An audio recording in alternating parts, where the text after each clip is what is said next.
Hi.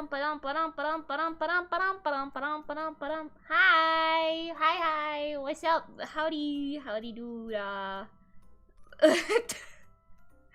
Welcome to the stream. Today I woke up 10 minutes ago. I woke up this morning at like 8, and then I tweeted. I went back to sleep after watching TikToks for like 4 minutes, and then, oh wow, here I am. Hi! Welcome! Hello! I can't leave. Anyway, hi, we're gonna be drawing for an uncomfortably long time today, so, I have a lot of art that I have to do. Oh boy, I have to do a Fruit Punch chapter, which if you don't know, that's my webtoon. So that is something that I might work on today. Hi, Idle Pandy, how are you? Welcome. Yeah, and then I also have a commission that I gotta do. Well, actually, technically I have multiple commissions. I have 2 VTuber model commissions that I gotta do this month, and I also have like a normal sketch drawing commission that actually I should probably do because that one's been waiting on me for a while. And what else do I have to do? I have something else. Oh, I have a lot of Reso art that I have to do actually, but I can't work on that on stream, so well, maybe not all of it. But yeah, anyway, hi. You're doing good, what about me? I'm pretty pog. Oh, I just said that. I'm pretty good. I'm having a nice day. I woke up and I was ready to eat I have these little like breakfast bars. You know what kind bars are? I had some of those and I was really excited to eat one of them. But I could not because I actually ate the last one yesterday and didn't realize it. So the box was just empty today and I was very sad about it actually. But anyway, you guys can't see. I'm opening my files right now for drawing stuff. But yeah, I ended up eating some frosted mini wheats, and I'm having a pretty good time with that, so. Hey, yeah.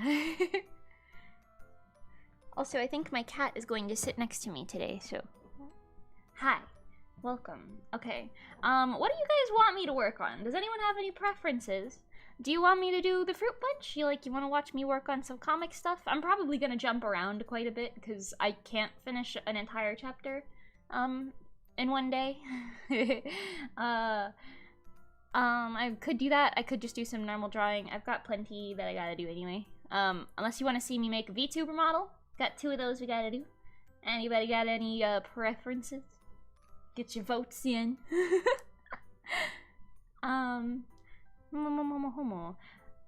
I've got quite a bit. I don't know. Let me know. In the meantime, I'm going to... I don't know. Also, feel free to let me know if you want me to chat about anything, tell you any stories, give you my opinions or whatever. It's gonna be a big chatting day, so we're gonna be here for a while. It's gonna be very chill. Feel free to leave and come back at any point. Do as you will.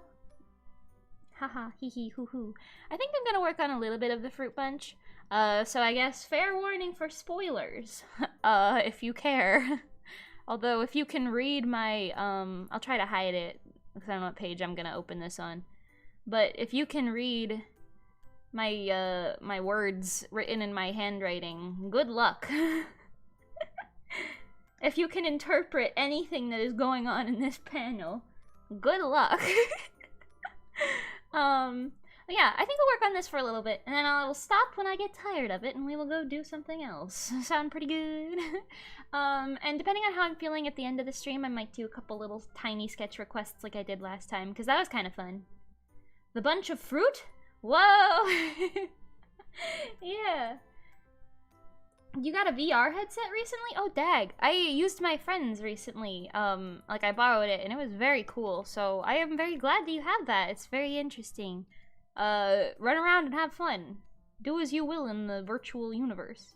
Actually, I guess I could talk a little bit more about that, because I was just playing around in a lot of the, like... because it was the Oculus Quest 2, so we were just kind of playing around in whatever, like, environments and stuff that you could go in, and they had a lot of cool ones. Like, they had, like, Jubilife City from Pokemon. Pokemon Diamond and Pearl, I think. They had Jubilife City there, and you could, like, go walk around it. It was actually very interesting. There was nothing to, like, do. Like, the NPCs didn't talk. But you could graffiti all of the walls. And there was a Shinx, and you could give him a cool little hat, which is what I did. So that was a fun time. They also had, part of the Floor 1 world from Sword Art Online, which I thought was pretty cool. I thought you could walk to, what was it called? The Town of Beginnings, I think.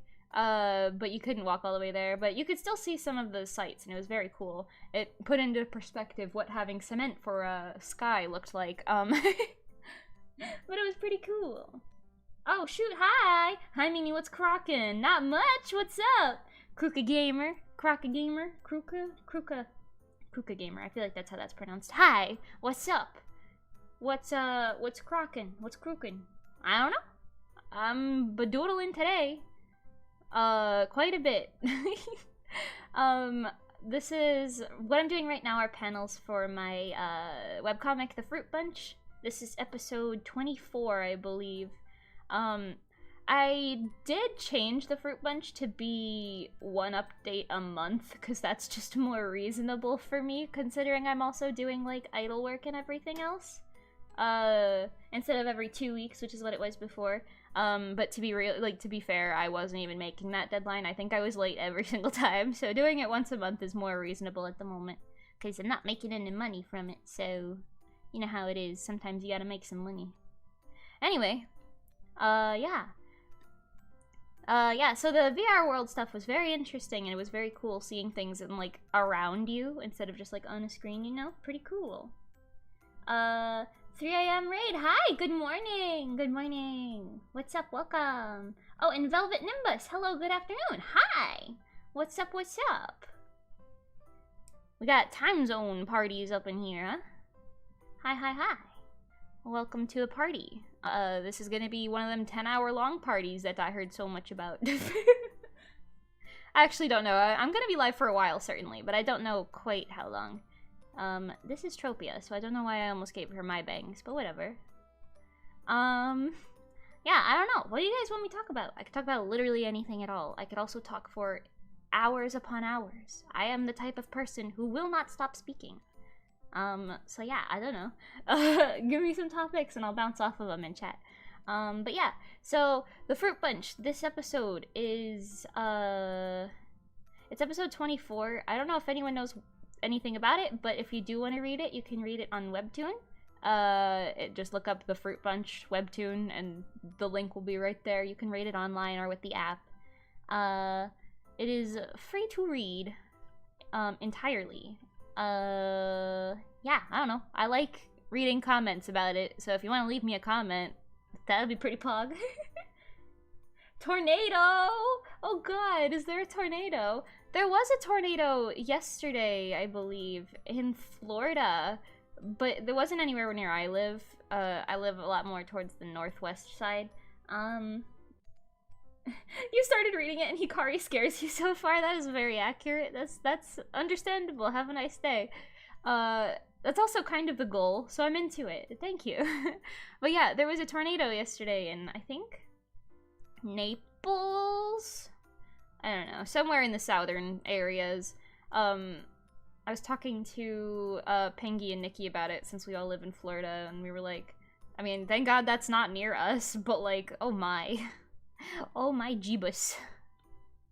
And I heard that there was a lot of traffic on the road, like the highway, and they couldn't go anywhere because a tornado was there. I don't know if I heard about anyone getting hurt or anything, so that's probably a good thing, but, you know, tornadoes, man. Weather's kind of scary, actually. But yeah, I don't know. I also don't, I know how hurricanes are measured, like with category 5 being the worst and category 1 being like not the best, but like the weakest. And I heard someone say that was a category 2 tornado, but I don't know if they're measured in the same way or the opposite way. So who knows? Who knows? I don't know. But yeah, going back to talking about the fruit punch, I'm gonna hop around in topics quite a bit. Pardon me. But yeah, I don't know, if you haven't read anything about it, Hikari is an interesting little character. She got some issues. But I am excited to reveal more about her and the other characters as the story continues. I said I was on episode 24, which is what this is. I made the first episode go up January 2020, like on the first day of January 2020. So it's been basically 2 years now, and I've only done 24 episodes. And I have like 300 episodes planned. So I feel like I'm probably gonna be here for a while. I don't see it concluding in the next decade. Unless I get paid to do it, then maybe it will. Who knows? But yeah, we're gonna be here for a hot while, so get used to it, I guess. I don't know. Same time zone, you just consider anything after 12 on the dot afternoon. Understandable. Have a nice day. Understandable. I guess I would technically consider that afternoon as well. I'm certainly one of those people who will sit there and like crack jokes about it and be like, "Good morning," when it's like 5 p.m. And people are like, "Bro, it is nighttime." I'm like, "Good morning." Any manga you've been into recently? I haven't. Actually, that's not true. I have. I read all of Snow White with the red hair, except for book, what is it, 17? The one that I literally just got in the mail, like, less than a week ago. I haven't read that one yet. But I read the rest of it, and I'm very into it. That's my favorite one right now. I'm, like, trying to collect all of them, but book 3 eludes me. And I read Toilet Bound Hanako-kun. I read the first 3 volumes of that manga. I also watched the anime though, so it's not like I'm really consuming any new content with that. But I really love the art style in it. I really want to collect all of those too. I'm kind of a manga crazy person where I just want to collect them all and have my pretty little bookshelves have a bunch of stuff on them. I have like my anime figures and my manga.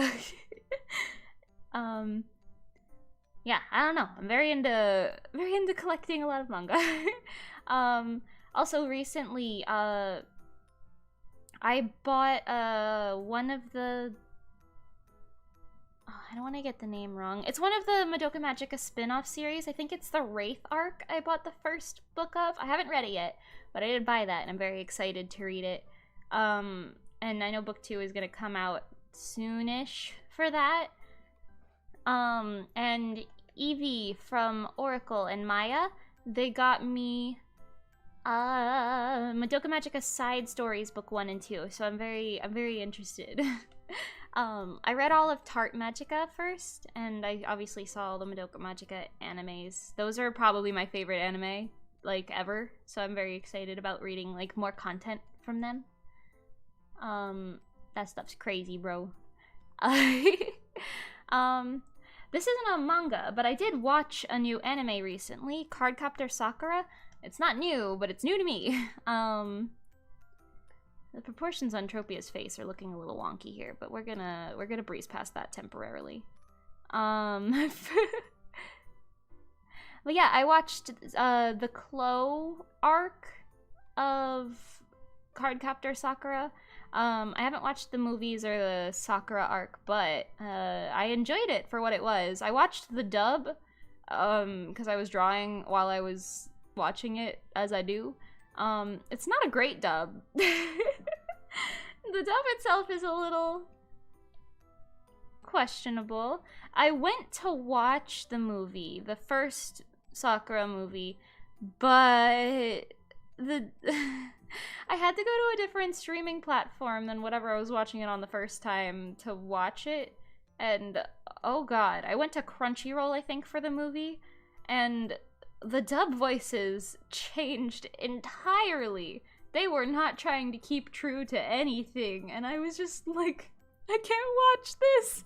They're so different. It's not good. Oh no.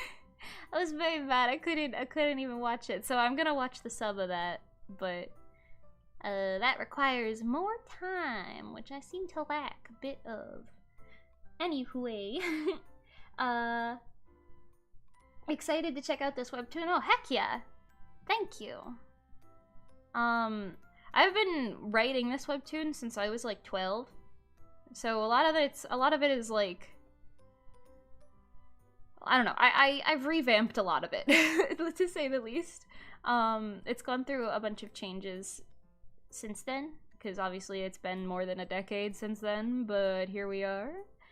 Has it been more than it's been like exactly a decade. That's kind of crazy.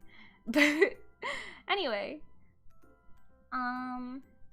but yeah, the webtoon's only been coming out for 2 years now, because my art wasn't good enough back then to do anything consistently. But yeah, I don't know. I'm excited for you to check it out. Let me know if you enjoy it. Pretty poggers. It's like a magical girl. Well, I can't say magical girl. There's 2 boys as well, but it's a magical kid fighting anime. It's not an anime. Webtoon, haha. Where they have like magic powers, little weapons, they fight baddies. There's some lore. That is the universe's most basic description I could have possibly given you, but hey, if that's intriguing in any capacity, by all means. Something about that anatomy is just very wrong. That is the one thing I do like about the Fruit Punch, though, and like having to do a webcomic like this, is because you have to, it like forces you to learn more about anatomy and perspective on your own, which is kind of cool. But yeah, the lore. The lore, guys, it's important. The lore. Freddy Fazbear. Anyway, hello Mimi, how are you? I'm pretty good. Hi Top Josh, what's up, what's up? Have I heard of the band Fuel? They're best known for their song, Hemorrhage in My Hands. Interesting. I have not heard of them, but perhaps they have nice music. I've been really into a lot of, like... Actually, surprisingly, I've been into a lot of K-pop recently, which isn't my usual, taste. But, you listen to some Twice songs, and the next thing you know, you're sitting there going, boy, I know I got the feels. So you can't stop, and then it's just that the whole time, all day, every day. I've been listening to a lot of K-pop recently. And when I say that, I say it kind of lightly. It's mostly Twice. I listened to K-pop before, don't get me wrong, but it was very passive. It's still very passive, actually. I wouldn't consider myself a stan of anything, but, like, I like 17. I like some of their music. I like Twice. Twice is probably my favorite group just because I consistently like their music. Also, I like Dahyun. She's very cute, and I like her. But yeah, I don't know. I'm not super into a lot of other groups. I guess I like some Momoland and Blackpink. There's some other, like, obscure songs that I like. Well, I guess they're not really that obscure to a lot of other people, but to me they're obscure. I don't know. I'm into it.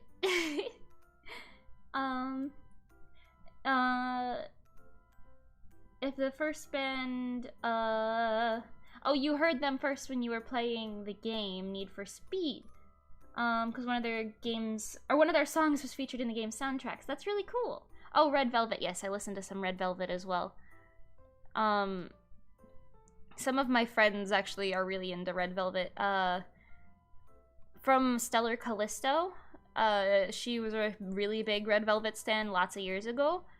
And, Faye really likes Red Velvet as well. So, every time I talk to them, I end up hearing, like, little bits of their music, and I'm like, ah, yes, this is good. Thank you. There are times where Faye will FaceTime me, and she'll just be, like, getting ready to, like, leave or something. Like, she'll be getting ready for school in the morning or, like, work or something. And then, it's just her playing her new K-pop music for me to listen to. The quality's terrible because it comes through FaceTime, but nonetheless, I enjoy it. Okay, so this perspective is a little off as well. Pardon me as I fix the perspective by stretching the art out. Wowie. I'm also gonna motion blur a lot of this, so it won't look as bad as it does. The Feel song cover when? Hi Mimi. Hi Sugoi Pancakes. That's a very cute name. I like that. I would love to do a cover of that. Maybe if Rezo does it with me. I'm so like iffy about doing covers on my own because number one, I have to stick to it, and number two, I'm always like, but why only me sing? Oh, speaking of sing, or singing, not the movie Sing, haha. Speaking of singing in general, I was gonna do a, like, I don't want to call it a campaign, but like a sort of like, oh, when I hit X amount of subscribers, I'll finally force myself to do that karaoke stream I promised a long time ago. So I was thinking when I hit 300 subs, which I think I'm at 278 right now, so that's not super far away, I'll do a karaoke stream. Which I wouldn't expect to be great, because my singing's not that good, but hey, people keep asking me about it, so I don't know. Okay, something about the way this pose is happening is just not happening for me, pardon me. Also, her eye is really far away, and it's super bothering me. Come back! Da, da, da. I'm gonna fix her cheek. I gotta fix her cheek. Maybe we'll go draw Otoko in the background. This is the way I do all of these panels, by the way. I just sit here and I sketch them over top of these terrible, like, storyboard sketches, and I'm like, is this working? I don't know. Now let's draw a little Otoko for now.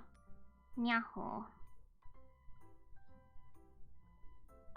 That's the only other thing that I'm, like, very weird about with the Fruit Bunch right now, because I gave Otoko an axe as her weapon, like as her base weapon, and I don't know how to wield an axe, so I always just kind of draw her in the same, like, general pose where it's, like, swingy upwards, and I think I gotta look more into that, like, how do draw people hold axe? I don't know. Because I feel like there's not that many ways to wield an axe, although if you envision it more like a scythe, I guess maybe there is. But I don't know nothing about none of that, so... I don't know. Oh, also, me using the transform tool just now reminded me. I used to write the Fruit Bunch in a sketchbook that I had when I was in high school. And I would literally, like, just draw it and shade it and everything, like, straight up manga style in my, sketchbook, and I would bring it to, like, school with me and everything. I still have that sketchbook. I think my plan was for me to just, like, scan it to the internet and upload it, but I had a really bad quality scanner, and that didn't really do that much, to be honest. And my art wasn't super developed back then, so it was kind of like, and the story was a little wonky as well. Fun fact about the Fruit Bunch, it wasn't originally anything like what it is right now, where they just fight the, like, little shadows that get born in the world. I actually wrote it originally so that they would, like, be teleported to an entire different world, question mark, and they would have to save the little fruit people from, like, the monsters that would try to eat them. I think the fruit people looked something like this. There you go. That's kind of what they looked like. I made it a lot more mature, for lack of a better term. And now the story gets a little dark, actually, but hey, it's the lore. I don't know. I also had Faye, actually. She specifically, I ran the entire, like, story by her, and she helped me iron it out a lot so that it's actually better, because I'm not a writer. I'm a doodler, not a writer, but she helped me iron out quite a bit of it. Even though right now, this chapter specifically, I have not run by her in any capacity. It is like a little interaction chapter and nothing else. That is all. I think the general idea of the chapter might have been hers, but I haven't run by any details. She's been, like, doing a whole bunch lately. I think she moved recently, so there's a lot of, like, lack of free time, you know. Hello, Miss Juice. Hi, Tolly. Why does it say message retracted? What the hecky? Hi.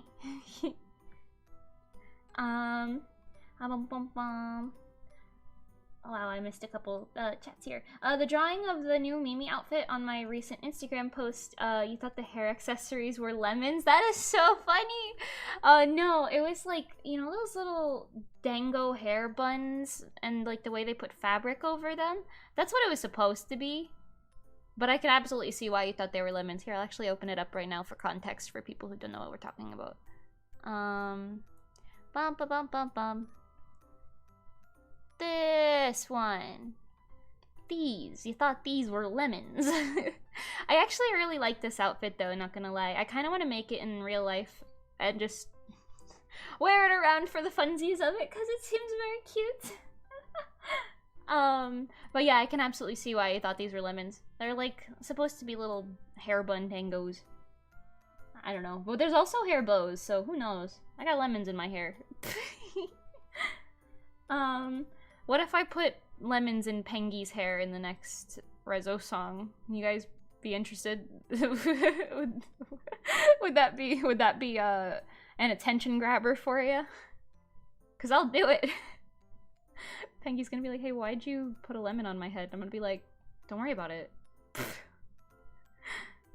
Anyway. Looking forward to future streams. Grab a pic of yourself as a ref, maybe. Yeah, I've thought about that sometimes. I use, like, pictures of my hands sometimes for, like, hand references, because that makes my job a whole lot easier than sitting here and being like, what is a hand? I don't typically do, like, full body references of myself. I guess I could. I don't know. I haven't done that in many years, but hey, who knows? Might be something helpful.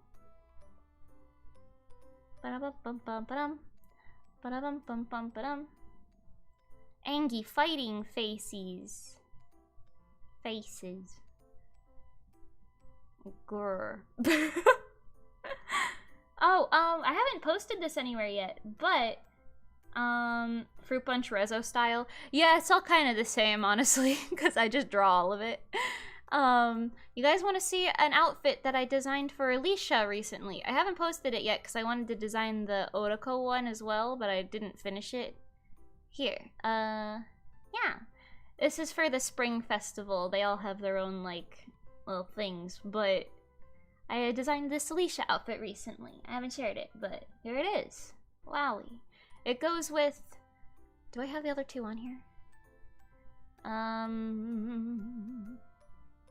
That'd be a big no. I have a Hikari and a Tropio one done already. They're on my Instagram somewhere if you're super curious about it.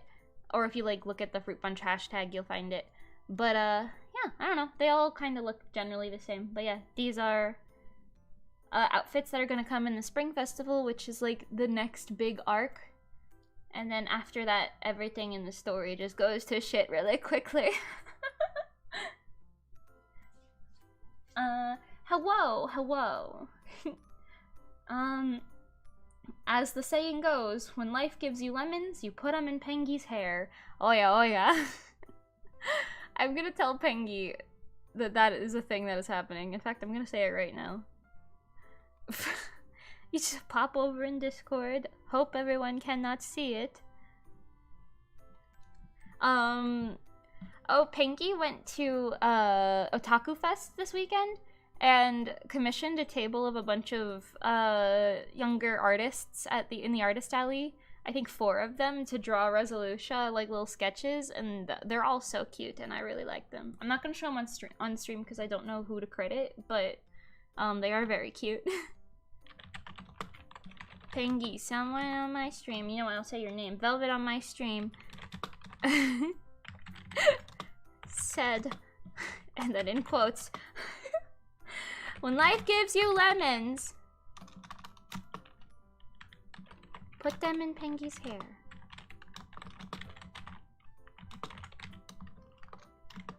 And then I will say thank you.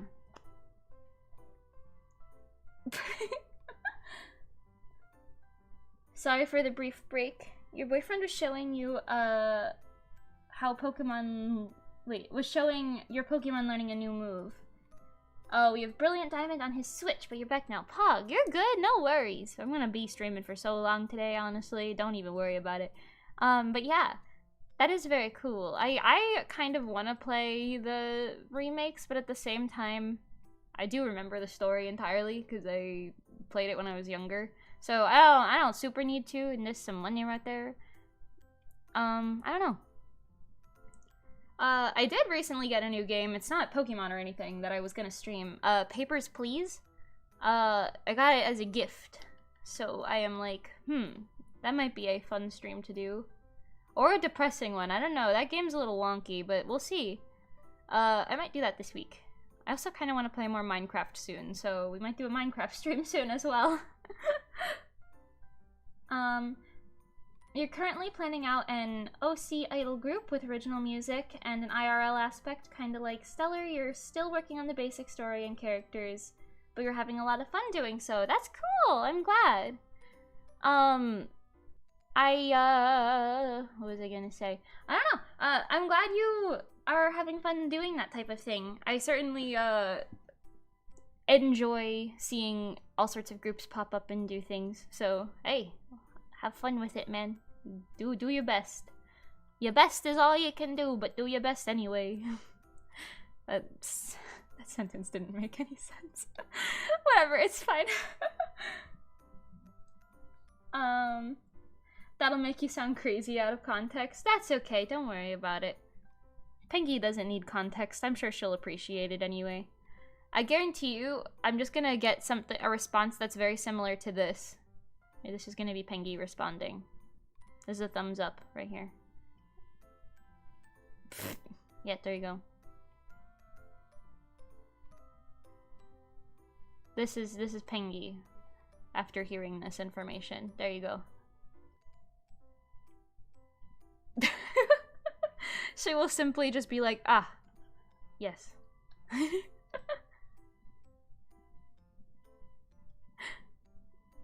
I'll let you know when she responds. I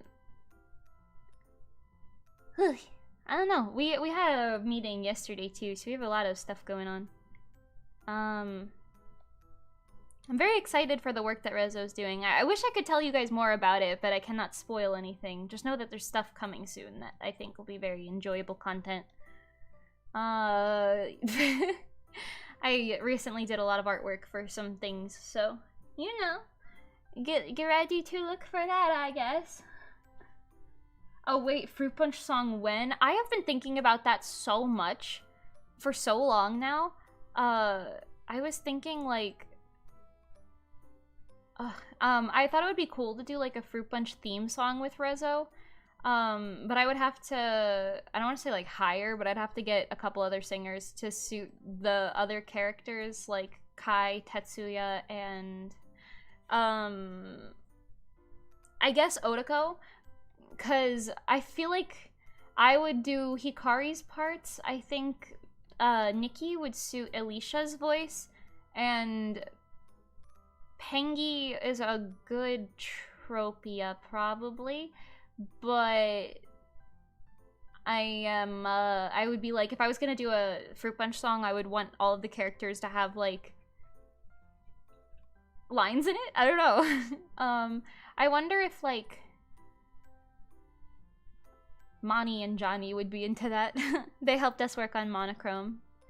And Let's Go Rainbow, actually, but Monochrome specifically because Mani top-lined that one. That would be very fun. Mani and Yuya are, like, canonically the same person. If you're curious who Mani is. But yeah,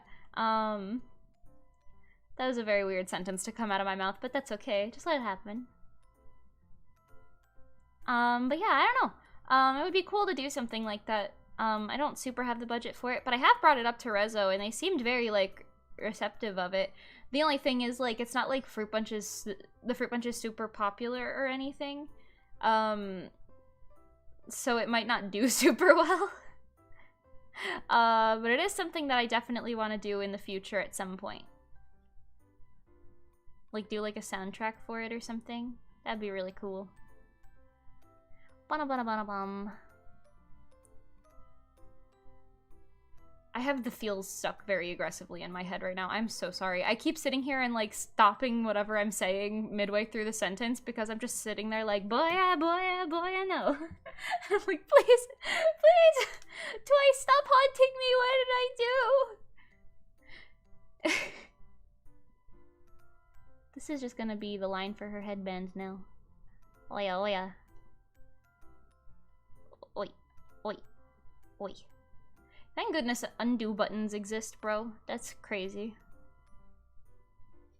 I also have The Baddest stuck in my head. The KDA song, The Baddest. Those two, and then, like, Sparks by Kiara. And a couple other just random songs are just, like, aggressively replaying in my head and have been for a couple weeks now. So I'm just like, ah, yes, this is what is happening.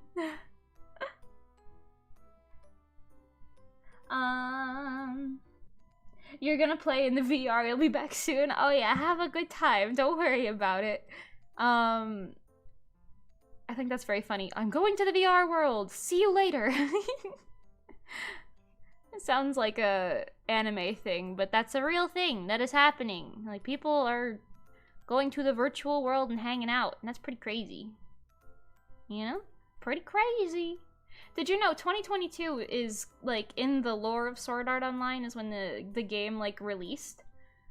A lot of people are saying they thought that there was gonna be, like, a release of, like, an SAO game this year as, like, a commemoration or something for that.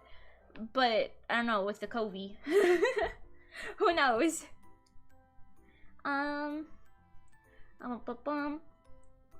plan on making Idol Sona and debuting her sometime this year. The music genre is mainly ballads, R&B, and soul. Just stuff that you wouldn't hear from most idols. Very excited about it. Interesting! That's really cool. I love when idols try and go for a little bit different themes than what you normally see. We were certainly trying to do something like that with Cold Case doing like swing jazz, because you don't normally see that from idol songs. Well, actually, I guess you see it a little bit more often than some other things, but it's not super common. But yeah, I don't know. It's an interesting thing. I'm excited to see what you do. You gotta keep me updated.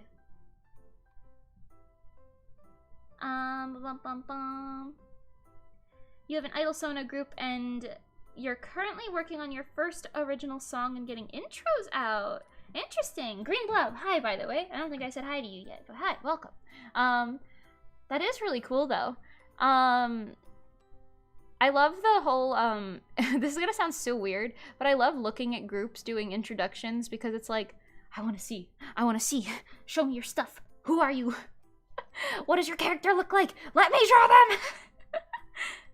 Did I draw her bangs backwards? Why am I feeling like I drew her bangs backwards? I don't think I did. You would think after drawing the exact same character about 1,000,000 times, okay, yeah, I didn't, you would know how to draw them, but sometimes my dumbness doesn't have any bounds. I stopped talking and I literally just heard, I'm so curious about your boy, da, da, da, da. It's so aggressively stuck in my head. Oh my god. Anyway. But yes, good luck on your first original song. I really love listening to original songs. To all the people who are telling me about your groups and stuff, let me know, because I am, like, if you produce any music or whatever, let me know. I will listen to it on site immediately, and I will be very excited. Rezo and I, every time we're at, like, practices and stuff, and we see someone release something, we all, like, essentially gather around the campfire that is our phone. And we're just like, watch the video, watch the video, watch the video, listen to the song, listen to the song, listen to the song. And then we're all just sitting there like bopping along with it. It's a very nice experience. I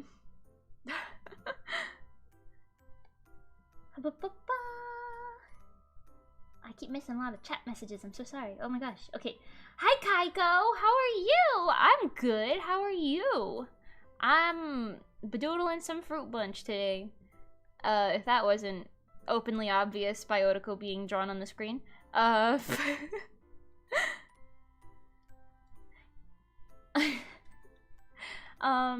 the other thing. I think it would be really, really cool to have a bunch of Fruit Punch like official cosplayers at like a booth if I ever sell the book as like or sell the comic as like a physical book rather. I really want to do that eventually no matter what because I'm a manga crazy person, so I just want to sell the book and have it and hold it and be like, yes, this is what I made. I made this with my own bones. Thank you. Okay, I think I know what's throwing me off about this pose, and it's where her neck is. Something about that don't make no sense. I'm so curious about your boy, gotta keep it cool. Dun-na-na-na-na. I don't know. That song's entirely in English, but I don't know all the lyrics, which is sad because it is so stuck in my head. Okay, hold on. We're just gonna do one of these blocking things so that I know where anatomy is located.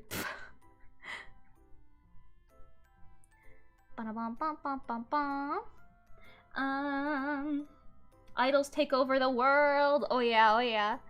Yo, imagine if I became president and then I was elected to Supreme Overlord. Okay, hear me out. I know it sounds crazy. Hear me out. And then idols. We end world hunger. We end all wars because it is just idols. Actually, I feel like more wars would break out. But you know, it's an interesting concept nonetheless, and that would be very cool. Put me in charge, or don't. I don't know. That could be my campaign slogan. Put me in charge or don't. I don't know. Vote Mimi for president. Oh yeah, oh yeah. Yes, you're here for it. Oh, we stand. Popping in to say hi, I love you, you're doing great. You're smack dab in the middle of moving, so you must return to death. Oh god, Soda, I'm so sorry. Good luck to you, my friend. Oh my gosh. Yeah, moving is really stressful, actually. I've moved a few times in my life, and oh my god, is it not a pleasant experience. Like the act of moving. I guess like getting to a new location is nice, but like the actual the packing and the unpacking. Oh boy, I'm still not unpacked from when I moved here like a year ago. I still have boxes in my closet of like random like supplies. Okay, her other arm would be here. And then her hand would be here, not down there. Or I guess her hand's gonna be facing this way. This is her bow and arrow. Yeah, okay. That makes a little more sense. Just a little. Messy sketch, super messy. No, not that. This one. Okay. I feel like it's just me talking to myself like, what am I doing? I don't know. Where are you? I don't know. Where am I? Huh? Who am I? Anyway, Mimi the idol mom. Am I the mom? Hi. I was gonna say something really stupid and then I decided not to say that. I was gonna be like, no, you know what? I'm not gonna. Never mind. Do I plan on watching the new Tokyo Mew remake? I haven't seen the original one, but I feel like I'll watch the original and then watch the remake. Cause, I've actually been on a Magical Girl, like, random binge the past few months. I watched all of the original Sailor Moon. I haven't watched Sailor Moon Crystal yet, but I watched all of the original Sailor Moon, and then, I recently watched all of Cardcaptor Sakura. Well, the first season. And I guess Tokyo Mew Mew is on that list now, so makes sense, makes sense. Vote Mimi for president, oh yeah. Wait, I'm so confused. I see auto-corrected the, but like, oh, I see. That was to the Tokyo Mew Mew. Yeah, okay, I understand. I also dropped my pen on the floor just now. I was like, what are you auto-correcting? I don't see your other chat. It was just right in front of me and I'm just a little stupid. Don't worry about it. I literally woke up 10 minutes before this stream, so we're not completely in it. Don't worry about it.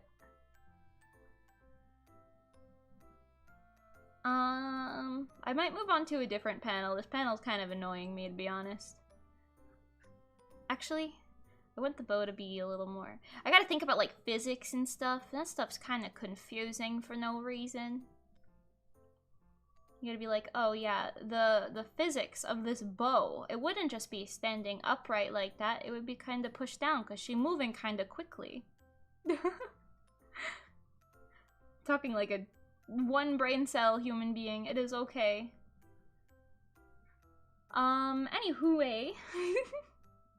What program is that? Sai? Yeah, it's Paint Tool Sai. I know I have all my tools cut off, but here. We'll just hide the background. Paint Tool Sai. Oh.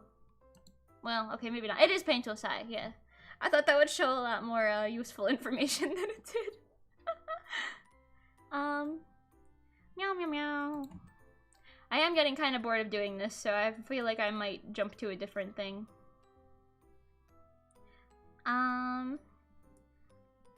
I don't know. Do anyone in chat super care about spoilers for Fruit Punch stuff? Because this panel isn't super spoilery, but there are certainly panels in this that are, or this chapter. So let me know. I'll try to avoid the spoilery ones. Yeah, we're gonna ixnay this panel for now. We're not gonna ixnay it entirely, but we're just not gonna. We're gonna go work on a different panel. Wow. Okay. I finished this one recently. Isn't it cute? She says, I was almost impressed for a second because she's watching Otoko and she's like, why are you here again? And it's just him, the puppy dog boy. I don't know. Does anyone have any preferences towards me working on Fruit Punch stuff? Oh, there's another one I finished. Okay, we're getting into spoiler territory up in that one. We'll stick to the earlier panels then. What do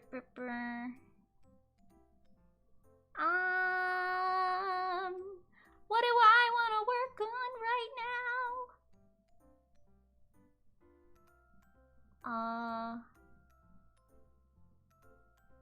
Bark, bark, bark, bark, bark. Bark, bark, bark. I don't know. Let's do this one panel down here. I'm kind of into this one.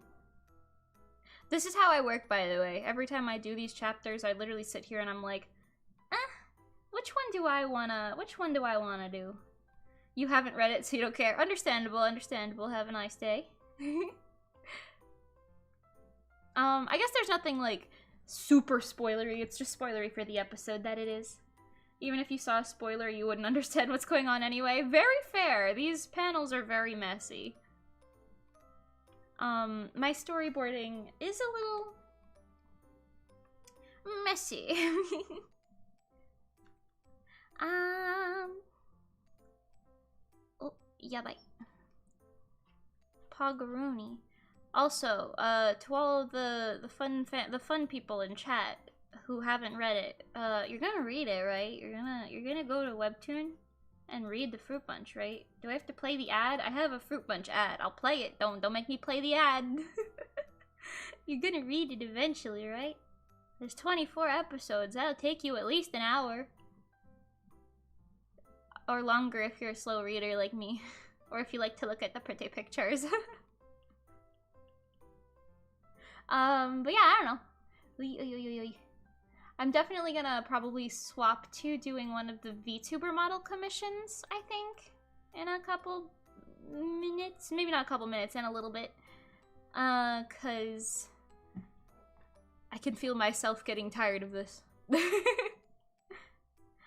Don't get me wrong, I love working on it, but sometimes doing all of the panels is a little yabai. A little yabai. You don't mind spoilers, so it's good? Pog. Pog. You better still read it anyway. I'm gonna come for your toes. Or at least click on it, even if you don't actually want to read it. Just give it a click. Give me the illusion. Become a magician and give me the illusion that you're reading it. Ah. Alright, let's see. What can I talk about that's more interesting than begging you to read my webcomic? I don't know.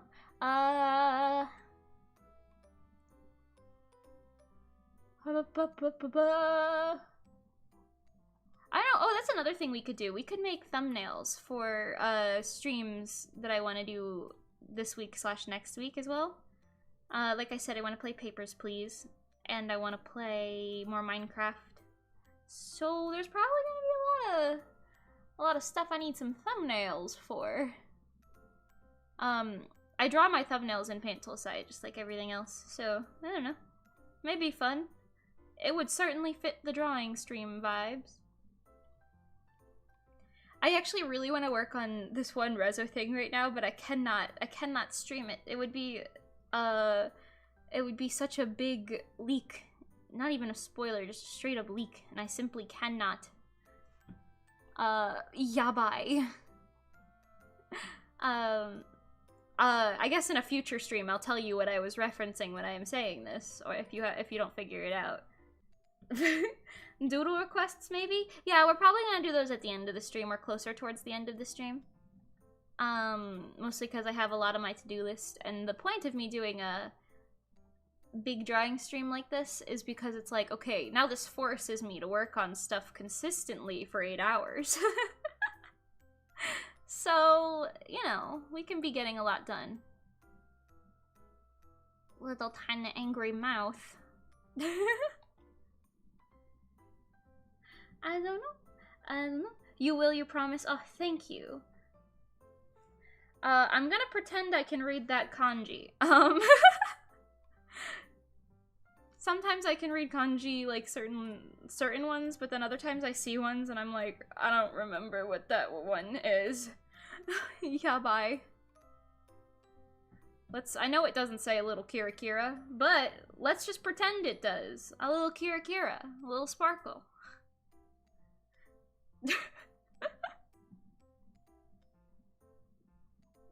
This looks like one of those. Every time I draw Tropia, I always feel like she looks like a cat. Like a cat, like, looking at something, like, yeah, you know? Like, all you have to do is just go like this, and it's like, ah, cat girl. Understandable. Although, that's the same thing for Kai. Every time I draw Kai, I'm like, puppy dog boy. He is a puppy dog. This is all. It's Madoka. Oh, that makes sense. I have arrived and I am the best employee. Understandable. Hi, welcome, soul. Hi. It just says yabai. Oh, understandable. Okay.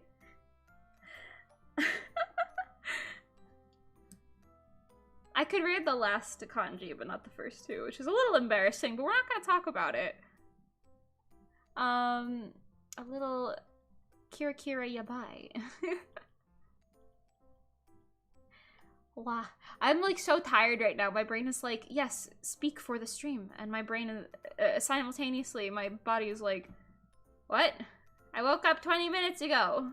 You want me to what? I don't know. Give me some topics. Give me some questions. I'll tell you some stories or something. Who knows? You're late, but hi. Hi, Queen Tia. I don't mind lateness. Your presence makes me very happy anyway. Hello. Do I have a favorite Madoka girl? Yeah. I want to say Madoka herself, but Mommy is such a good character. I like her. I wish she had more screen time, but I really like Mommy.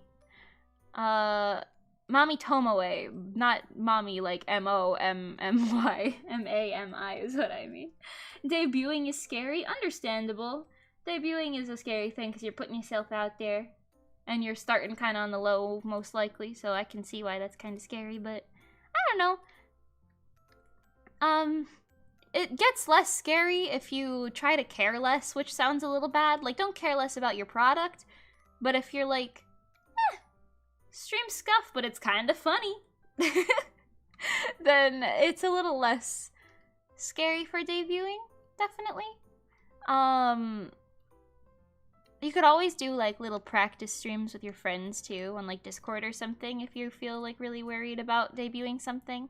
Or if you're like debuting a song, you could always like show it to other people first, get some opinions. I always say onions because we say that in Rezo. It's like, give me your onions when you're asking for opinions. So then I say that sometimes to other people and they're like, you want my onions? What? But yeah, I don't know. It's nice to ask for other people's thoughts and stuff on stuff like that. Maybe make your debut a little easier. If nothing else, it at least gives you like an idea of what you want to say ahead of time. So that you don't have to sit there and be like, I like lettuce. Who am I drawing? This is Tropia, just in a different panel. Mayumi Tropia. I don't know why I said Mayumi. Well, she's got, you can tell because she's got a bow and arrow, or unless you can't tell because this storyboard art is very much something. It is very something. Let's get the bow in there at least. Line tool. Oh yeah, baby. Straight lines for days. I am so cool. I'm sorry, I'm like in another dimension right now. I am so I woke up at 11 something and I was like, I can't go back to sleep. I said I would stream at 12. Oh heck, that reminds me. You made a little song and you showed it to one of your friends and he went, this sounds like something someone would play in a gay music bar, and it was the most unexpected thing you've ever heard from a person. That is a hot take for sure. Is there a type of music that you play in like LGBTQ bars? Is that a thing? Or is that just like, I guess it depends on his, or I guess not his, their perspective. Because that could be either a compliment or an insult. I don't know. There you go, that's where the string is. Pretty cool. I can draw strings. How about you? I'm sorry, I'm essentially on like nothing right now. I went to sleep at like 2 a.m. and I woke up at like 8. Which is honestly 6 hours is perfectly fine, but for someone like me, I don't know. Functioning a little weird today, huh? Meow meow meow. I should draw Tropia with Atropius, the Pokemon. Oh, that's really cute, actually. That's a really good idea. You know what? That would be a really cool, I guess, like, thing to maybe draw on stream or something. Like, them with all of their Pokemon, or like the Rezo girls with the Pokemon that I would give them. If they were in the Pokemon world, because we stan.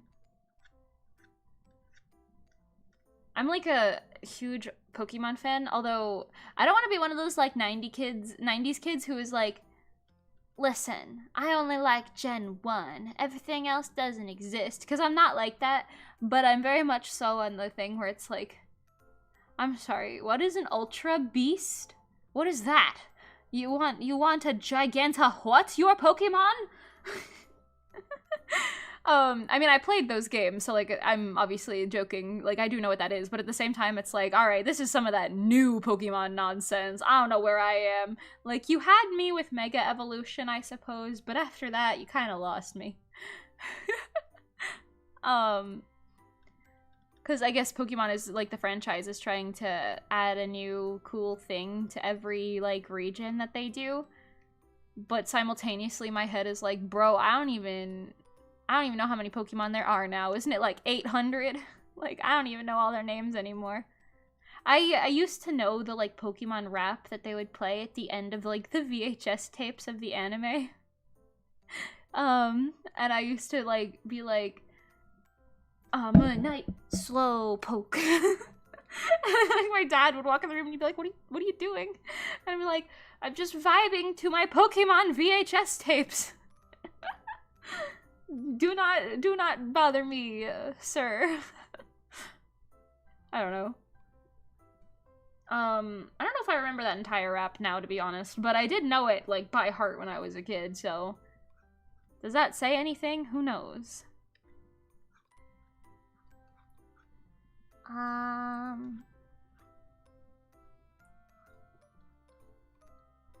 Have you guys all heard, I guess I'll just use this for, like, self-promo, but have you all heard of, or I guess listened to Resolucia's 2 newest songs? Let's Go Rainbow and Monochrome. Have you heard them? If you don't know what I'm talking about, hi, my name's Mimi Luchel, I'm an idol. I make original music with my idol group, Resolucia.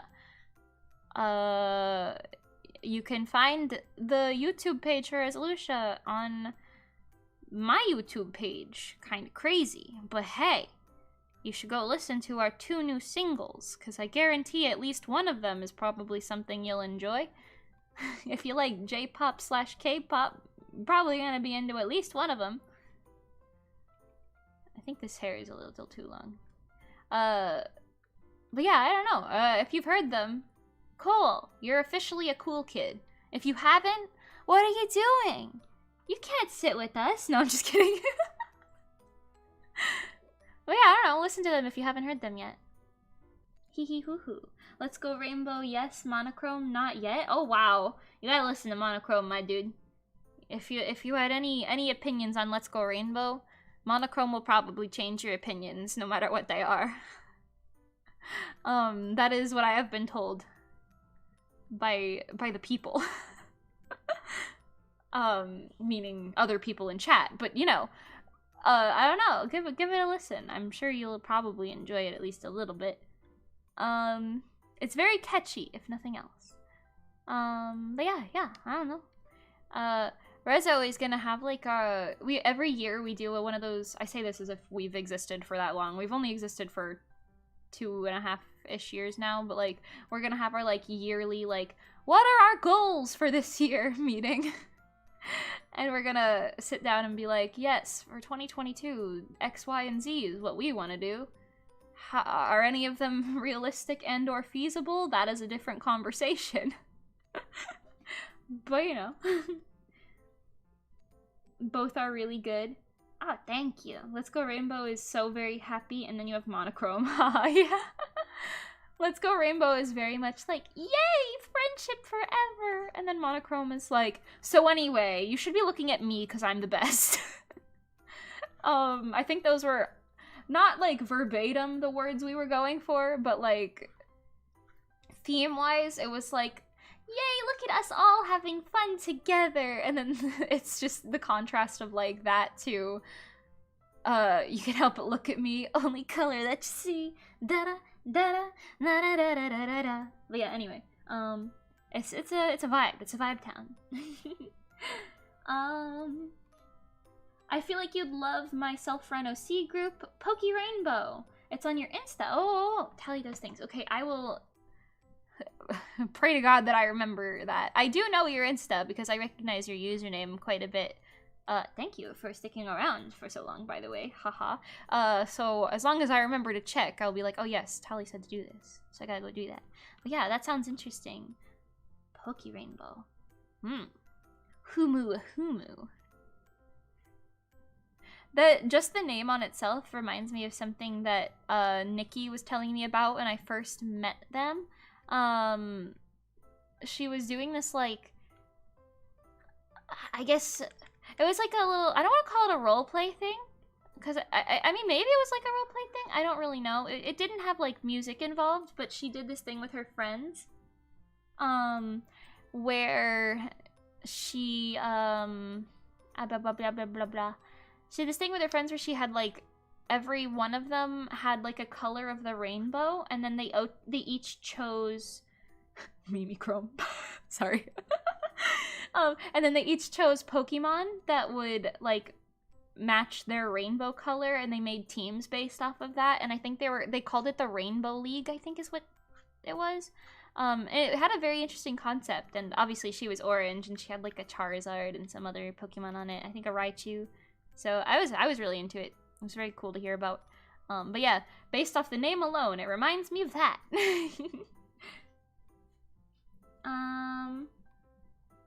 Meow meow meow meow meow meow meow.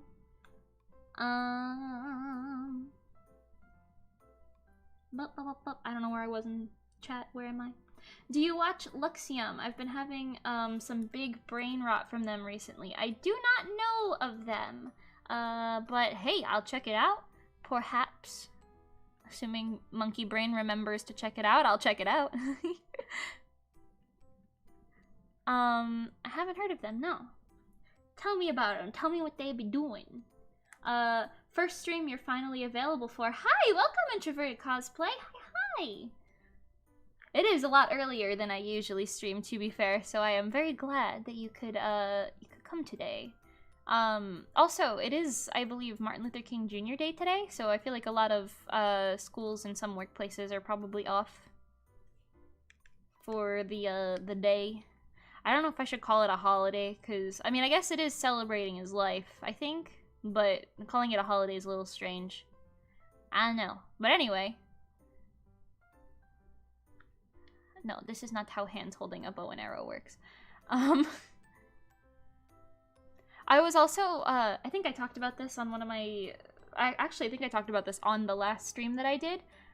But, when I was playing on the VR thing that I borrowed from my friend, there was this game in... It's like a game within a game called The Lab. And it was like a little archery game where you had to shoot these little stick figure dudes that tried to invade your castle, and they popped like balloons, but you had like a little longbow. I think it was called the longbow, actually. But anyway, it made me think, wow, I'm actually pretty good with a bow, huh? Because I got really good at aiming it, and I got really obsessed with playing that game, and now I can't play it anymore, and I'm like, oh, so sad. This hand is going to bother me exponentially.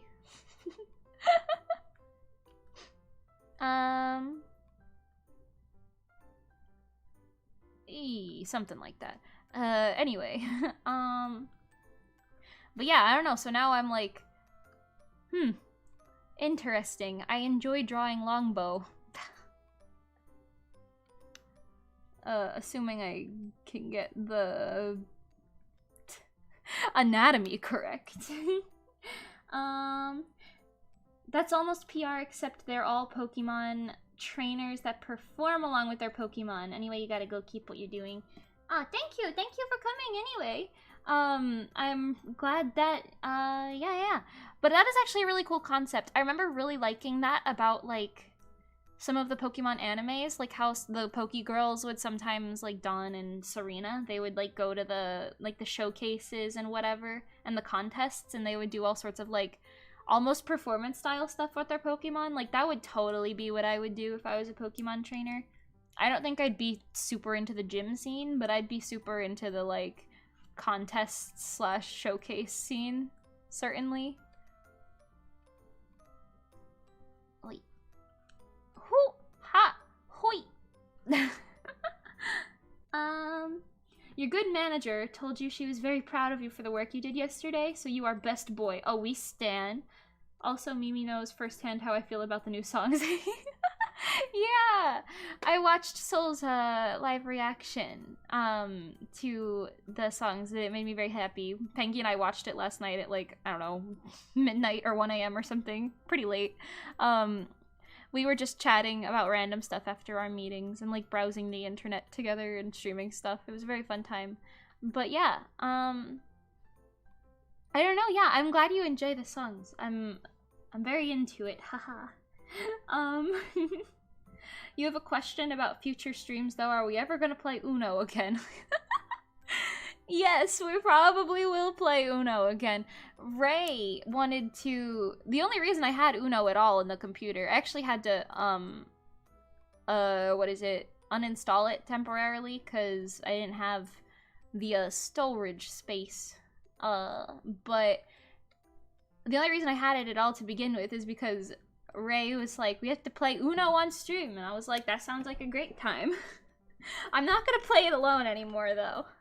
I will only do it if we do it in one of our group fun time streams, because listen, I'm not trying to lose to NPCs anymore, okay? It's kind of embarrassing, okay?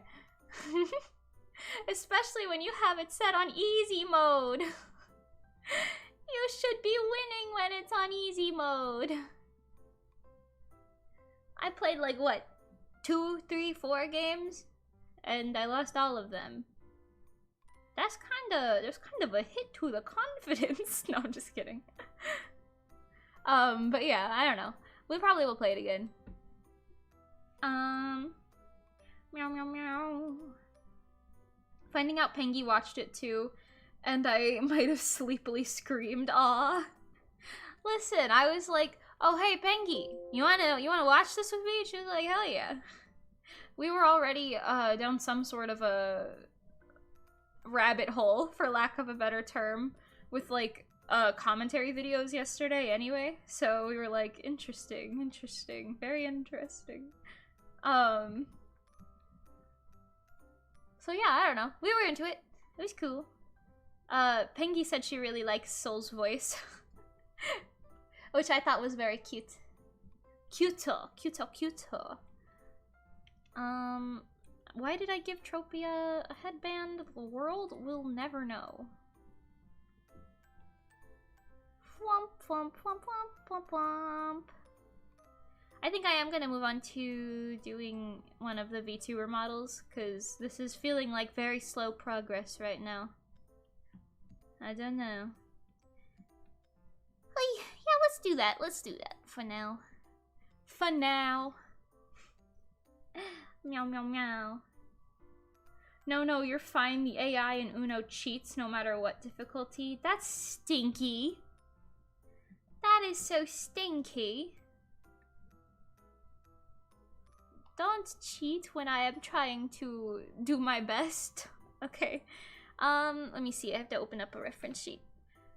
Yeah, meow meow meow meow. Shooby dooby ba ba da.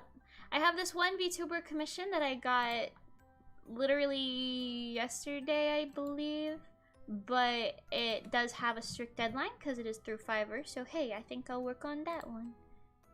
Meow meow meow meow meow meow meow meow meow meow meow. I gotta open up my reference sheets. Meow meow meow meow meow.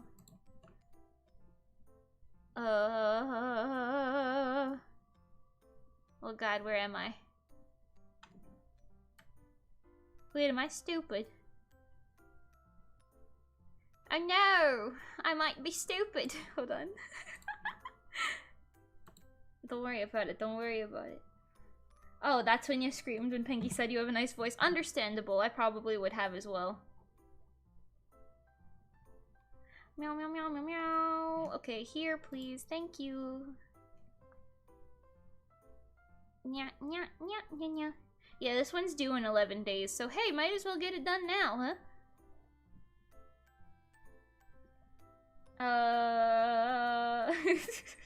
Okay. Sorry, I had to wait for it to re-download.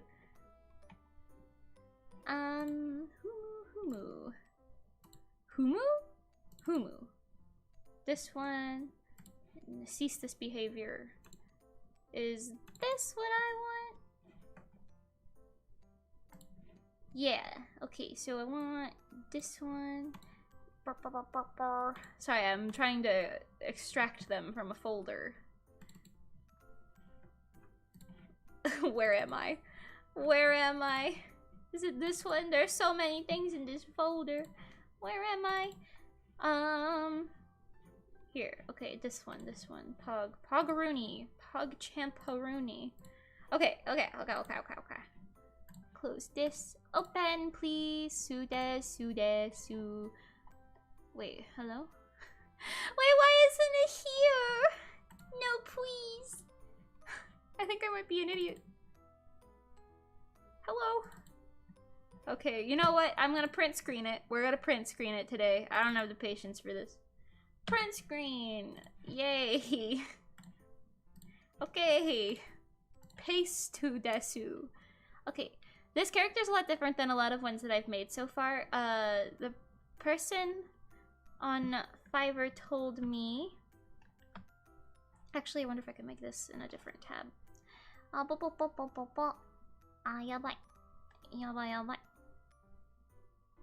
There we go. Just move him over here. I was told that he is a D&D style OC. And I don't remember all the info off the tippy top of my fat head. Ha ha ha ha. Were any of the other Resolution members interested in becoming VTubers? I think it would be cool to see you guys sing together on stream for a live concert. Yeah, actually, we were thinking about doing a thing where we all had, like, VTuber models. The only problem is just that, like, Nikki works a full-time job, and Pengi is full-time in school. And there's a lot of, lack of time. I'm sure I'll force them into at least, like, a bust model eventually. But, you know, at the moment, no solid plans. No solid plans. Hold on, I gotta open up this info, because I don't want to get nothing wrong. Okay. So... Meow, meow, meow, meow, meow, meow, meow, meow. He's a goblin halfling. That's what he is. Okay. And then... Okay, let's just do the sketchy sketch for now. I have a couple other, like, reference images of him, but, I'm just gonna keep this one open for you guys to look at. Can you see that? You can see that close enough, I guess. But yeah, his anatomy is a lot different than anything I've worked on recently, certainly, so let's see how this goes. We just do sketchy sketchy first.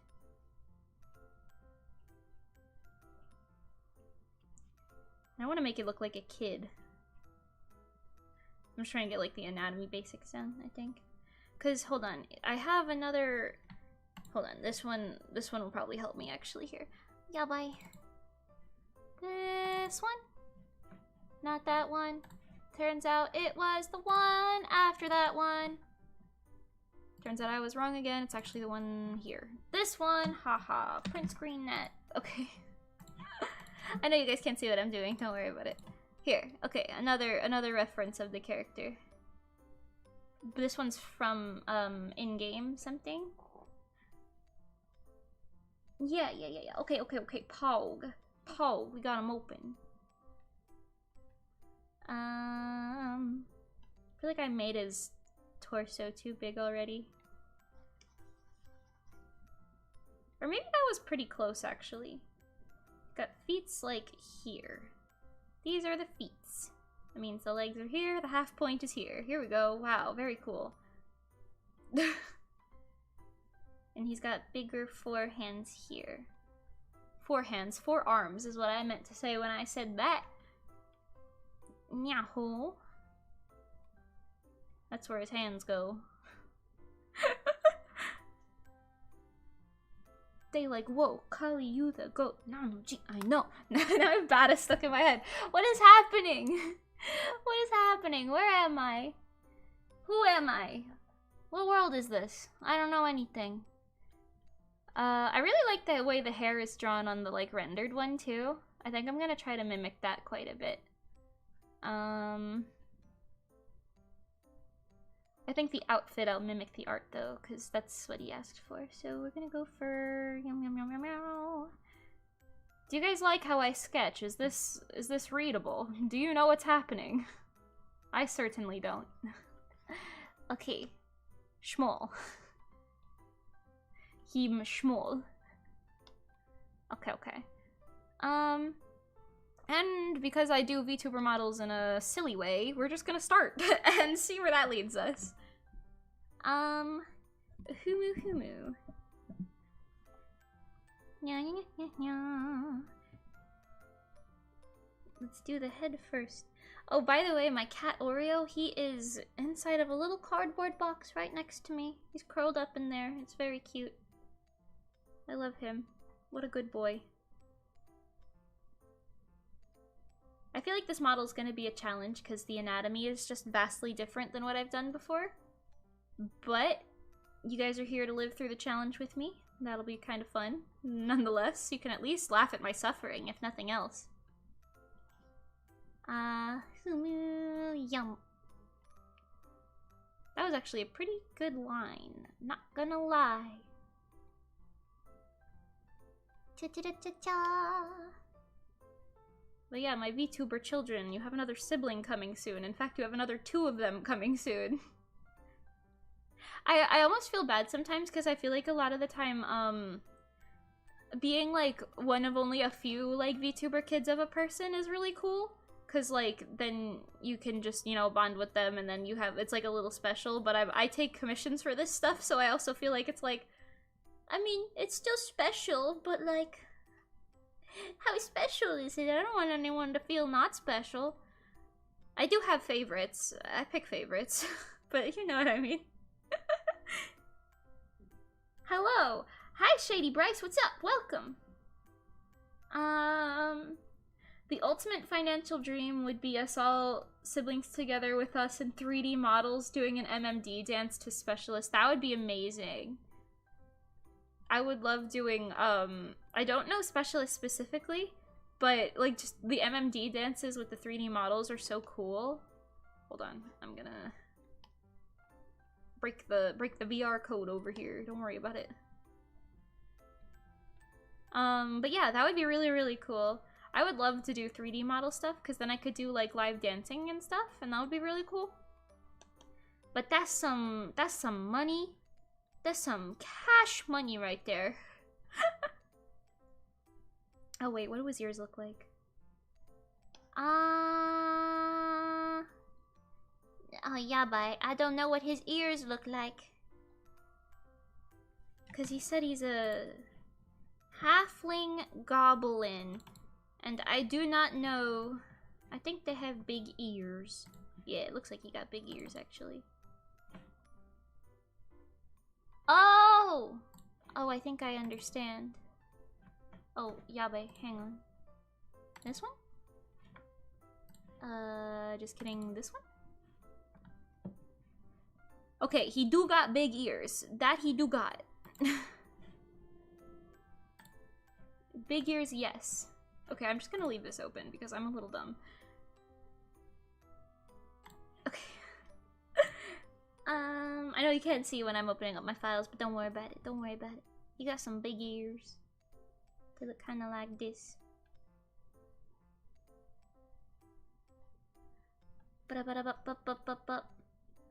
I wish DMCA wasn't a thing, because then we could all vibe to music together. I feel like that would be a total vibe.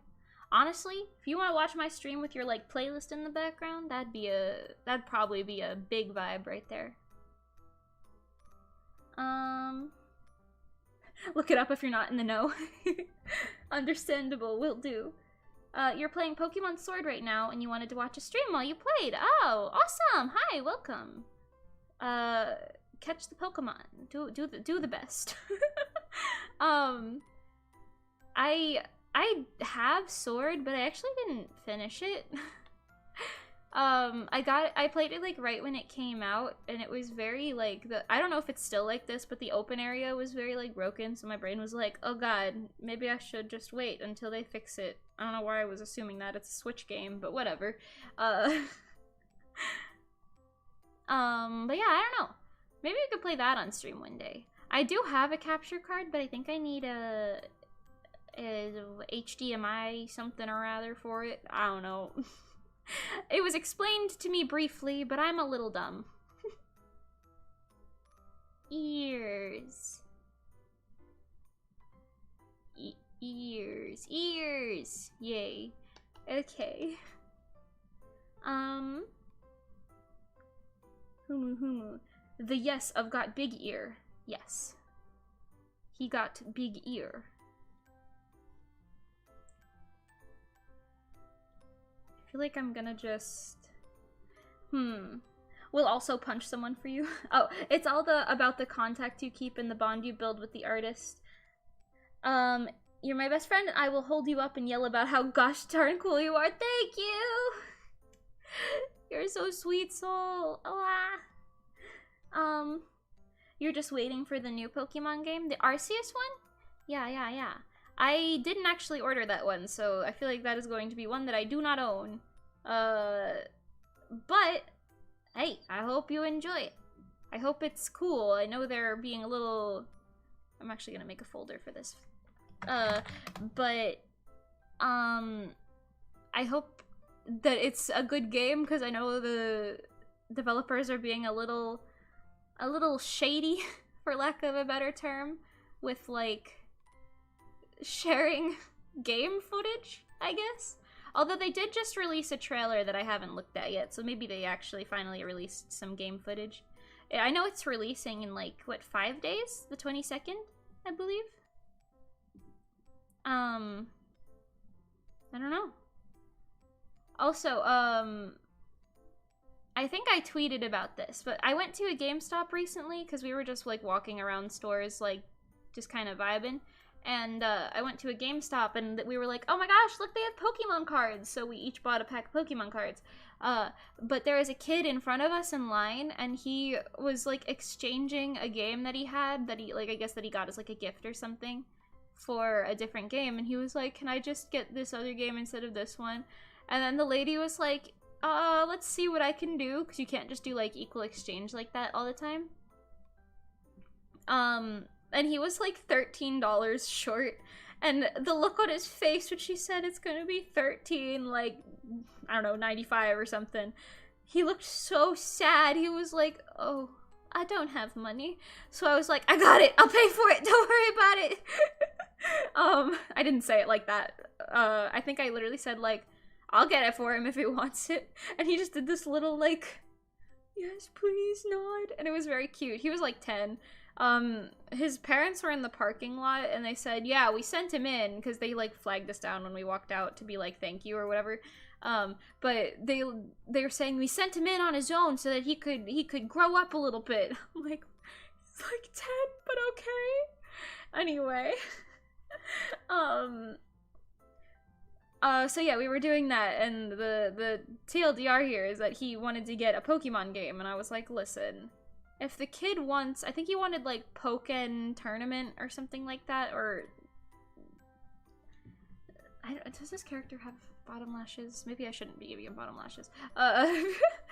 But, the idea was that, he wanted this Pokemon game, and then, like, we didn't know what he was exchanging it for, but because I bought it, I ended up getting the receipt, and when we got back to my car, we were looking at it, and my friend really likes the Monster Hunter series, and I was like, oh, what game do you think he exchanged this one for? Like, what game was not the one that he wanted?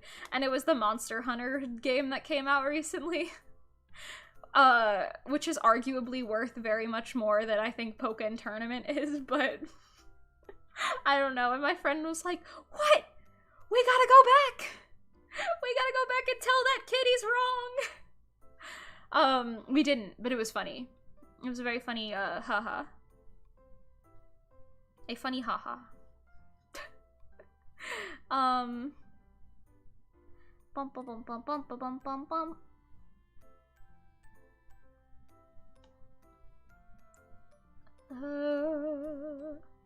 He got big pupils, supposedly. I was told this character has, the whites of his eyes are gray, and he has very big eye pupils. Wow, what a bad trade. Yeah, bye. It's like I aided in a crime. At first I was like, oh, he wants a Pokemon game? You know what? Let the younger generation play Pokemon. Let them eat cake, if you will. So I was like, yeah, so what could possibly go wrong with this? And then, we were like, oh. But then again, he was like 10, and based on what I know about, Monster Hunter, it's kind of confusing, I think. I don't know that much about it, to be honest. I've seen people play it, but, it looks confusing, I guess. So maybe for a 10-year-old it's like a little too much, and he was just like, listen, I just want to play like the Pokemon equivalent of Smash Bros. So like, I don't know, can't really blame him, but you got the new Monster Hunter game and you don't like it. Oh, interesting. Did you play the previous ones? Is there a reason it wasn't as good? I have no clue. I don't know the lore. Hit me with the lore.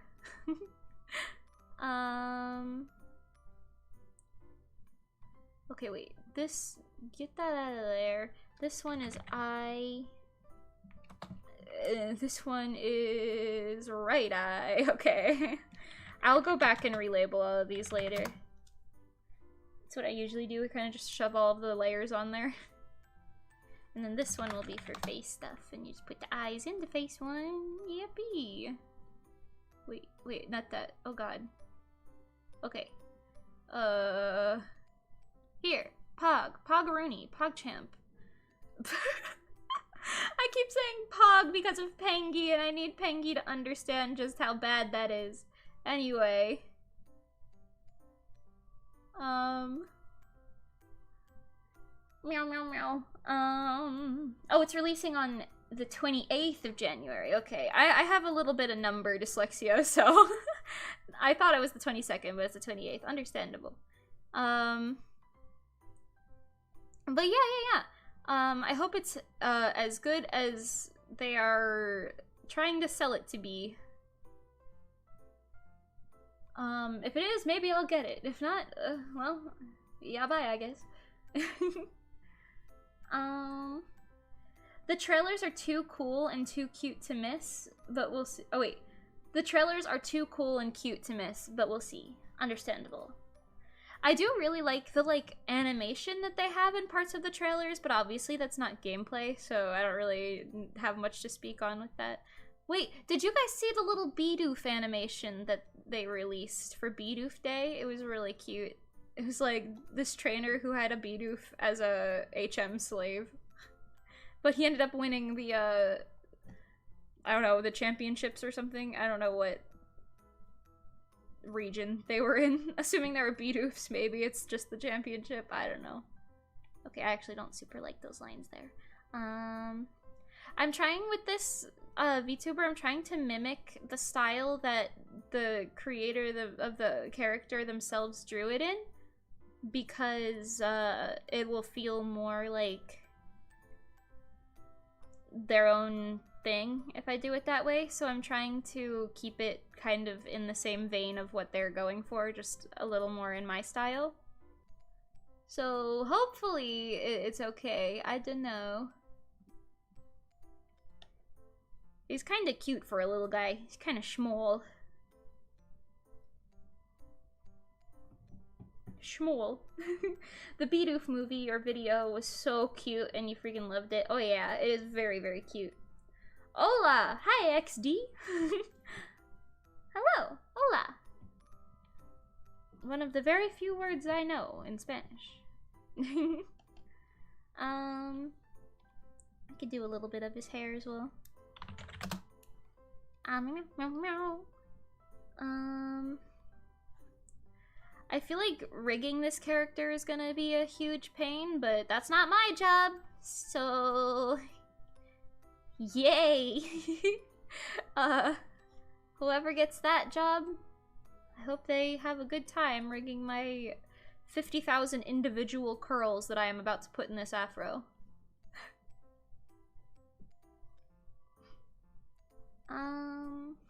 How is it on this one? Oh, much more swirly. Interesting. Interesting-goo.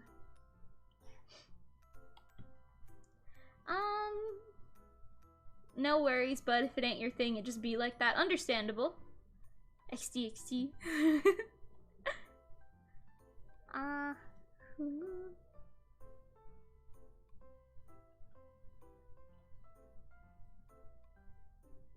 Not gonna lie, this character is actually very cute. He's growing on me very quickly. I feel bad when people commission me through Fiverr because I'm always like, guys, they take a 20% commission. 20%, which, and like, I don't want to, like, I kind of already undercharge for the amount of hours I put into things, but I feel like it's fair for the work that I deliver. So I don't know, but I don't want to like lose that 20%, so I always end up charging it on top of whatever I'm making for myself. And I say that to the people and everything, and I also like sometimes I'm like, I know this is technically not allowed, but like feel free to like message me on a social and then you don't have to pay this fee. But some people like the security that Fiverr gives them, to be fair, because it's like, oh yeah, well at least if I don't get the product I can like go through Fiverr and get my money back. Which is fair. I'm not one of them sneaky little sneakers, I don't know, that scams people through things like that, but I could see why there's a fear of that. It just makes me think of like the people on like Instagram and whatever, especially when I did early on commissions. I don't get a lot of these now, but when I did early on commissions, there would always be those people who were like, can I pay you after you finish it? Because, like, I don't know if you're gonna do it or not. And it's like, bitch, you know I'm gonna do it. You just don't want to pay me, so no, you can't. Goodbye. Because there would always be people who are like, I'm not paying you, actually, because this isn't what I wanted. But now that it's done, who cares? So yeah, I don't know. My main advice to anybody who wants to do commission work in any capacity is get your money first. If someone wants to commission you that bad, then they will do it anyway. Okay? Like, at least get half payment first. Like, I'm very much so on the train of, like, full payment or you don't get anything. But I know there's a lot of people who, like, feel bad doing it that way, but at least demand half payment first or something. Like, I can't even imagine having, like, done an entire, like, model of work or whatever, and then the person being like, actually, I don't like this. Because, like, I've had similar experiences where someone's like, I know I said this thing is what I wanted. Like, I know I said I wanted, like, I don't know, a pink-haired anime girl with blue skin, but now I want a green-haired anime boy with yellow skin instead, and it's like, those are two entirely different things, and now that I finished it, you're gonna say that? That's kind of sussy. It's kind of a sussy baka thing to say. But anyway, so yeah, the gist is get your money. Get your money, what are you doing? Get your money first. Yeah, rigging this hair is gonna be absolute hell for whoever does it, though. I apologize in advance if you happen to ever see this. It will look good, but it's probably gonna be a little bit of a pain to make them all, like, all of these individual curls jiggle. Because as you can see, I'm doing them in these, like, little clumps, but they're each gonna stay their own individual pieces to give it this, like, fluffy afro look. And give it, like, nice movement, you know? Yabe. Howdy, hi. Hiya, Maraki. What's up, welcome. Dasa not Mesa? Wait, Dasa not Misa. Understandable. You haven't played the last ones, but it's a mission-based game, and you can't really do anything outside of the missions, but you like, open-world games. But, if you don't like it, you're not hating, you just don't. Understandable. You are allowed opinions, no worries. I haven't played any of them, so I don't have an opinion. I do think the Monster Hunter games are very strategic based from what I saw, and strategy games aren't super my vibe because I'm not that smart. So I'm like, what if I just don't do it this way though? That'd be kind of cool, right? If I just hit it with, like, that's how I play Pokemon, for example, which, I mean, you can get away with it in Pokemon because Pokemon is, like, quote-unquote a strategy game, but is it really? But yeah, I don't know, I play Pokemon by, like, just only saving the moves that do the most damage and only using them. Like, I guess I'll sometimes think about type matchups, but that's about as far into strategy as I go. Like, you probably won't catch me sitting there being like, I have to raise my stamina on this Pokemon because they have the ability this and that does this and that. Usually when a Pokemon's ability kicks in, I'm like, oh, right. Cool. Anyway. I would be absolutely terrible in a lot of those, like, you know, like the Nuzlocke challenges and stuff. I would be terrible in those. But, you know. Oh, also, they're releasing a new Kirby game I saw. I'm very into that. I've played a lot of Kirby games in my life because I just really like them. I played Superstar Ultra on the DS when it came out when I was like, I don't know, like 10 or something. And it was very fun. I remember using my friend's action replay, like the little cheating thing that they sold, to help me beat the final boss because I couldn't do it. Like that like jokester clown guy, I don't remember what his name is. Jinx, maybe? I don't know. But I used like the cheat code thing to beat that guy, and I felt so powerful in that moment. But yeah, I also played like Kirby's Epic Yarn, which I really liked on the Wii.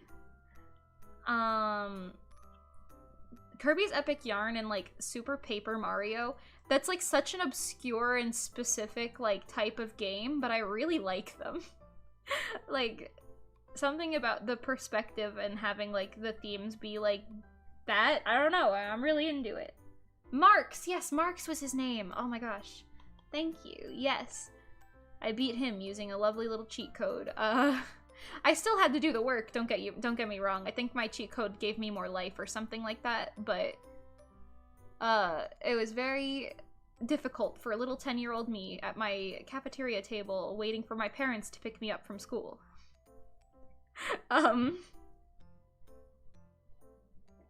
They had a, like, I think it was called like Prime Time or something, but it was where they would have all of the like kids who didn't take the bus home or for whatever reason, like stay after school hours until like 6 o'clock when you could go home. And that's just where I would hang out, and that's where, like, I would almost always be the last person picked up, but that was good because I could always hang out with whoever was there.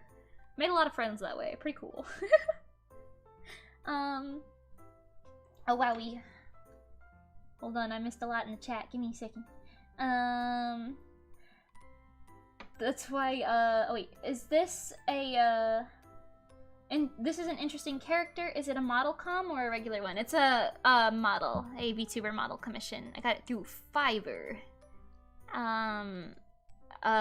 Just yesterday, actually. So, we cranking on it because we got deadlines to meet. That's why I prefer to hit you up on social media. Yeah, you get that sweet. I don't even know if it counts as a discount. Yeah, I guess you can't even really count that as a discount. You just get that don't have to pay extra fee luxury. Luxury? Luxury? Luxury? I don't know. How do you say that word? Who knows? Hello, my friend Amber Aki. It's just me saying hi. I try to say hi to everyone I see in chat. If I miss you, feel free to just comment again. I'll probably notice eventually. Yeah, half pay before you start and half pay before they get sent the final is a pretty safe way to go, and you can charge extra for major changes at the end. Yeah, definitely, definitely. That's the thing. Fiverr has this system for revisions, but there's no guidelines, and you can't even put in your own guidelines to state what a revision counts as. So, like, technically, they could remake, like, have you remake the entire thing 3 times if you have 3 revisions. Even though if you put 3 revisions, it would be, like, your intention would be, like, no, I just, like, if there's 3 things you don't like about it, or, like, something small you don't like about it 3 different times, I'm fine with changing it. But, like, technically speaking, you can't control the parameters on that. So, What was I gonna say? Oh yeah, so it could be like kind of abused in the system a lot, which is why I think I'm gonna change mine from like 2 revisions to like no revisions. But like if they say they don't like something small, I'll just change it. Cause like I don't mind doing actual revisions. It's just when it gets down to like, can you redo the entire thing? Cause I actually don't like this. It's like, all right, get out of here with that. I don't care about your feelings. I'm just kidding, but you know what I mean. I got lucky because I haven't had any like crazy bad situations like that through Fiverr yet, but like it's one of those things where I'm paranoid enough about it that I could see it happening, and I just really don't feel like dealing with that whenever it does happen. You play Terraria. I don't know. I heard Terraria is a very like calming game, kind of like Minecraft in a way. Like there's like stakes, but like it's still a calming game, you know? I don't know, I've never played Terraria myself.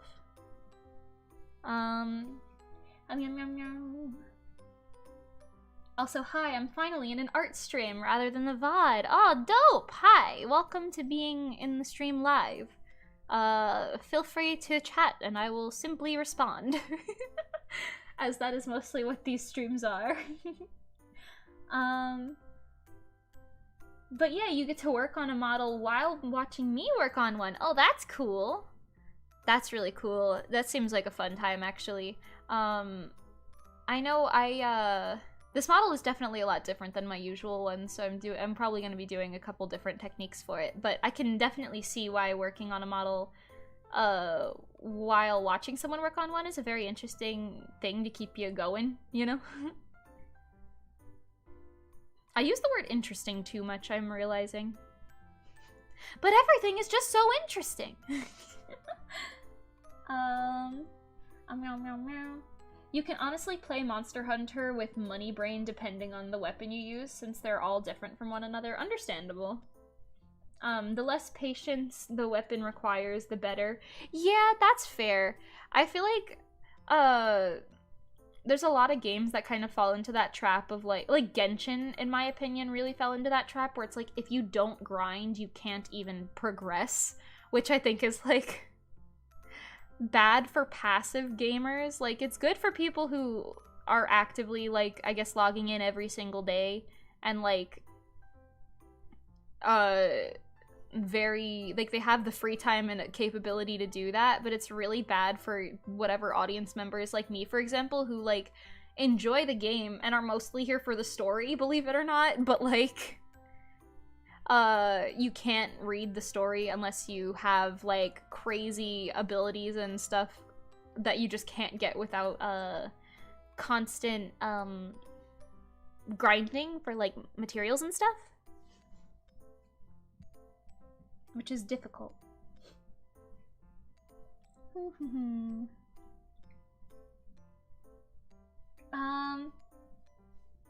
If I would play a Nuzlocke, I wouldn't even get past the first gym without already losing a lot of Pokemon. Yeah, same. Nuzlocke is the one specifically where you can't reuse your Pokemon, right? Like, if they die, they're dead. Or if they faint, they're dead, rather.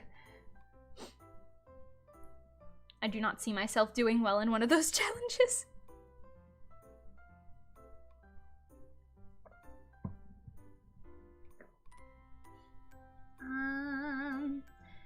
Oh, hi TLMC! Oh my gosh, guys, are you ready? I have to harass this man with this every single time that I see him enter anything. I am so sorry. Christian Villarosa at _ TLMC _. Hi, welcome to the stream. I'm also realizing you came in like almost 10 minutes ago, but I'm a little behind on chat. It's okay. You had the worst possible day, so you're gonna chill in here on your way home. Oh no, I'm so sorry. I hope you have a better evening than day. Oh yeah, bye. It's okay. We'll keep the energy pretty light in here. My cat Oreo just got outside of his little cardboard box, and now he's going to go sleep on the bed. You want to play Kirby's Epic Yarn with me? Oh my gosh, yeah, I would love to play Kirby's Epic Yarn on stream. I don't know how on earth to stream Wii games, so I think that would take a little planning, but I would be down for it if it was a possibility. I think what I'm gonna do, I'll give him a neck, but then we'll just color his face a little bit more and his hair and stuff. Neck.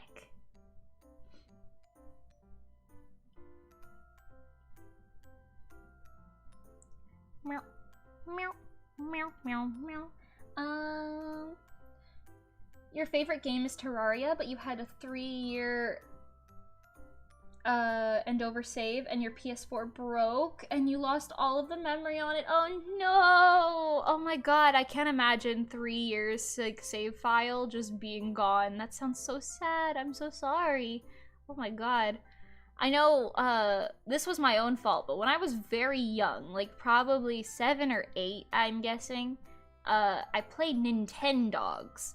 And I was holding my DS weird one day, and I was like pressing buttons without knowing it, and I actually deleted my Nintendogs save file, and I looked at my DS right when it said, "Are you sure you want to delete it?" But I pushed the button without thinking, because I was a stupid little child, and I like just saw it say like goodbye or something, and I was like, wait, what? No! And I couldn't go back. It was so late. It was so late. It was so sad. And then I never played that game again. It was very funny.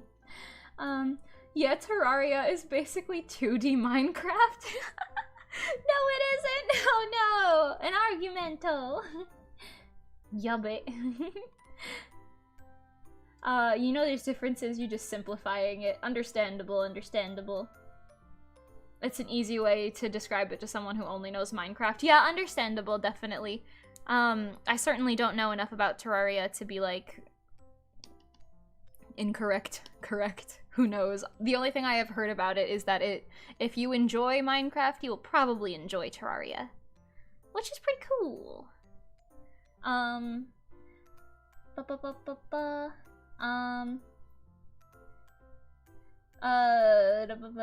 Where am I? I lost my place in the chat again. Oh no.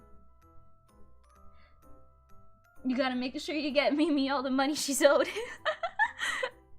Listen, listen, listen. You're good, you're good. Don't worry about it. Don't worry about it. Out here, it's...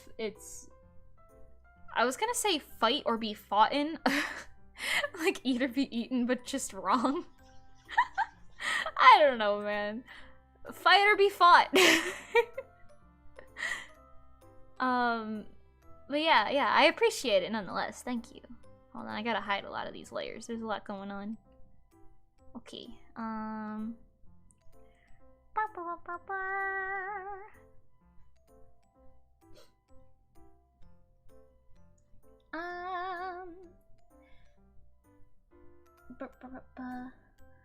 loving the username theme song? Absolutely. Trust me, trust me. I have plans to turn that into like an actual chant. That's been on my to-do list for a hot while now, but I think it'll be very fun when it actually happens. Just like, I produce a song and it's just this 30-second clip of me chanting TLMC in your face over and over. And everyone's like, what is this? And I'll be like, my single, bro! It's a new single! A new single released! Fun fact about that chant about TLMC. My friend Diet Shampoo and we were at, I think, Katsucon one time. I think it was 2019.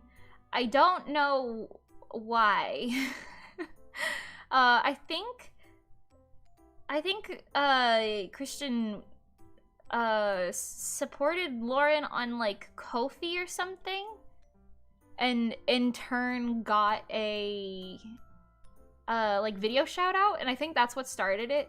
But Lauren was like, wow, how do I do a video shout out? Like, what am I supposed to do? And I was like, I was feeling kind of funny. So I was like, don't worry, I got you. Let me be really cringy about it.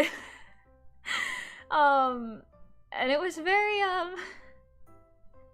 That's just what was born from it, so I'm sure you can assume a lot of things about that. But yeah. This is unrelated, but do you have any plans on releasing off vocals for the Rezo songs for covers and stuff? Yeah, definitely. That's on our to-do list right now, actually. We have the off vocals for Goddess on our Bandcamp, but we have to put, I believe, Cold Case, Monochrome, and Let's Go Rainbow. Haha. I know our song names. Don't laugh at me. We have to put them on there. Instrumental wise, actually, does this look better? I kind of like the gradient. But yeah, the TLDR is we will be releasing the off vocals for that. We're gonna release it specifically after a few other things, I believe, but you can expect them soon, definitely. I know somebody said that they were gonna cover it. I don't know who, because I didn't actually read that myself. I think Pengi just said, like, oh, hey, someone's gonna cover this. And I was like, wow, pretty cool. And that was the end of that conversation. But I am excited about that, nonetheless, to see covers for, like, Monochrome and Let's Go Rainbow, definitely. I think that would be very fun. This color is wrong. That's probably more accurate. Every time I draw darker skin tones, my brain is always going towards, like, the red tints, but I have to remember that, like, you can go towards the yellow tints definitely a lot more, and I'm always just like, because I do that with a lot of things, actually. I always shade with red tints on skin in general, which is, I guess, just a habit, but Humu, the sun came out. I can't see my screen anymore. You have to go, but you'll probably be here next stream. Have a happy evening. You too! Thank you for coming anyway. I appreciate it. Oh yeah, but too bright. I am blind now. Okay. Okay, let me clean up this layer and then we can move on to the next one. Yeah, boy. Yeah, boy. Cow free.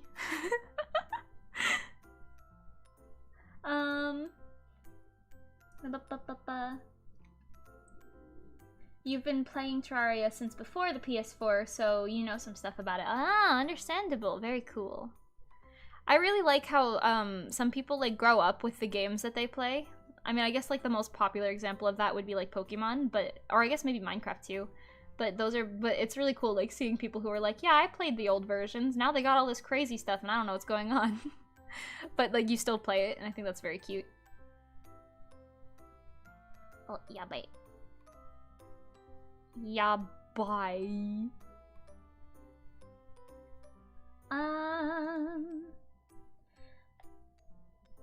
Choo. Woo, awesome. Oh yeah. That'll be epic. You've really been wanting to cover Monochrome. Oh, heck yeah. Oh my gosh, I'm so excited to hear it. You're in a group of people doing Let's Go Rainbow right now. That might be what Pengi mentioned, because she's in the server we promoted in. Oh yeah, definitely. That sounds accurate. That sounds accurate to what I was told. It's been a bit since I heard that. We all took like a little, I don't want to call it a break. Actually, we can call it a break. We took a very short break from Rezo stuff for like a week after Hallmax. We were all literally dead. I don't think... I mean, I talked about Hallmat in a stream after we did it, but I don't know if we'll be doing Hallmat again as an event. Some things that were our own faults, but some things for the con that just make it very, like, shady. Not the con, the event, I guess, for Idolfest. I don't know. I'm talking out of my butt a little bit here, but I don't know. It was a little shady, and I didn't feel super great about a lot of things that were happening, and it didn't help when we were already super exhausted about stuff, and then there were, like, a bunch of little things that made us feel really disrespected. So, I don't know if we'll be doing that con again, but you could see us at other cons, maybe. Nervous laughter as I try not to slander people. You know what I mean? You know what I mean. I live in America. We have free speech. It's okay. I can speak. Haha. Hee ha hoo hoo. Haha. Anyway. You have a beautiful voice, thank you. As I say really shady things, it's fine. Thank you, though, I appreciate it. I'm really excited to hear your covers of our songs, though, yeah. We're definitely gonna share the instrumentals for both songs pretty soon. I guess wait on that or get your customs or done or something, whatever you want. Pretty pogue, pretty pogue. I think I'm gonna do something a little different and go back up to the eyes and work on them for a sec. Because I think that'll make the rest of the model easier for me to plan out when I can see the eyes a little more clearly. Okay, so he said gray instead of white for this part. I do remember that. Can I hide this? Thank you. Thank you! I really like doing VTuber model commissions because you don't have to put a lot of thought into like poses and stuff super much. But at the same time, you have to really sit there and think about like how layers, I guess, layer on top of each other. And it's definitely a struggle sometimes to be like, oh yes, this one goes here, this one goes here. Is this right? I don't know. Hey yo, I'm back. Hi, Idle Pandy, welcome back. Welcome, welcome, welcome to the party. Today we have a party. I don't know what I was gonna say there. Okay, I'm also gonna give it some three-dimensional shading this way, because I think that'll help, because you got big eyes.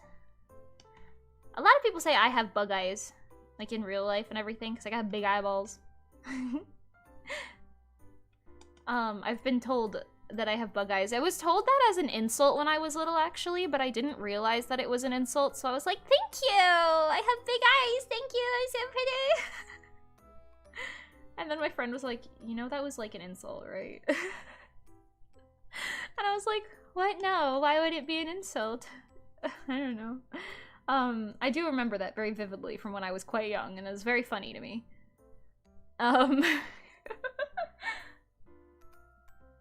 Yeah, it's gonna be fun. You're excited for monochrome because you want to write a rap for the second verse. Oh, interesting. Very interesting. I'm excited to see what you do. Pupils. Let's work on the pupils. Oh. Right now in Sword, you have the expansion pack, so you're getting a full Galar Kanto legendary bird team. Oh, cool! I didn't even know they had expansion packs for that. That is very cool. Is that like get across the Galarian border free? I remember there were a lot of memes when that game came out where it was like, you're not in the decks, you can't cross the border. Because they have too many Pokemon now, so they can't fit them all in a game properly without optimizing it more, and they're just reusing all of the same assets since, like, XY, so they can't really fit all of them in there, so it's a little difficult.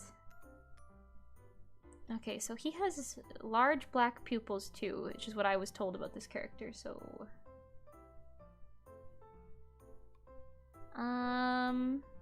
I wonder if that size is okay. Is that... It certainly doesn't look like my art style, I can say that. I think that's mainly what's throwing me off. But, like I said, I'm down for a challenge. Who am I, if not down for a challenge? Ba-na-ba-na-ba, na-na-da, da-na-da-na-da-da-da-da-da-da. Wait, hello? Where am I? What did I do? Nani? Nani the fuck? Okay.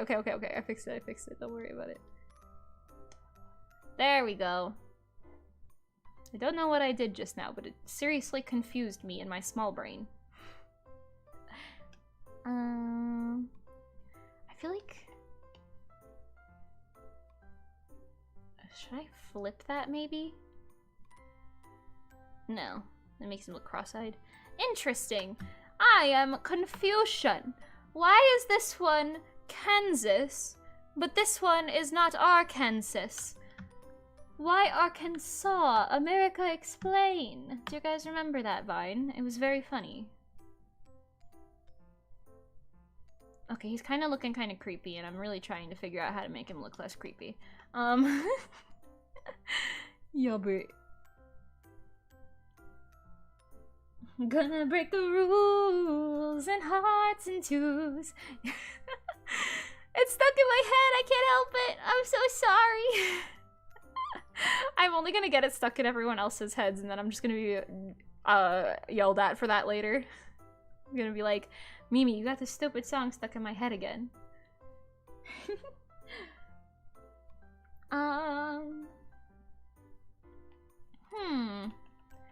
What if I make it a little darker up top, maybe?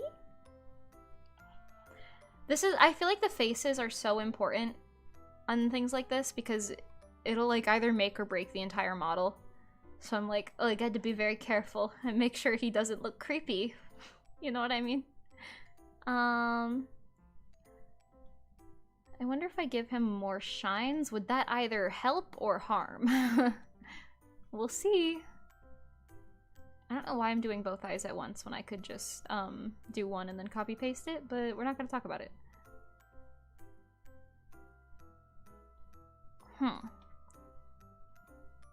Okay, maybe. Eyelid lines. Maybe there's windows above him. I don't know. What do I know? Yum yum yum. Maybe there's a tree over here in his sight. He sees a tree. I don't know. Eye reflections are kind of crazy. You guys heard of Mothman? I wonder where Mothman is. I miss Mothman. This is whoever his future viewers are. Because he's a VTuber. They're all watching. And here's his little webcam. Floating. I don't know if that helps in any capacity. Ugh, I don't think so. Hang on. We just do that a little bit. Come down here. Go like this.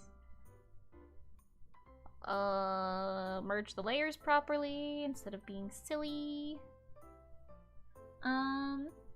Is there a reason you don't just use a symmetry tool for this, or does Sai not have one? Yeah, Sai doesn't have one. A symmetry tool would be very helpful for a lot of this stuff, but I'd usually just copy paste the layers and then horizontally flip them. It's not a lot of extra steps, honestly, so I don't super mind. But yoik. Hey Mimi, have you seen the Niji Sanji boys? I have seen them, yeah. I don't watch any Niji Sanji super, like, religiously or anything. But I have seen them, and I do think a lot of them are really, funny. I like a lot of their voices, too. They suit the characters really well.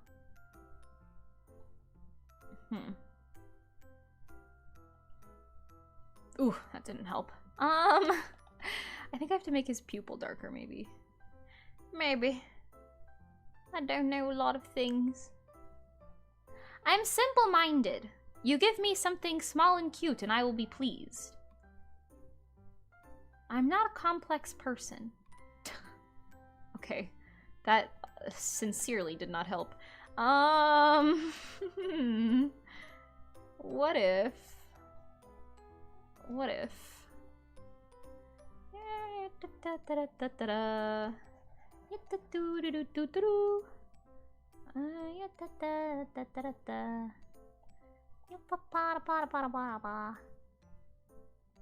I am an artist. I know what I am doing. The design is very human.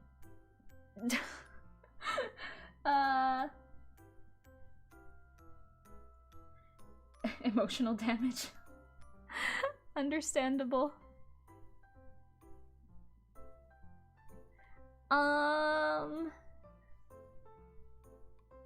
Maybe that's better. Maybe. I don't know. I'm not a scientist. He has very, like, animal-like eyes, which I'm just not very experienced with, so we're doing our best out here. I say animal-like in, like, the way of, like, fantasy animals have, like, the eyes kind of like he has in this lower reference sheet. I don't know. Nyaho. Nyaho?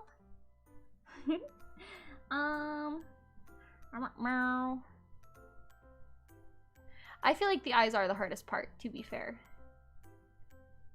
Especially when you're trying like a new style out. I feel like the eyes are always like that one part that'll really throw you off if you're not used to seeing them that way. Oh, yike. Yikes. I wanted to try doing one of those streams where you try speaking in only a different language the entire stream. But the problem is most of my viewers are English speaking anyway. So, I don't know how entertaining that would be. It would also be maybe fun to do like a Duolingo stream.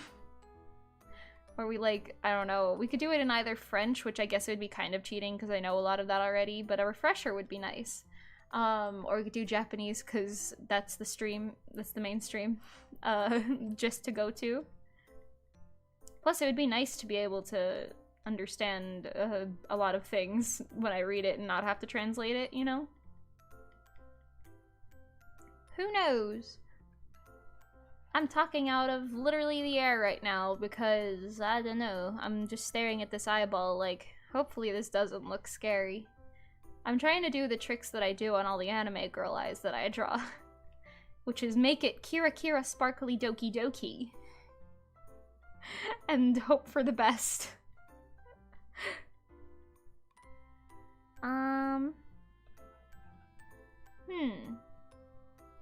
That certainly looks more rendered. How... Do I want to just give it normal shines like I do? I don't know. I feel like that... Does that look okay? Ignoring that side, like specifically just this side. It's not bad, but something about it is like unsettling. It's like, it's not the uncanny valley because it doesn't look realistic, but like something about it is just a little off. And I'm thinking maybe the shines are too big. Mayhaps. I think that helped. I don't know. I'm not a scientist. I think the fact that you know a lot of French might make it more fun actually because Duolingo is a mess with the sentences it gives you and you have to be picky sometimes. Oh, you think so? Okay. Perhaps we will do one of those. I haven't used Duolingo, so I genuinely don't really know, but I'm into it. Okay, right there. And then copy the shines over like this.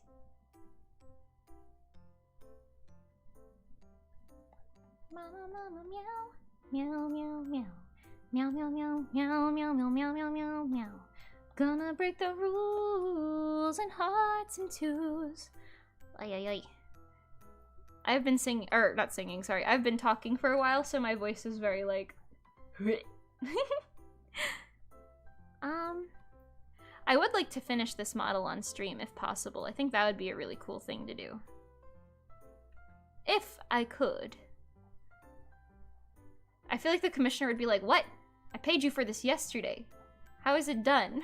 And I would be like, it turns out you're one of the lucky ones, because a lot of the times I feel like my commissions are either done immediately or like really, really far after when they were originally commissioned, which I feel so bad about, but it happens way more often than it should. Oh wait, I actually kind of like that. Hang on. Put that here. Wait, do I like that? Yeah, I do.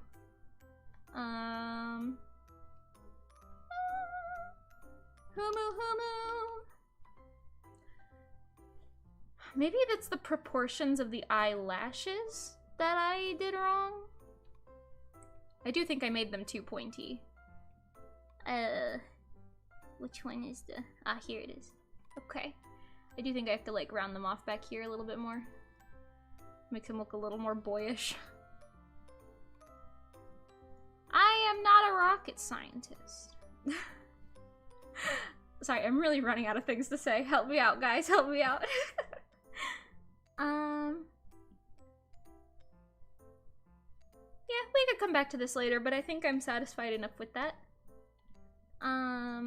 Eye-wise, this hair has like an orangish purplish tint in it. At least down here it does. Up here it just has like a grayish look. I'm gonna try and finish up his face a little bit more. Because I think, like I said earlier, I think that'll help the model come together a lot better. Here we go. Eyebrows. Oh, yike. And then swap here, get a little skin tone in there. Oh, yike. Yike. That's the other thing. You have to be so careful about not blending your layers together improperly on the models, because, like, that just means you just might end up having to redo a lot of work, which is never super fun. You gotta, like, hide and unhide your progress super often so you don't mess up all of the layers.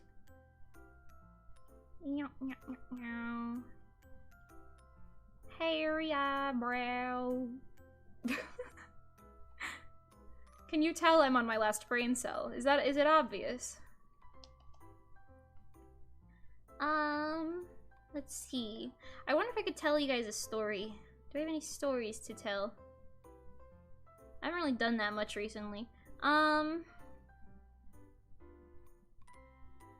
god, here, okay. Humu. I'm gonna come back to the mouth and the nose later. I don't know what's going on anymore. We can do the ears though. Let's do the ears. Is that this? No, that's the mouth. These. Yeah. Okay. Womp womp womp womp womp womp womp womp womp womp. Meow meow meow. That's the other thing. We have a new song in Rezo that's basically done already, and I really have to hold myself back from singing it. I actually, like, the melody is different than what it was originally, but I have the original melody stuck in my head, so, like, it wouldn't even necessarily be a spoiler, but, like, I don't know. I still have to resist from leaking the Rezo stuff. I am our own biggest threat. It looks great. Thank you. Thank you. Let's see. Do you guys have any, like, any ghost stories? Give me ghost stories, because I've never had any ghost experiences in my life in any capacity, but I really like hearing about them. Also, did you see that the BuzzFeed Unsolved boys / the Watcher boys, they're starting a new show called Ghost Files? Everyone was so sad that Unsolved was ending, and then they were like, Ghost Files, and I was like, I could have predicted this, but I am so glad that it's happening. And I'm very excited to see it whenever that does come out. But yeah, I don't know. Anyone here believe in the ghouls, the goblins, the ghosts? Got any spooky stories for me? I really like, I have Fruit Punch villains based off of, like, urban legends and scary stories and stuff like that. You're like Tom Holland? Why am I like Tom Holland? I mean, I like Tom Holland, but, like, for what reason? Does he also like asking about scary stories? But yeah, I don't know. I like listening to, Oh, also, that's a huge mood. Whenever I revise lyrics for songs I'm working on, I end up singing the old ones consistently, even though I changed them because they sucked before. Yeah, understandable, definitely. It depends on the song for us, because sometimes we come up with something and we're like, yep, that's it, we're sticking with that. Even if it's just for, like, a part or something.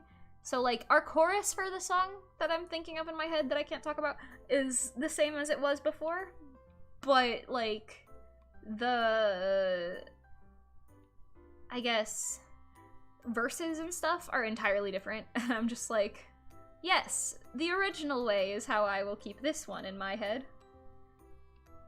Not the way that it is going to be produced, actually. Okay, now we move these behind his head, because they look kind of weird in front.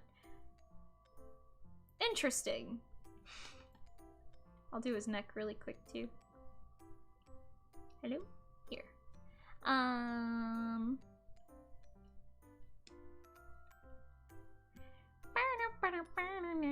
I also keep getting Ready Steady stuck in my head on like random occasions. Like I just hear like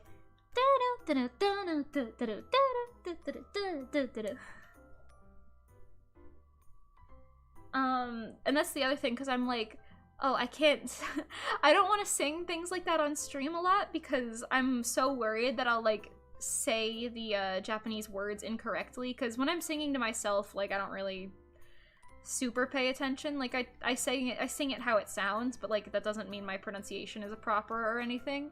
But like if I were to do things for like karaoke streams and stuff like that, I'm like, oh, I really have to pay more attention to the lyrics, don't I?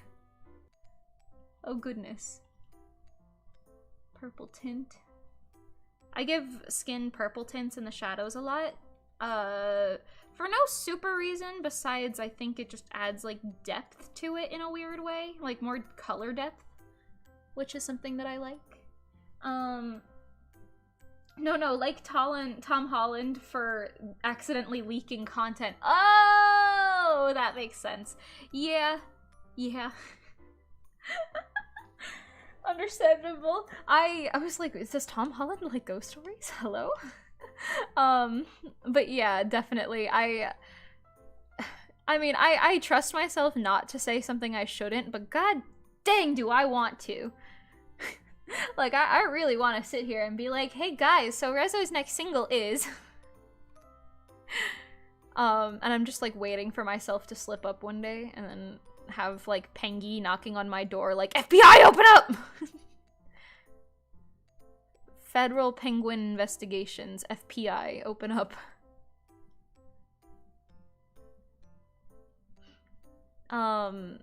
Not because of like anything bad, literally just like I shouldn't be spoiling our stuff, and I am the way that I am, and I get excited.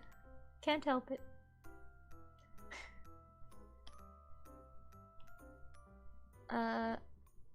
Getting started. I can't help it. I love how spunky Pengi sounds in that. Like, I mean, in the entirety of Monochrome, honestly, but like specifically in like getting started, I can't help it.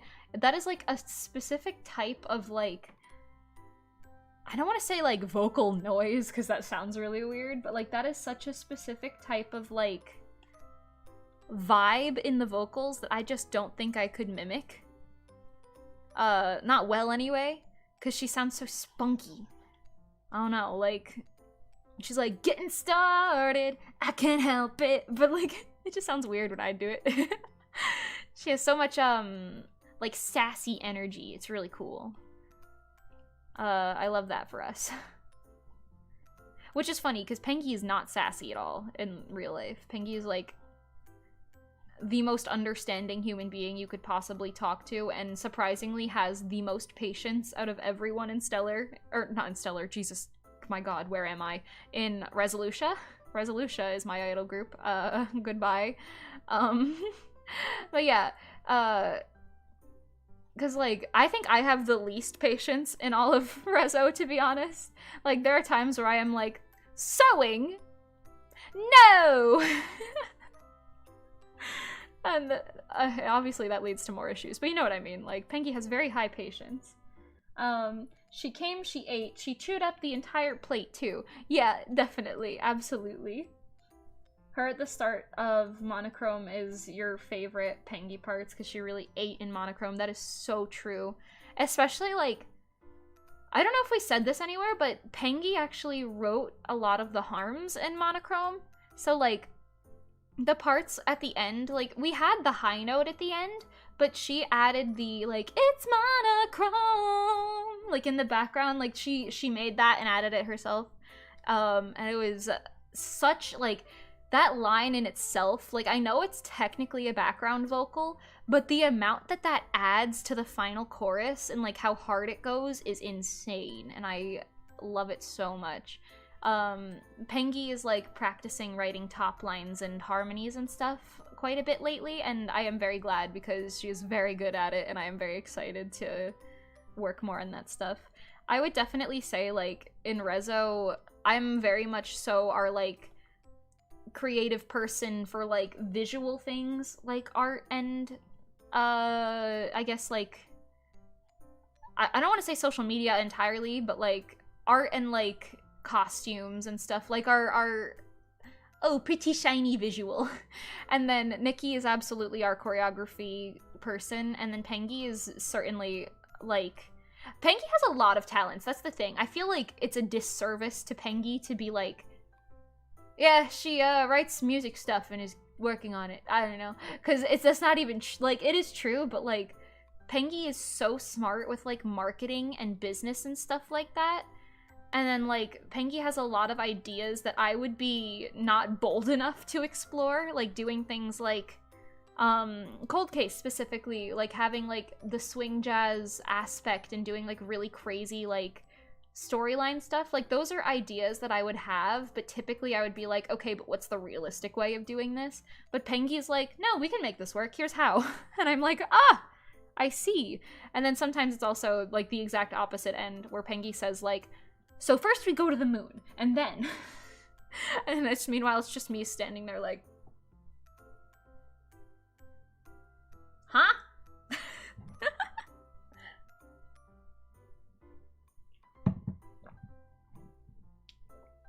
Hello, Cello Jaws. Hi. How are you? Welcome, welcome, welcome. I'm spending a lot of time on this one curl for not a lot of benefit. Because it's like on the underside of all the other ones. I'm trying to get the color scheme where I want it. Ka-chow. That was very cursed. I don't know why I said ka-chow just now. Guys, I'm losing my brain cells. Anyway, hi, Sunflower Rocky Official. Hi, welcome, welcome. Yeah, ad-libs change a song so much, and that part was insane. Yeah, definitely. Ad-libs was the word I was looking for. I don't know why I said harms. Well, I mean, she did harms as well, but ad-libs certainly. Pengi has been really, like, excelling.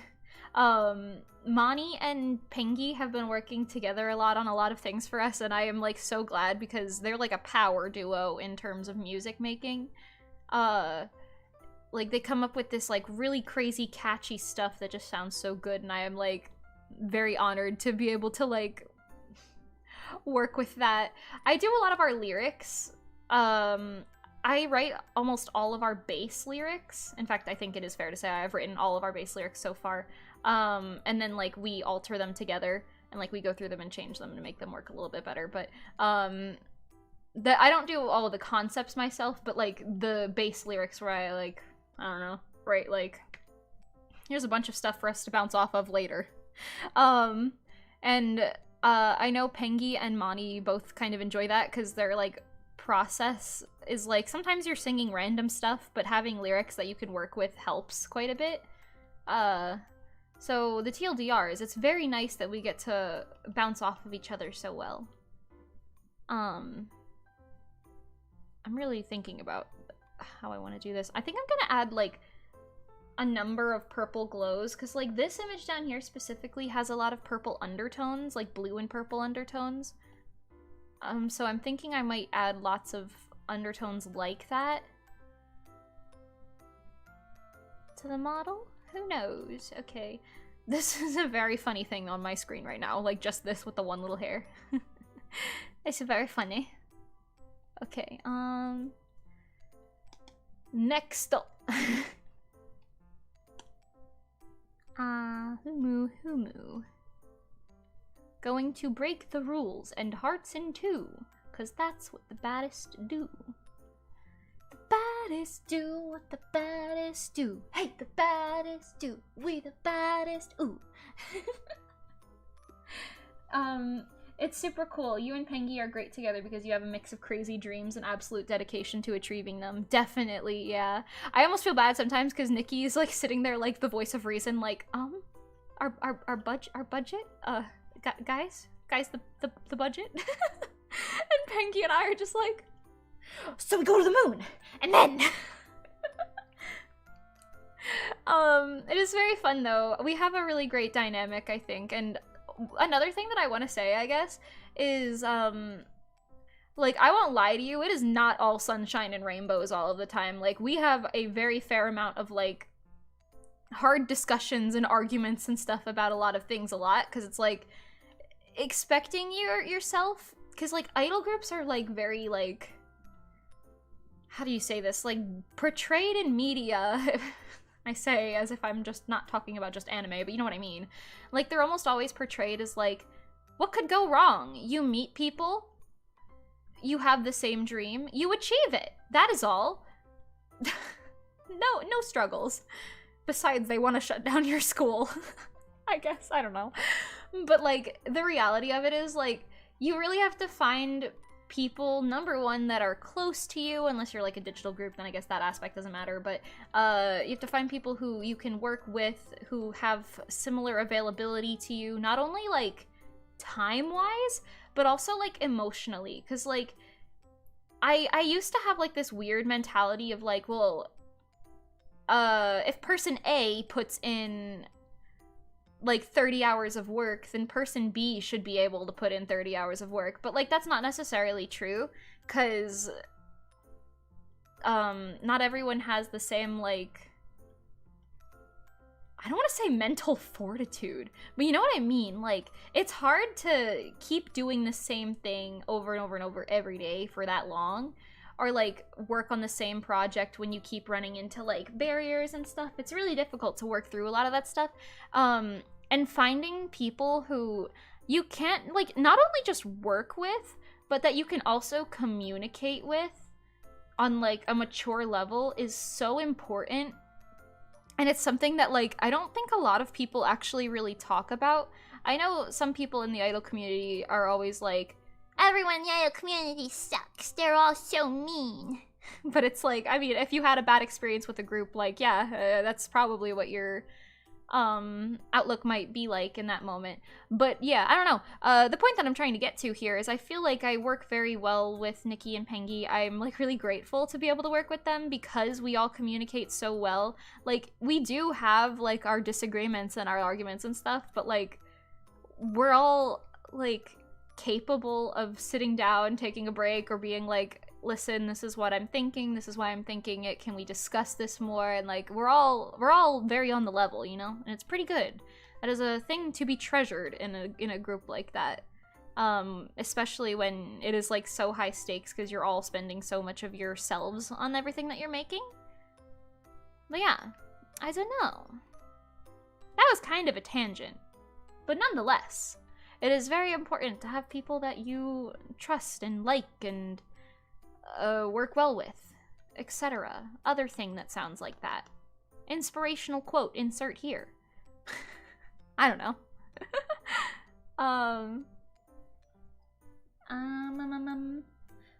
Idol groups are portrayed as fun little activities of making dreams and fun performing together, but a lot of people forget just how much work goes into every part. Yeah, that's absolutely true. Because, like, emotions aside, and that's a very large thing to put aside, just saying. But like emotions and personal level things put aside, like, it is a lot of work to make idol stuff, especially like, I mean, whether it's a cover or an original, there's a lot of work that goes into that stuff, especially like with originals and stuff, because not only do you all have to agree on things, but there's no telling like what could go wrong and when, and you have to be able to like work with that and try and compose yourself with a whole bunch of stuff, and you know, there's a lot, like the amount of work is no joke.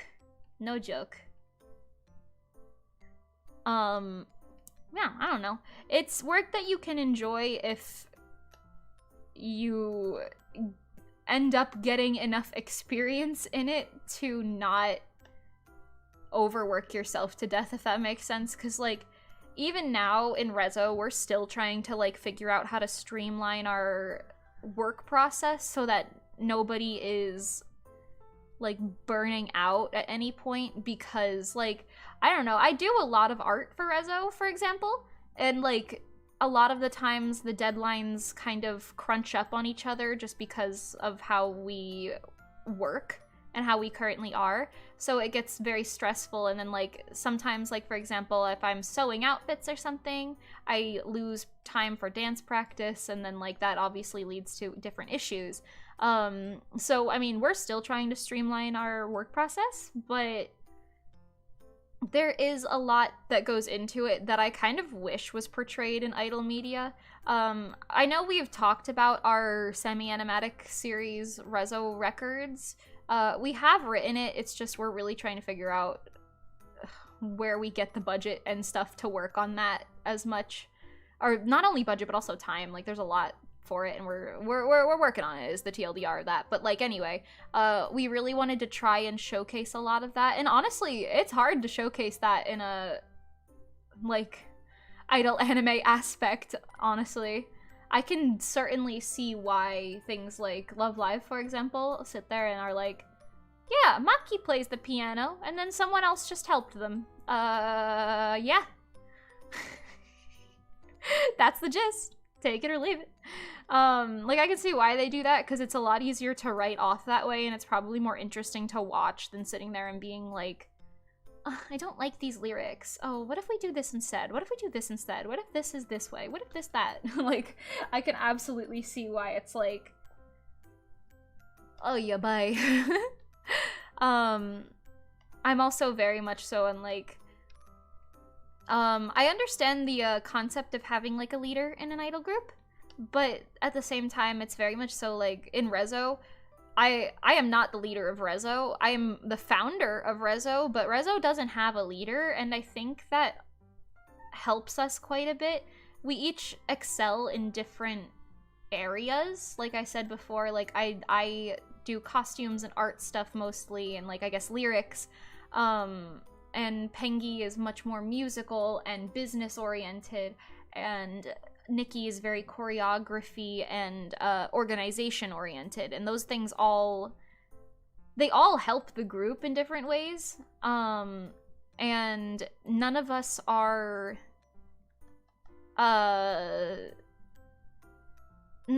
like the type of people to sit there and, like, I guess, hold the group back in any capacity, because we're all so aware of, like, how much work it is to do all of this stuff. So we're all on, like, equal footing, if that makes sense. Which I think is another beneficial thing to think about for idol groups sometimes. Like, I'd be interested to see an idol anime where it's, like, more realistic in that sense as well. Because so far, idol animes are all kind of portrayed as, like, oh yes, the leader is the one who keeps everyone happy. But that's kind of another fairy tale fallacy type of situation, because it's like, you can't just do that, though. Like, sitting there and saying, like, oh, I have to make everyone happy is, like, not realistic. Because, you know, you have to be able to talk with everyone on, like, an equal footing basis, you know? I don't know. I'm kind of preaching to the wind at this point, but you know what I mean.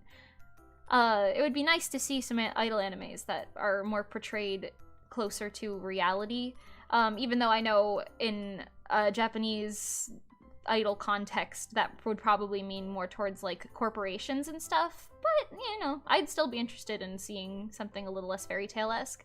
Don't get me wrong, I love Love Live entirely, so I'm not complaining about what it is. Just saying, like, would be nice to see. Interesting. Yeah, I don't know. That's sort of what I liked about Nijigasaki, because they really dug into how Setsuna drove her group apart because she wasn't listening to all of the other members' concerns. That's fair. Yeah, Nijigaku, they did touch on that, definitely. I feel like it could have been expanded on a little bit more. And, like, the recovery aspect of it, because it seemed like they all had already forgiven her. Which is, like, I guess, it keeps the story moving. But, you know, I do agree. It was nice to see that in Nijikaku. I did like that anime a lot more than I was anticipating that I would, because I'm much more into the idol group aspect than the solo idol aspect. But I still enjoyed it, certainly. I think I have to make some of these a little bit darker, like maybe this one. Give it a little more depth, because it's all kind of looking like one blob at this point. And this one.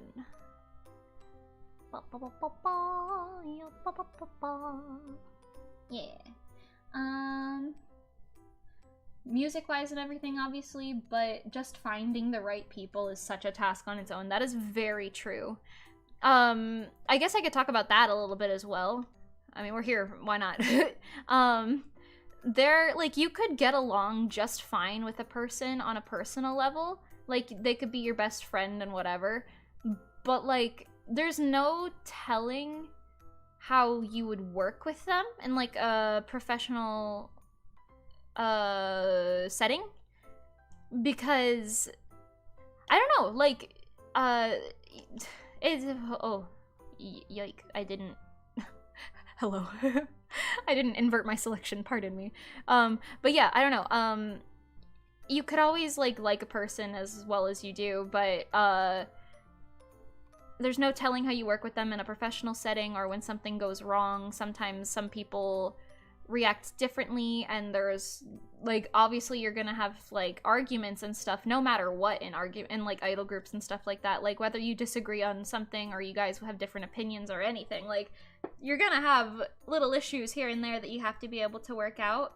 And sometimes personality clashes are a little too strong to be able to do that super well.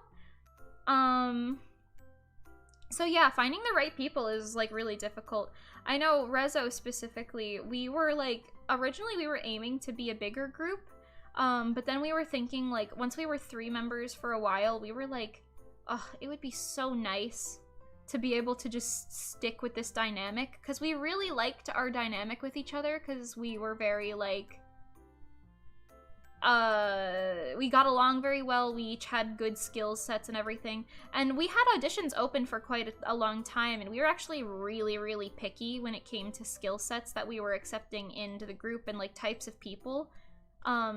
We had plenty of amazing auditioners who were like great, just maybe not great for our group specifically, for sometimes even the smallest of reasons, like, oh, they live too far away, or I don't know, that was a big problem actually for us, like the location of people. We turned down a lot of really great applicants. I'm not gonna say names of anybody, but we turned down a lot of great applicants because they lived way too far away. We were like, well, we can't cover travel costs or anything, and eventually trying to travel that often is gonna be way too expensive, so yeah, I don't know. We had Weiss and Yuya in our group, and just for their own reasons and different things here and there, we all decided like we would just continue as a group of 3 anyway. But yeah, I don't know, it's really hard to see who you work with until you work with them. So there's always a lot of trial and error and stuff, and it's hard to be able to tell a lot of things off the first go. I don't know.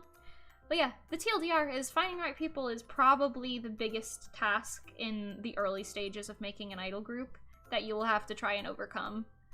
Obviously, the second is making your content, I assume. But, yeah, I don't know. It's definitely something that's a little bit difficult. Actually, quite difficult. I wouldn't even say a little bit. Quite difficult. But yeah, I don't know. It's possible. It's just, you really gotta, I don't know, do maybe like a really intricate interview process or something. A trial period, mayhaps. Who knows? Who knows? Anyway.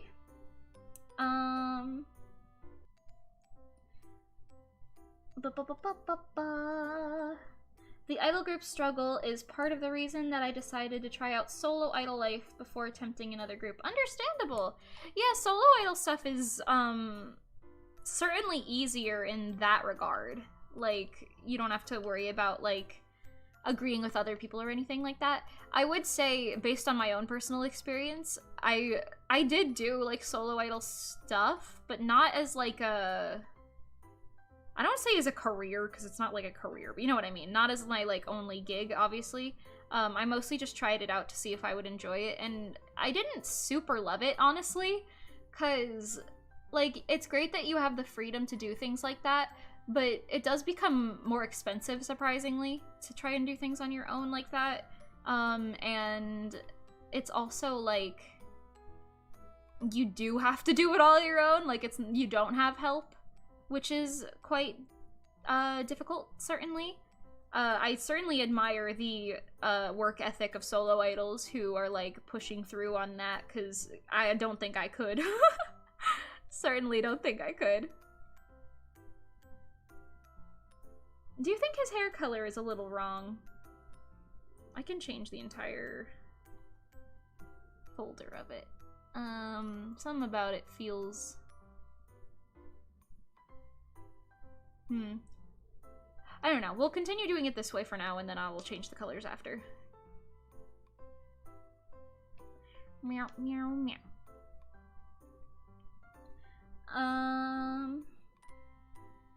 Yeah, I'm experiencing a bit of work distribution issues being the leader. I'm doing 90% of the work myself. Oof, yeah.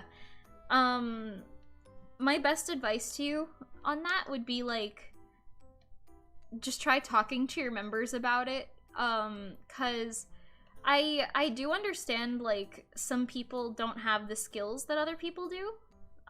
Like, for example, using Reso as a straight up way of doing stuff, I'm not the only person who can draw. Pengi actually, I mean, Nikki also draws rather well, but Pengi draws consistently and is pretty good at it, honestly. I really like Pengi's art, but we do like to try and keep our art style consistent for Reso, because it looks a little more professional, so we're like,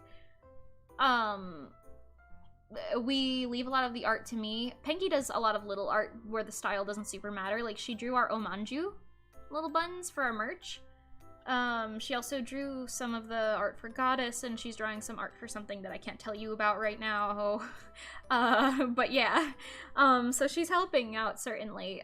She really likes drawing, and she's good at it, and I am very much so accepting of the assistance. But yeah, when it comes down to things like sewing, for example, I'm the only person in Reso who understands how to sew a costume on my own. And they do try to help me, like we have our little sewing weekends here and there, but no matter how you slice it, like that's weeks of work, and you can't really do weeks of work in a couple days here and there. So we certainly have, like, I don't want to say work distribution issues, because that's not necessarily it. It's not really that deep, but it's also just like, there are times where I'm sitting there like, guys, I'm drowning. Please help me. And, like, they do, honestly, they do. Like, I'll be like, guys, this is too much. I need someone to come help me sew. And, like, Nikki will be like, all right, what do you want for dinner? I'm bringing it. Like, let's go. Which is very helpful. I don't know if I've said this on stream, actually, but Nikki actually organized my entire sewing closet recently. Which is very helpful, because I'm not an unorganized person, but after I moved, I just don't know where anything is anymore. I kind of just put it all in that closet, but it's all still in boxes and stuff, so I was like, oh god, I just don't know where anything is. But she helped me organize everything, and it was great, while I was sewing for Let's Go Rainbow, actually. Or maybe it was a little bit between Cold Case and Let's Go Rainbow, I don't know. I went straight from Cold Case to Let's Go Rainbow, so that entire, like, time frame is like a blur to me. I don't even know where I am. But yeah, I don't know. I wouldn't say we have work distribution issues, but I would say, like, it is difficult because there are some skills that, like, currently only I have. That's not to say that other people can't learn skills, but also not a lot of, like, you can't control whether people have the capability to learn a new skill time-wise, or, like, energy-wise, or money-wise. Like, there's a lot of things, like, I can't just sit there and be like, all right, Pengi, learn how to sew, because, like, you have to buy a sewing machine, obviously. You probably have to look at a ton of tutorials. Like, it's not like an overnight skill. Not that any skills are overnight skills, but you know what I mean. So there is like a certain level of, it's hard to keep everyone on the same, I don't want to say level, work range. I don't know what I'm trying to say. I don't know. TLDR, my best advice to you if you're experiencing like work distribution issues in your group is try talking to them. See who can pick up different skills. Make a list of what you need and see who can do what to help. Cause if you trust your group members and everything, like you should be able to try and lift the weight off yourself a little bit. We actually, like, I don't want to say too much about our personal stuff, but in Reso, we, like, recently had a issue about that where I was like, guys, I can't, I'm so exhausted. I have too much work and I'm so exhausted. And we are currently working on some solutions to try and fix that a lot, because we have a lot of, like I said, I do the art and the costumes, and that's quite a bit. Costumes are luckily, like, not a constant task, but art is rather constant, and we're trying to figure out ways to make it a little more manageable. So, I don't know. There's plenty of ways to handle things like that, but I would just suggest talking to them and seeing what you could do. I wish you the best of luck.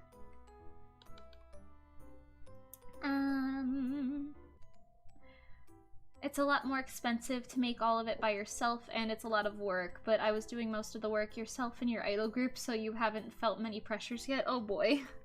Yeah, I know a lot of groups are like that. I'm all for people, like, new people coming in the community and, like, trying to give it a shot, you know? I do think it's a little sad that a lot of people try to join groups, but they don't really understand the extent of how hard a lot of the things are.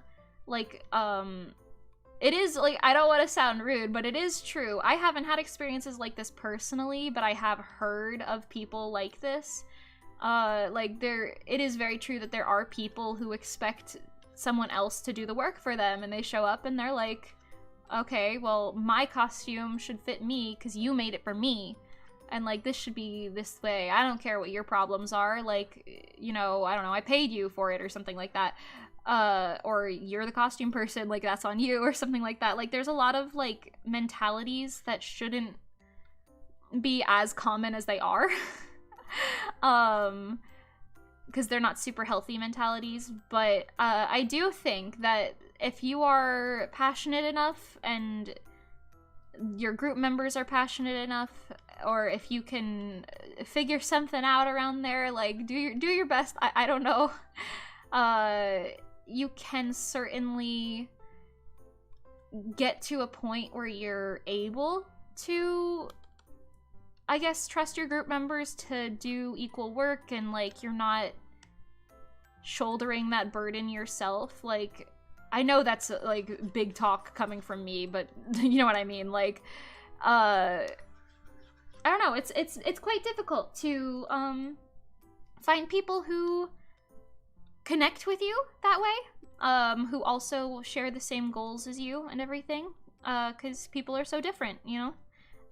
And there's definitely gonna be bad eggs no matter where you go, but that's not to say that you should quit. That's not to say that you should lose faith in everyone.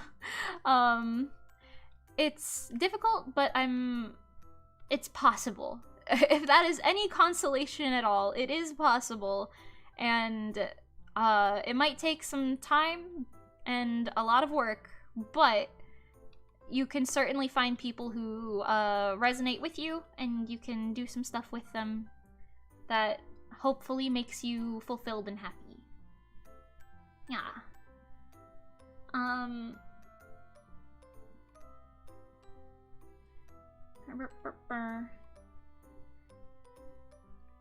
That is true, yeah. You said I might have, instead of a color, I might have an issue with the texture not being right, since you generally do straighter hair and this was pretty fro curls.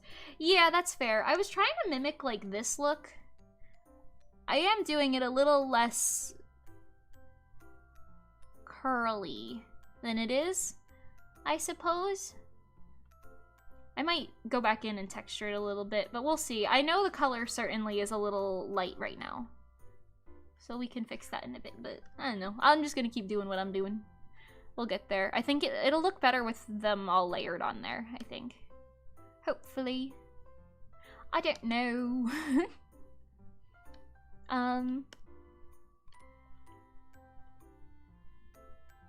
Also, I don't know if I wanted to say this, but I hope that didn't come off rude. No, you're good, you're good.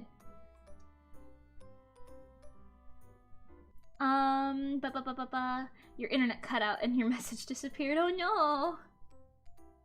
It's okay. I think if it was the one about the solo work, I think I read it. You're good. But yeah, I don't know. I had a thought that I was gonna speak on, and then it went right outside my other ear. Oh, yeah. I think it might be healthier for a lot of people in the idol community to, like, I don't want to say normalize things, but, like, if you normalize, like, people coming and going from idol groups a little bit more, like, it might be a little easier for everyone.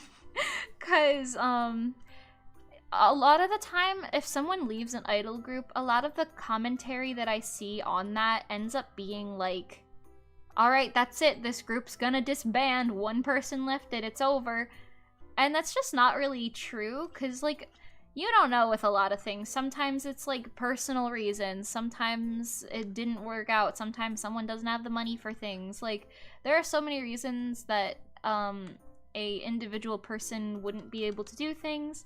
And maybe that group just wasn't working out for them or something. You know what I mean? Like, I don't think it's super fair for us to tie each other down and be like, oh, you were in a group, but now you're not, so now you're, like, for lack of a better term, you know how people are always like, you're used goods in entirely different context, but, like, it feels like that mentality gets, sort of carried over sometimes, and I don't think that's super fair, because it's not necessarily true, you know? Like, I don't know. I see stuff like that sometimes, and it do be making me think. I don't know. I had a point with that, and I'm kind of straying from it. I don't really remember what it was, but, you know. Yo, Sunny's here. Hi, Sunny. Welcome. Welcome. How are you doing today? I'm gonna restart my BGM because it's about to end. Can you guys even hear the BGM, actually? Or has it just been me silent this whole time?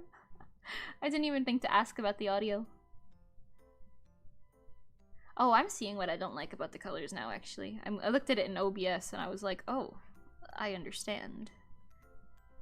It's just a wee bit saturated, I think. There we go. I'll fix it on the ears and stuff in a bit, but... I don't know. We'll finish the hair. The hair is definitely going to be the one piece that takes the longest in this because I did so many little individual pieces, but you know.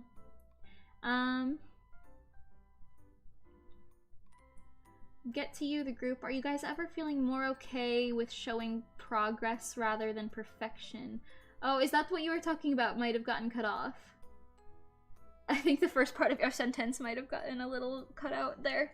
But on the topic of, like, showing progress rather than perfection, yeah, I know with my individual idol journey specifically, because I used to do Stellar, it was very much so like, this was the best we could do, let's just get it out, we know it's not good, but whatever, like, we'll just work on the next one and do our best for that and try to improve there instead of trying to hold ourselves back and try to make every project perfect.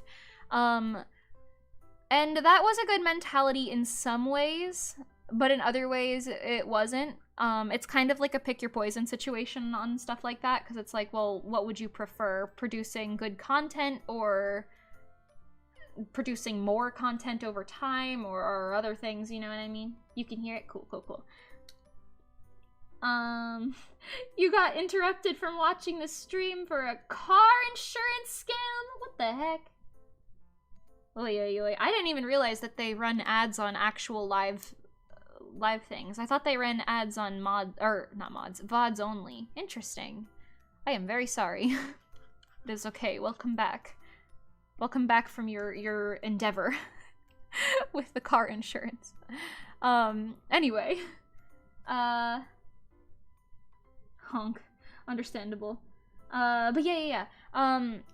So that was very much so the mentality in Stellar, but in Rezo, after my own personal growth, I really wanted to try and make, like, one of the things that I told myself, especially in early Rezo days, was like, I want to try and make content that I'm proud of, first and foremost. Not everyone shares, like, that mentality, obviously, but that was, like, my personal, what I want to do with this group first. I want to show significant improvement and showcase what I've learned and stuff like that. No, it was one of those calls. Oh, I understand. Me when, like, someone in Minnesota calls me to ask me about my car insurance. Anyway, nothing against Minnesota. I feel like I just got a call from Minnesota, like, recently for no reason. Anyway. But yeah, anyway. So when I, started Rezo, I was like, okay, I want to make content that I can be proud of first and foremost, because a lot of, like, it was, like, the opposite vibes of what we had in Stellar, and I wanted to expand upon that a little bit more. So we certainly aimed for that more. Like, I guess the quote-unquote perfection aspect a little bit more than the, progress aspect. Not to say that Goddess was perfect, because we all have our gripes with it.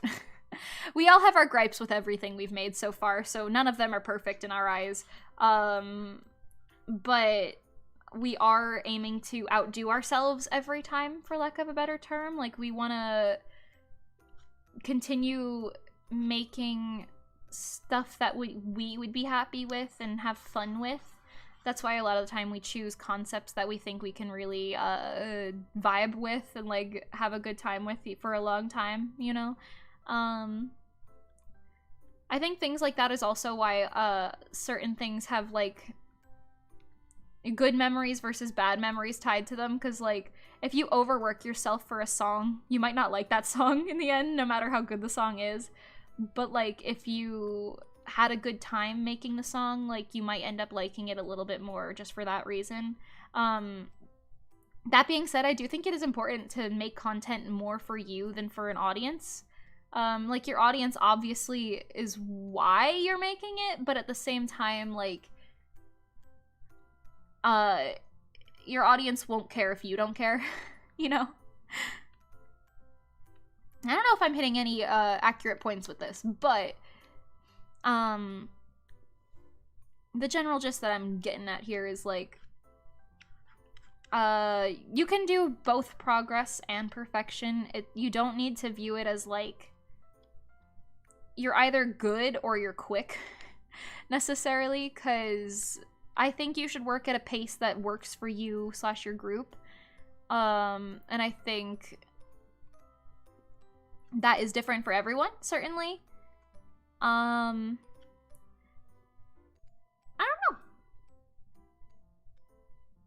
know. You only ask because you have a belief personally that if it's the best you can do, you'll showcase it. Not that I think it's bad just putting it out, but I won't always be perfect in the eyes of everyone. Yeah. It was one of the big problems in your idol group. Yeah, that makes sense. That's a good outlook to have, I would say. That is very true, I guess, that point of, like, no matter what you do, there is going to be someone who does not like it. It does not matter how good or bad it is. Like, we've had people say, like, Monochrome is a terrible song. Like, I don't know. I've seen people, like, diss Monochrome and say it's awful and stuff like that. Meanwhile, I'm sitting here like, really? I mean, like, I like that song, genuinely, which is, like, surprising because I don't usually like my own work, but it's like, oh, interesting.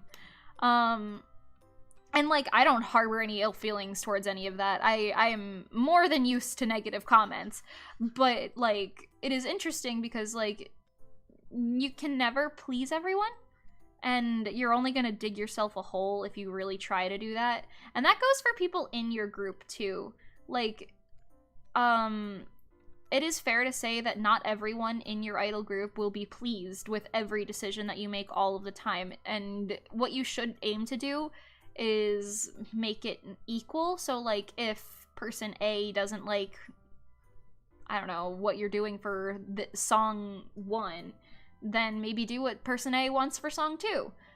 And then if person B is really happy with song B, maybe have them take a back seat for song 2. You know what I mean? Give them, like, you see what I'm saying? Like, give each person a chance to shine a little bit, give them a chance to try and explore what they want, as long as everyone's active in each song, or at least not each song, each project, like, as long as everyone has a say in what you're doing, essentially, then I think you can work with it. I don't know. But yeah, I think the outlook of this is the best I can currently do is good, because you can't do better than your best. That's something Nikki preaches quite often, I think. That made it sound negative. No, in, like, a good way. But, like, I don't know, like, you can't, like, don't overwork yourself or anything if you can't do better. Like, for example, Bright Future was not good. We were all aware that it wasn't good, but we didn't even know what song mixing was back then. So, like, obviously, like, we couldn't have done better. We were, like, 14 and thinking, you just sing into a mic, that's it, right? Like, it wasn't good, but, like, it was the best that we could do at that time. And we were very aware of that, which is why we shared it, even though it was not what we were proud of or anything. I don't know. Food for thought. Food for thought. What? Is there nothing on this layer? Oh, there is. I'm blind. Never mind. It's over there. Hoo-hoo. Meow, meow, meow, meow. How did I just realize I was, like, a minute behind on the stream? Oh, no! That's okay. I've been just preaching about the same thing for a little bit now, so you're good.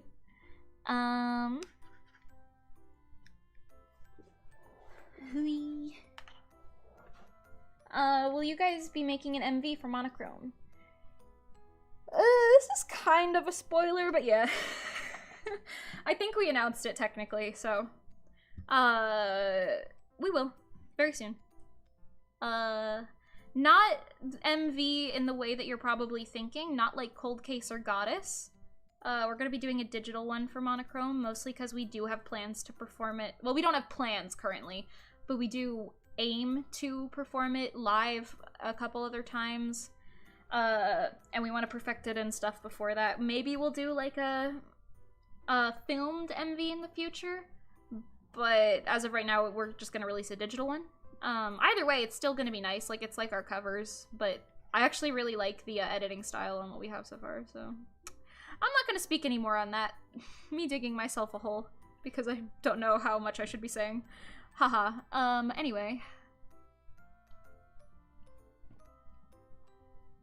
I think this character's hair will look a lot curlier once I texture it a little bit more with flyaways, but I'm gonna just continue doing what I'm doing. Stay on the grind. Like this. Pogaroony. Monochrome is def your favorite of all of the songs so far? Yeah, same. All of the Rezo and Stiller songs combined, Monochrome is absolutely my favorite. It's my favorite original that I've done in any capacity yet, including like album songs and everything. I don't know, I just super like it. It's very much my style of music, I think. And it was one of those ones where, like, when we heard it, we were like, oh my god. And we heard the instrumental when we first got it, and we were like, yep, this is it. and then when we got our top line, our base top line, we were like, yeah, this is it. And then when we did our alterations and lyrics and everything, we were like, yes, this is it. Like, we never lost faith in Monochrome, which I think was very good. Not to say that we lost faith in our other songs, but we did tire of them eventually. I think. Like, now, looking back on Goddess, we're like, yeah, that's okay. Cold Case, I think, was just a very stressful time for all of us, so we were all kind of just collectively like, who? Who's that? I don't know. Cold Case? I don't know her. Anyway, not to say that we don't like it. It was just like, it's one of those things where it's like, oh god, stressful. We only have X amount of hours on this train and we have to film the entire thing right now, but we have so many little scenes and things that we have to get done because we were very specific with it. There's such a lot of stuff going on. Gotta go for a sec, doctor's appointment. You'll be back. Love this masterpiece. Thank you so much. I was gonna say I hope you have fun, but I hope you have a non-consequential doctor's appointment. And I will see you when you return. Thank you. Oh. Wait, I didn't bring the line art down with it. No! This one. Yeah, bye. 24. Okay. Okay. It's like keeping track of all of the layers, because like literally everything you're seeing so far is a separate layer, because it's a VTuber model. I don't know if I've made a VTuber model live on stream on this channel, have I? Maybe I have. I don't know. Have I? I don't know. But yeah, basically when you're making VTuber models, you just have to separate everything into its own layers so that when it gets rigged, which is like when it moves, later, it has individual motion and like it shows all of the underparts and layers and stuff when like the quote-unquote wind blows. Monochrome was a good 180, and I remember watching the live on Twitch as it was happening, and you screamed at work. Oh, heck yeah. That live was one of my biggest brain things for the longest time, because I don't know, if you know anything about me, and doing, like, masquerades for, I think, like, the 4 years, actually 3 years that I did them. I actually didn't even do masquerades for that long. I just did a lot of them in that short amount of time. Between Darling and Stellar. And I am very much so a type of person who wants to be a crowd pleaser. But you made one on your Twitch before as Miyatoshi, but not on your VTuber channel here. Oh, cool. Pog. Thank you. But yeah, anyway. God, the emojis scare you every time because the smiley feels like it's gonna hunt you down. That is very fair. The apple emoji for just like the normal smile is very off-putting. Anyway, but yeah, as being someone who did like the masquerade performances, which are basically just showcases, like cosplay showcases with performances at any normal con. It doesn't have to be idol related, they're just like whatever performances you want to do.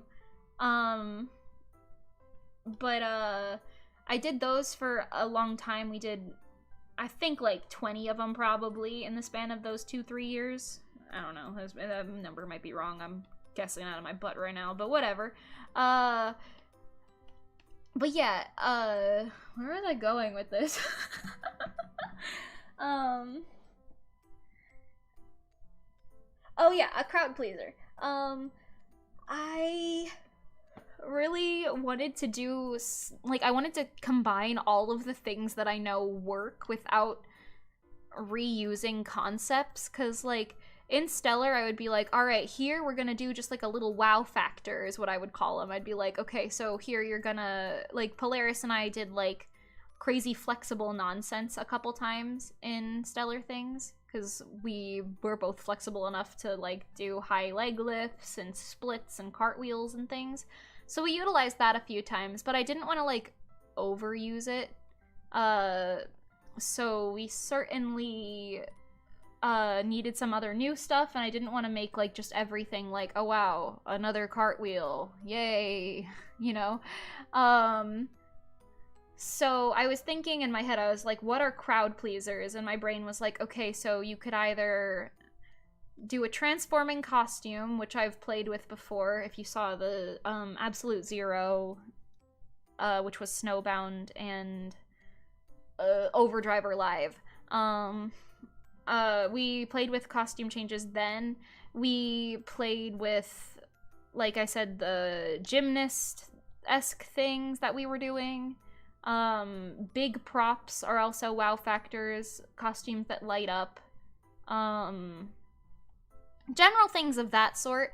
And I was thinking about a lot of them, and I thought, like, the one thing that I really want to try, which we did for the change between Monochrome and Let's Go Rainbow, was we did a costume change, but it wasn't just like, oh, you take off your skirt and reveal a different skirt, or like your thing folds a little bit and it's suddenly like a slightly different outfit. Like, I wanted to do entirely different outfits with an entirely different vibe, but I wanted to have that element of the costume changes right in front of you, and you're not just like trying to like wiggle it off on stage like we did with Snowbound into Overdriver costumes.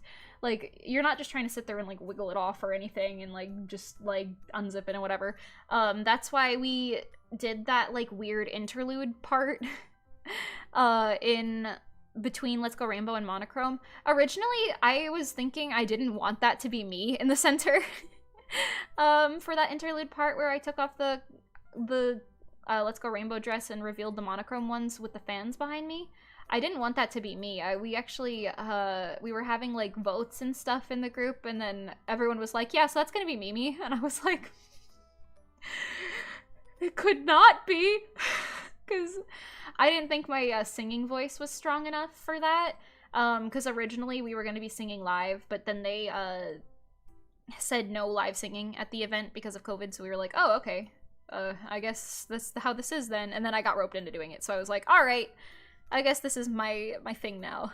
This is what I am doing. This is my life now, right now. Anyway, so I really wanted to do that where the,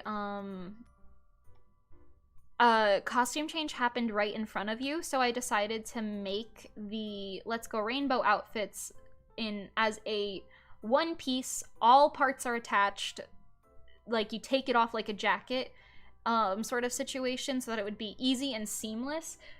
On the actual live show, we did kind of mess it up because the costume, I don't know how visible it is, but it did get caught on my,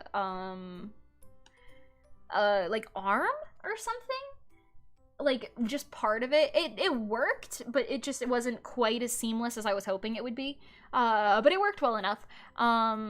Like the costume pops off right in front of you, because the interlude wasn't long enough for anyone to sit there and be like, oh, this is a costume change. It was just so like, oh, they have fans, she is singing, I will watch. And then like the costume change, Nikki actually, the back of my Let's Go Rainbow costume has a handle on it, and Nikki grabs the handle and takes my costume and then shoves it in our little bin behind the fan at the speed of light, and then they get into their poses.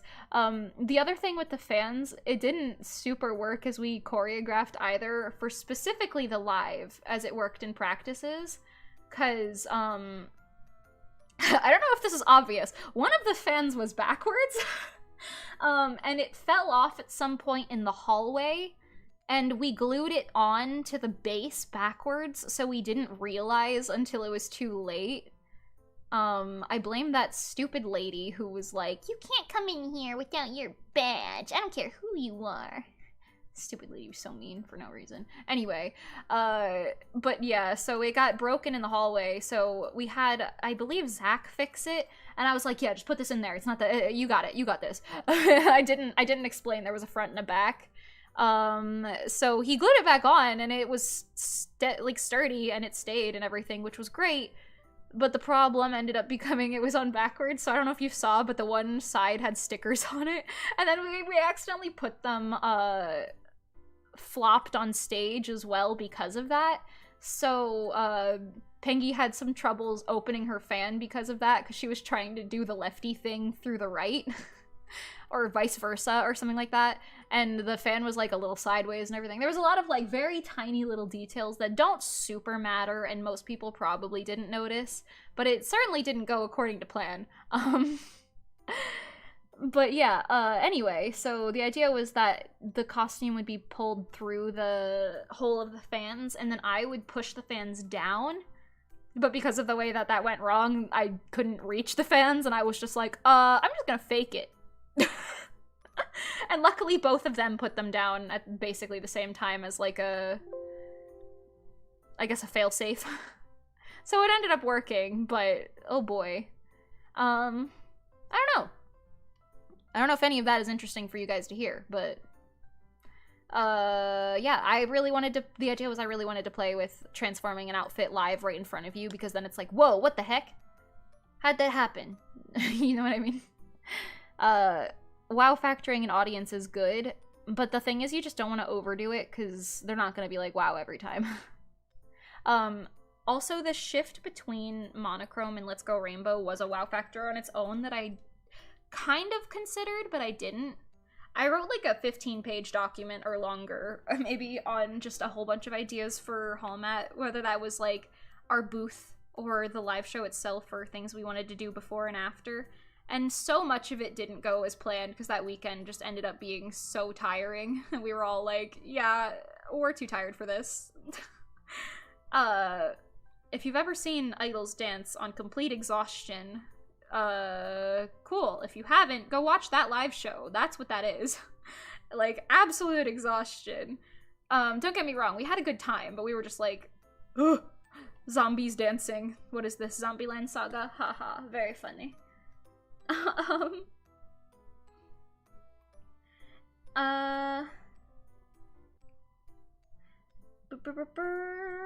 Is there a reason why the interlude wasn't recorded and released onto the EP? I thought it would have worked a lot. Yeah, and that's mostly because we didn't super like it. I wrote that interlude, and I don't have lots of confidence in my, like, music writing abilities. It was literally just stems from both songs, and then me singing over it, following the melody of Let's Go Rainbow, like, a little bit, and we just had it mixed by Johnny as well. But I didn't consider it part of our actual content. It was more so just for the live show itself, so that's probably why we didn't release it.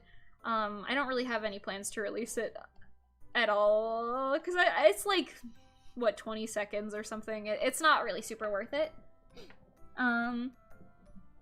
I don't know, yeah, it was mostly just like an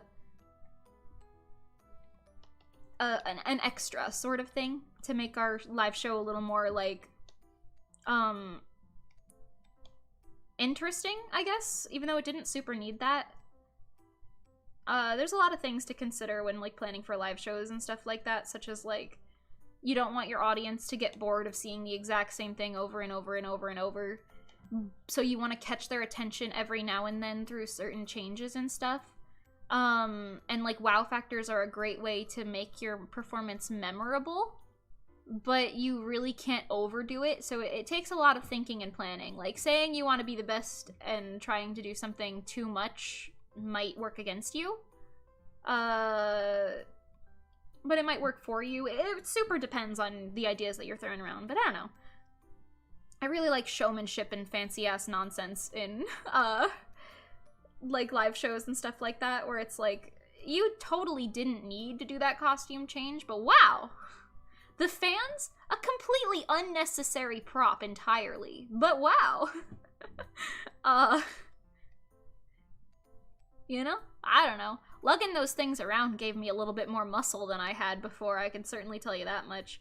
I saw someone who found us on Instagram after the con was like, I saw, like, they DM'd us and they were like, I saw the purple one walking around with this giant thing in her hands, like, just, because I was, like, holding it on my shoulder, like, one-handed in the hallway, like, just walking, like, alright, get out of my way. I wasn't talking like that. I was like, excuse me, please get out of my way, thank you. But I was, like, a very small person holding this very large thing, and it was kind of comical, and he said he thought it was funny, and I was like, wow, thank you. I enjoy being called the purple one. But yeah, I don't know. Entertaining enough. Also, I don't know if I've talked about this, but there was some... I believe they were in Duchess's dance group. I hope I'm not wrong with that, but there were two people who sat behind us. We actually didn't see what they performed in because they were, like, very short after ours, or we were having, like, a crisis or something, so we were like, but whatever they performed in, I saw a video of it later, and I was like, wow, this is really good. But anyway, those people, they were saying, they sat right behind us in, like, the show after we went on, so, like, after you went on the stage and did your thing, you would go sit in, like, this one, like, part of the audience that was, like, sectioned off for performers specifically. And these two dudes, they sat behind us. I guess two dudes and a girl. They sat behind us, and they were like, as soon as they realized they were sitting behind us, because we were all kind of there for a bit, but they saw me turn around and laugh at one point, and he was like, I am so sorry. I know there's a group about to go on stage right now, but, like, listen. I loved that stuff so much. You were so good, and blah, blah, blah, like, this and that. And they were, like, screaming compliments, and it was like, you are so sweet. Thank you. My heart is warm and happy. We got a lot of good, rep from Hallmat, I guess, to say nothing else. Yeah, I don't know. Like I said, I don't super know if we're gonna go back to that con. Performance-wise, we might go to, like, hang out, because the con itself wasn't bad. There was nothing wrong with Hallmat itself. It was mostly just the event. Anyway. Not the performers in the event, mind you. All of them were great. Literally, all of them. I was bonding with basically everyone backstage. It was great. But yeah, whatever. Anyway, I don't know. We're excited to do more live show things and explore new ideas, but as of right now, we're working on some online content, if you will.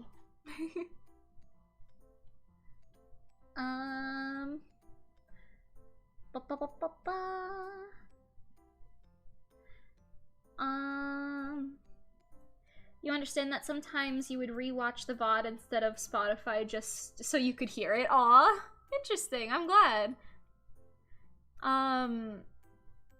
It wasn't, like, as high production quality, I guess, which is why I was so, like, no, we don't need to put that anywhere. Because, like, if you just, like, imagine you have your, like, whole playlist on shuffle, and then you just hear that, like, in the middle of it, and you're like, what the hell was that? It was so short. Hello? That would have made me laugh. But I would have been like, oh god, please no. Also, the way all of the people, like, all of Nikki's friends and stuff specifically, because she has a lot of friends, like, in the car rides from, like, MetroCon and stuff, they were, like, playing Goddess in the car and stuff. I could not handle that. If it was just that interlude just being played in the car, I'd be like, please, please. Oh, Duchess was amazing. Yeah, definitely. I really wish I saw Duchess's live, but I don't know what we were doing. I think that might have been, like, it was either when we were going to the bathroom or when it was, like, Pengy was having a crisis with, I think, her wig at something. Although that was before we performed, so I don't know. There was something that stopped us from watching it, because we got back there late. Maybe we were walking from the front to the back. Maybe that was what it was. I don't know. I did see a video of it, though, and it was very good and made me want to see it live, because I was like, dang, the energy is off the charts. You saw Ayumi wasn't too thrilled with the organization of the Idol Showcase, which is strange, because Hallmat is usually the creme de creme. Creme de la creme. Yeah. I'm not gonna speak too much on that.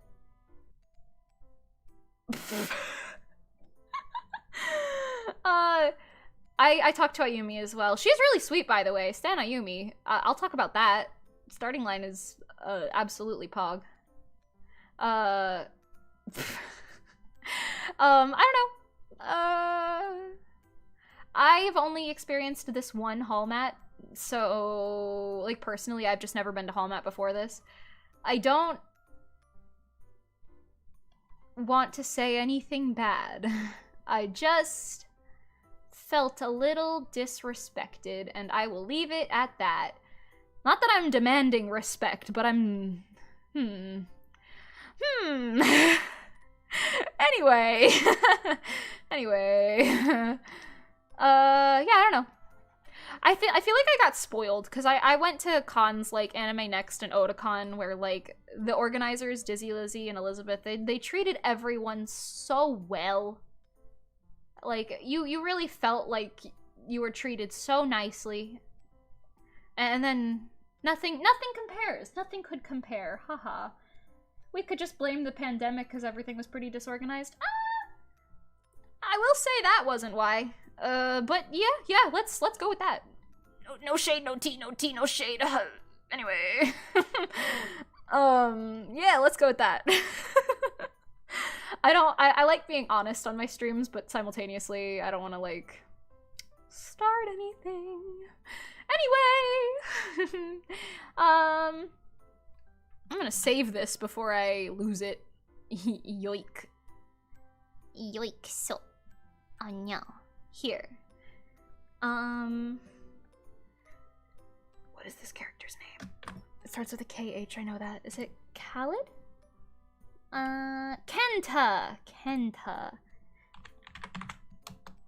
Pog. Okay, cool. I saved it. For the first time since starting it, that would have been terrible if something went wrong. Especially considering literally yesterday, Paintool Sai crashed on me, and I was like, please, Mr. Paintool Sai, please do not crash on me. I'm really trying to do my work right now. Is this... what is happening? Wait, hello? Hold on. I layered something a little incorrectly over here. Hello? This part. This one needs to go lower. Wait. Crap. Oh my gosh. Why? Yabe. Yabai! Nisore. Please? Where is it? This one. 62. We gotta move him down. And also, whatever that one is right below it. Where am I? This one? This one? This one? No. This... where am I? I don't know. I'll play with it later, I guess.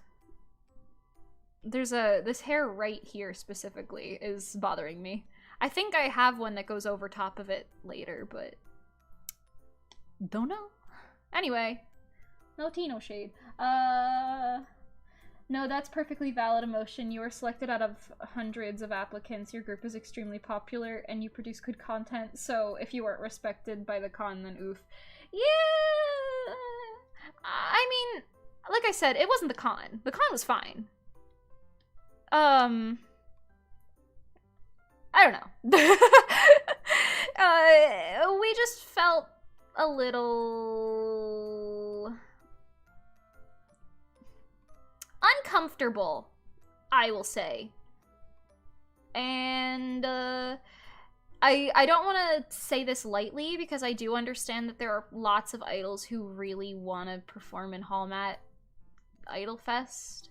And I don't want to deter anyone from doing so. I don't want anyone to be to think I'm taking it for granted or anything. But, my experience was not a comfortable one. And, I will not speak on that much more, because, like I said, I don't want to talk bad about anyone. But, it's not great feeling like you're, unwanted by certain people of power in a situation. Anyway, so how about that weather? Tornadoes happening in Naples, am I right? Yeah. What's the weather like by you guys right now? It's kind of sunny by me. It's like 70 degrees, maybe 60 degrees. I don't know. Yeah, stop pressing the issue. You're good. I don't mind talking. Like I said, I like being honest on my streams to my audience because I think that's a good thing. And I think transparency helps other people who want to be idols or look up to me for whatever reason. I think that's good. It's a good thing to be honest. And I will hint at things for that reason. However... I don't know. I will simply say I don't know if we will do that convention again for performing. I don't know if we'll do Idolfest again, specifically. Like I said, the con itself was fine. I wish I could enjoy the water park, actually. I didn't end up doing that because no one else brought a swimsuit. Even though I was like, hey, you guys bring your swimsuits? And they're like, yeah, and then nobody else brought a swimsuit, so... I don't know. But yeah, I don't know. The con was probably pretty okay. I know a lot of people have issues with things. So like I said, I don't know. I don't want to sound like I'm taking it for granted, but you know. I will also say that I don't know who the photographer was for Idolfest, but please, if you could, for the love of God, get in touch with anyone. Because we have sent them many emails asking about many things, in fact, and gotten quite literally no response. And I really just want some pictures that I know we posed for while on stage. Why have someone take pictures if you can't give them to the people that they took them of? What is the point? I would like to know. Anyway. That's like a very minor thing, but it's just like, we wanted to make the thumbnail for the video, like a picture of us on stage, but there's like none of those. Our friend Coda took a couple pictures, but he was really far from the stage, so we can't super use that for like a thumbnail. But I know, for example, I literally posed for photos while dancing, like during certain parts, because it just ended up working out that I could do that. And I literally, like, saw the camera flashes. I know you were taking photos, convention photographer. Where do you access these? Where do we access these? I would like to know. Slips into the, really bad British accent. I would like to know where my photos are, please. I don't know. Anyway.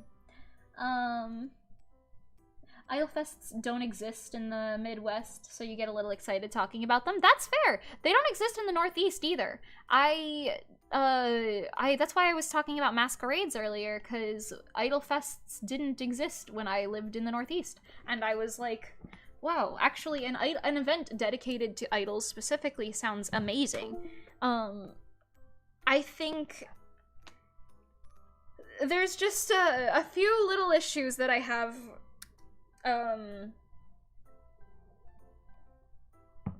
Sorry, I sipped my water. There's just a few little issues that I have when, things aren't super fair, you know? And it's like, why though? When it could be, why though? I have some questions is all. I would like answers, but my emails go unseen. I'm mostly doing this for satire at this point, but you know what I mean. Anyway. On a lighter note, I love how almost every time you laugh, you like explode into it. It's rather than like, haha, you're like, and I just burst. Thank you. Yeah. I don't know. Thank you. Me not knowing how to take a compliment. I appreciate it. Thank you. A lot of the time I'm like, is this okay to laugh at? But then my brain's like, I don't care. I'm gonna laugh at it anyway. But yeah, I don't know. Thank you.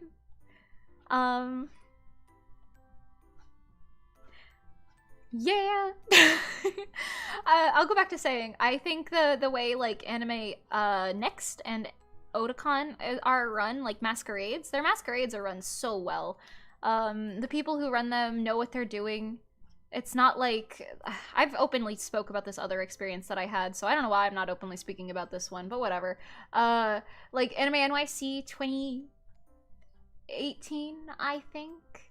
The year Stellar did Embers of a Phoenix. I've talked about this plenty of times before, but like that masquerade was absolutely screwed up, bro. I don't know what was up with that. They had like the 3-hour-long Pictionary interlude, and the show went till 2 a.m. You couldn't leave the room to go pee because they would disqualify you on site, supposedly. And like there were people getting physical with, literally people got physical with me, like by pushing me and grabbing my stuff when like I was just trying to get my, like, jacket from backstage. And, like, people were literally getting physical with me because they were like, the con's closed. And I'm like, it's not my fault. Your stupid freaking masquerade went till 2 in the morning and the con closed hours ago. Like, that's not my fault. Let me get my jacket. It's, like, 2 in the morning and we're in New York City in November. It is freezing. Like, I don't care who you think you are. Get out of here, sir. But anyway, admittedly, this experience was nowhere near as bad as that experience was. I will say that. That experience was just straight up, like, dog shit.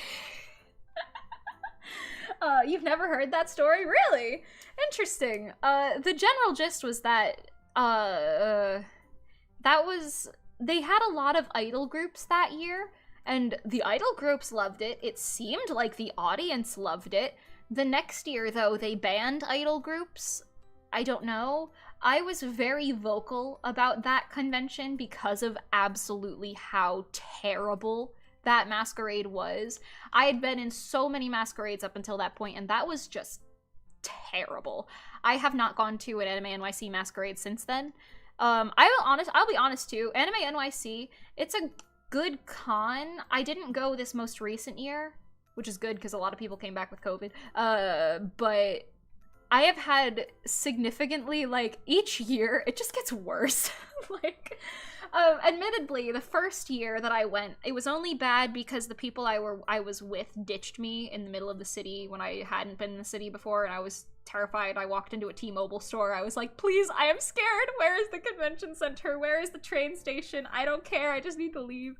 I was like naked and afraid. Not naked, but you know what I mean? Just afraid. And like walking through bad parts of New York City is not great when you don't know what you're doing or where you are and your GPS isn't working and your phone is dead and your friends abandoned you. Anyway. But yeah, that wasn't a super great experience, but that was, like, to be fair, a bad experience because of my own personal whatever. Like, it wasn't the con's fault that that one was a bad experience. The year after that was when Stellar did the masquerade, and that was just absolutely horrible. Like, I will openly say that was the worst masquerade I have ever even so much as stepped foot in. It was the worst. And I've done, like, little baby cons before. Like, I literally CPAC. I don't know if you guys remember this. I did Darling CPAC. We did Bokura wa Ima no Nakade from Love Live. That's just like a cover thing. And I literally emailed that convention saying, like, hey, you guys might want to do, like, awards at the end. And the lady organizing it was like, you know what, that's a great idea. So she did awards, and then my group ended up winning Best in Show for, like, hopefully unrelated reasons, but still I thought it was very funny that like award didn't even exist, because until I was like, hey, maybe we do this. But like, that's just like, that's not even like a bad experience. That con was still fine. It was still a good experience. Like, the event wasn't glorious, but it wasn't bad. But that Anime NYC one was just bad, bro. I don't even know how to say it. Like, again, the performers were fine. The acts were great.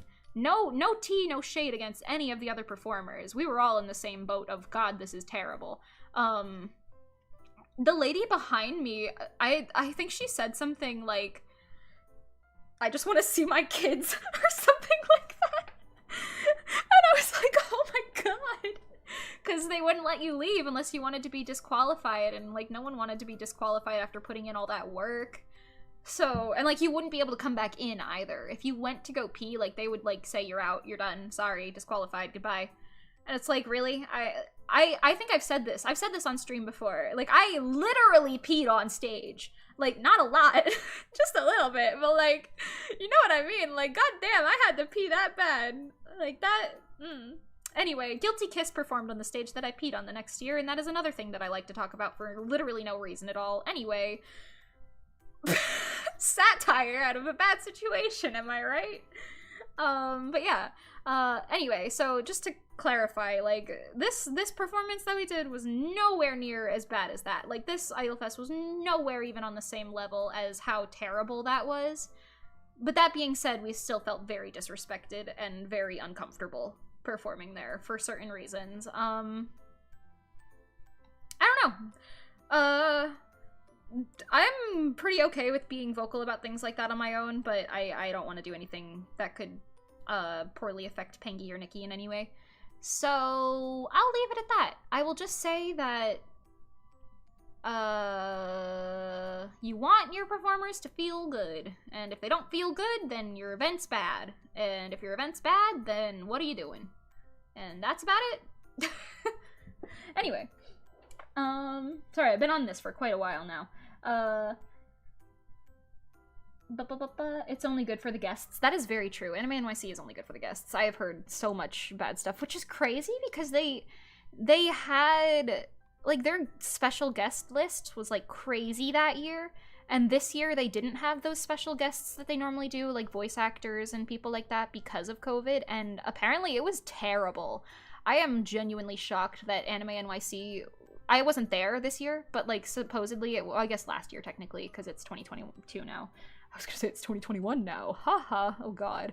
But the 2021 Anime NYC thing that happened in November, supposedly the first day was entirely waiting in lines, and that is so bizarre to me for a con that has, like, they can claim, like, we're a newer con all they want, but they've been a con for at least 4 or 5 years now. Like, you guys should at least have your line situation figured out. Like, hello? I don't know. Not sure what went wrong there. I heard they were refunding badges. It was so bad. And, like, I know plenty of people who got sick because they were out in the cold in cosplay and stuff like that. Like, the last thing you want is to be in, like, a skimpy Genshin Impact cosplay and then have to sit outside in, like, the 13-degree weather because they won't let you in. That's insane to me. Insane! I unfortunately didn't have a good run with idol groups when I first got into the community, so I didn't know much about Stellar until Overdrive promo. Oh, interesting. If you heard my stomach growl just now, no you didn't. But yeah, anyway. Yeah, I know, like I said earlier, like, there's a lot of, I can't even say just bad stigma. There's a decent amount of bad eggs in the idol community. There's no way to really dance around that issue. Like, sometimes people are just rude. Sometimes they don't understand a lot of things, so they think they're fine, but what they're doing is actually not super acceptable for, like, group etiquette and things like that. I don't know. There's all sorts of things that could go wrong, that go wrong quite often. And yeah, there's a lot of, people who get kind of burnt by that. Like, I guess you, for example, and what you were saying, like, you've had bad experiences, so you were like, well, what is this? Why am I here? I mean, obviously, by the sounds of it, you understand a lot more now, but I can see why, like, when you're early into the idol community, a lot of that could be like, oh, what? Hello? I don't want to support this. Now, that being said, I don't think everyone in the community is bad by any means. I think there are plenty of great people in the idol community, plenty of great groups, people who work super hard and super deserve all sorts of praise and everything. But, you know, you can't avoid the bad eggies. Sometimes eggs crack. What does that mean in this context? I have absolutely no idea. Is that even a saying? I don't know. Make that a quote. If you ever have to pick an idol for a school project, pick me and use that as my quote. Say, sometimes eggs crack. Period. That is it. That's the end of it. Anyway. If you heard my stomach growl, no you didn't. But yeah, if you didn't know much about Stellar until Overdriver, yeah, that's fair. In some ways, that's a good thing. I won't lie, Stellar has been getting, like, a lot of just, random traction, especially recently, which is kind of bizarre to me, considering we disbanded in 2019 and haven't said anything since then. I guess the only person who's really been saying anything since then is me, just saying it in passing during streams like this. But, like, there's a lot of people, and I don't know if this is a surprise or not, like, maybe you're expecting me, what I'm about to say, but, like, there's a lot of people who think Rezo is Stellar, or is Stellar 2.0, and, like, we get a lot of comments on things that are like, wow, Stellar has improved so much since Bright Future, this is crazy, and I'm just sitting there like, I am literally the only person who was in both groups. Like, that's like a huge insult to the people that I've worked with in both groups, honestly.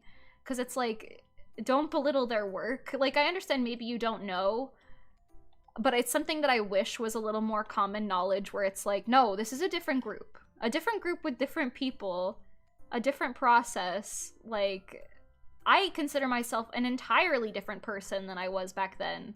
Like, I have so much more life experience now. Like, I don't know. It's like, actually, I still follow almost everyone in Stellar, or who was in Stellar, and like almost all of us are entirely different people. Like, there was a point where Stella and we like hated each other's guts, but now we're like, hey, what's up? You know what I mean? Like, I don't know, like, it's a little disappointing to see all sorts of comments where people are like, this is just Stellar 2.0, or like they say it with good intentions half the time. Like, they're like, wow, you've improved so much, and that is technically, yes, a compliment, but it's like saying like, wow, Muse has improved so much, looking at an Aqua performance, and it's just like everyone around you is looking at you like, what are you talking about? It's a different thing, bro. I don't know, the energy is like, yes, I am so glad you like this apple when you are holding an orange, you know? I don't know. I had a point with that, and I'm kind of, I've gone right past it, and I don't know where it is anymore. Do you know where my point is? I can't find it. Oh yeah, people who didn't know about Stellar till after. Yeah. That's obviously not the same thing. I'm not saying, that is the same thing in any capacity, but, I don't know, made me think of it, is all. Yeah, meow. Meow, meow, meow. Move that up. We are almost finished with the hair, which is good.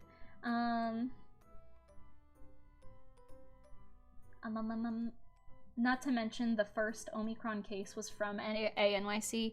Yeah, that doesn't super surprise me. Was it the first case, or was it just like the first confirmed person who had tested it? Because I feel like it was already existing before that. It was, I don't know. I don't read enough about politics, honestly. But yeah, anyway. It was a specific person in your group who did not have a good view on the idol community, and they were one of those people who believed all of the idol community was toxic. Yeah. In some ways, I feel bad for people like that, because, like, you know, they probably had bad experiences, and then they built their opinion based on that, and, like, you can't even really blame them for that, because, like, if you get caught in groups where it's not a healthy place to be, for whatever reason, honestly, there is a plethora of possible reasons, but for whatever one, pick your poison,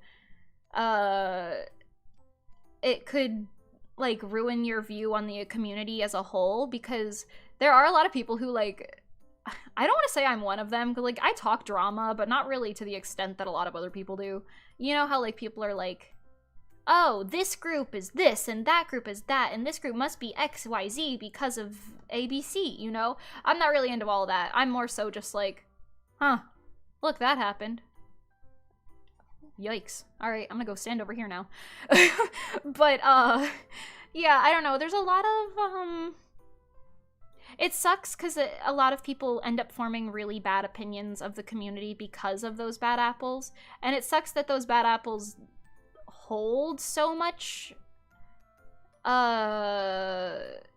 authority over people's view, I guess? I don't want to call it authority, but you know what I mean. Like, they can really change a person's entire perspective on the whole community. And it sucks because there's so many really nice people in the community. Like, ever since I moved to Florida, I really, like, my perspective of the idol community in general got a lot more broadened because there's a lot more people who are like me down here versus when I lived in the Northeast, and a lot of it was like there's mostly just cover groups up there at that point.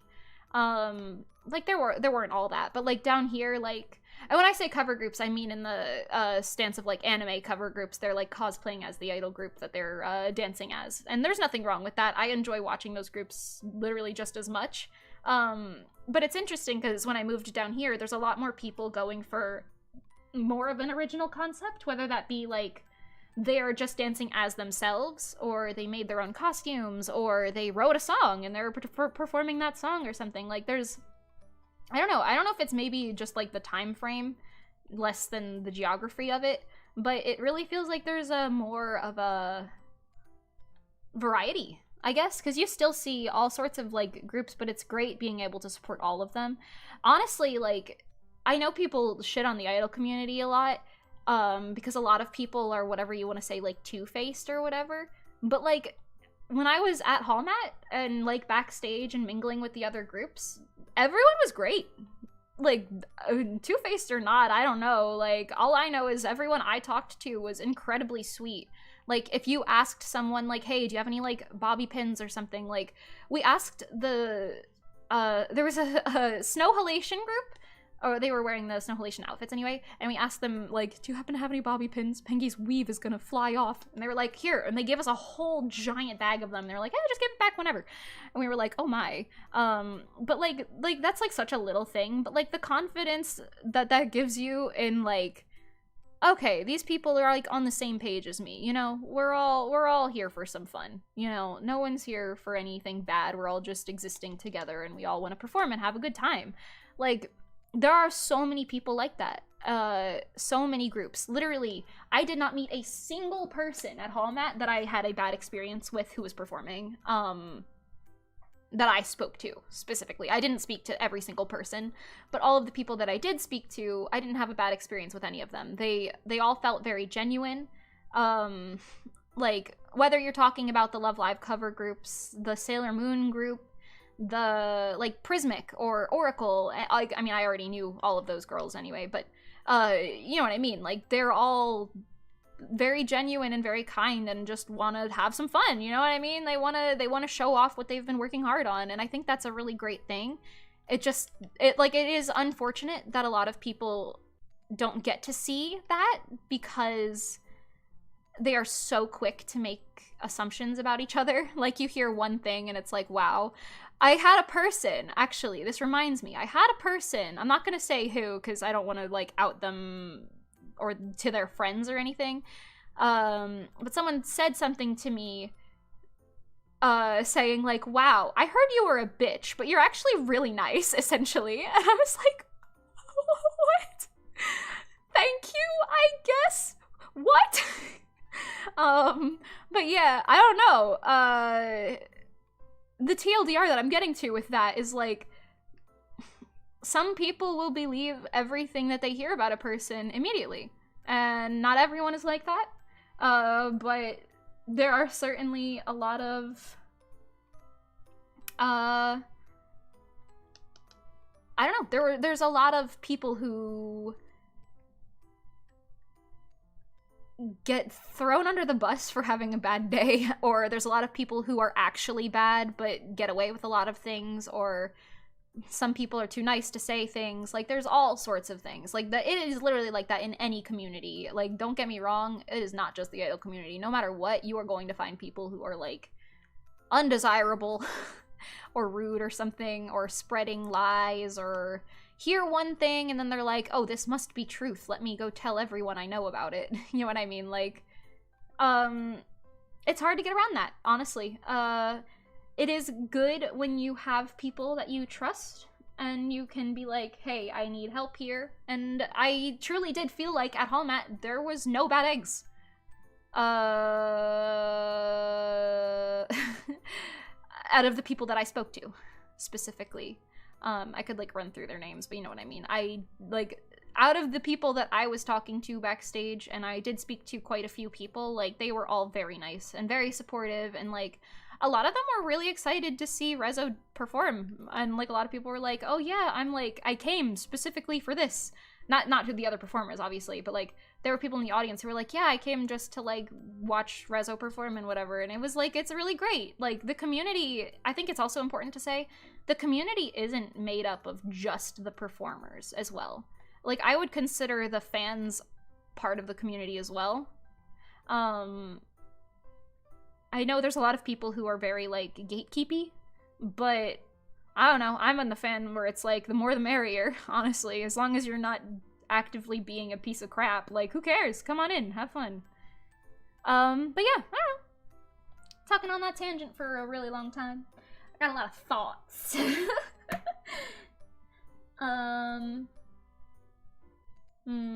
It was the first US case. Oh, I see. I understand. You were younger and a lot of other people believed that the concept, or that the community was toxic, so you stayed away from a lot of people. That is fair, honestly. Yeah, that's something that I guess I could even touch on really quick. There's a lot of young people in the idol community, and when I say young people, I mean anywhere from like 10. I've seen a 7-year-old idol actually, but like I've seen like anywhere from like 10 to like 40. Like you have literally every age range in there who is like wanting to do idol stuff and wanting to do all sorts of things. And so like you're gonna have like some groups have a giant range within them. Like there are groups that have like hold on, sorry, I'm trying to get my color balance correct over here. Hair shadows pog. Anyway, but yeah, there are groups that have like people in them who are anywhere from like, some people are 15 while others are like 29, you know what I mean? Like I'm literally throwing random numbers out of my butt right now, but you know what I mean? Like there's all sorts of people who come together in these groups, and it's like important to mention that like for example, Stellar we were all literally children. I think the oldest person anyone was at any point during Stellar was literally, for our last live show, we had 2 18-year-olds. That was it. But like that was our last show at the very end of Stellar. Like I was still 17. Like I don't know. There's a lot of young people, and there's nothing wrong with having a lot of young people. I think it's great that young people do it. Honestly, if I were to give advice to anyone who was under the age of like, I don't want to say under the age of like 18 because that's a little rough. Anyone under the age of like 16, I would probably say, maybe just do it for fun. Don't hurt yourself, kiddo. Because I do have like, I don't want to say regrets because I don't super have regrets per se, but I do have like thoughts sometimes where it's like, wow, I could have lived my childhood or like my late teens era childhood, you know what I mean? Like I could have done quite a lot more than what I did, because I sunk a lot of my time into Stellar, which there's nothing wrong with. Like I mean I did want that, you know what I mean?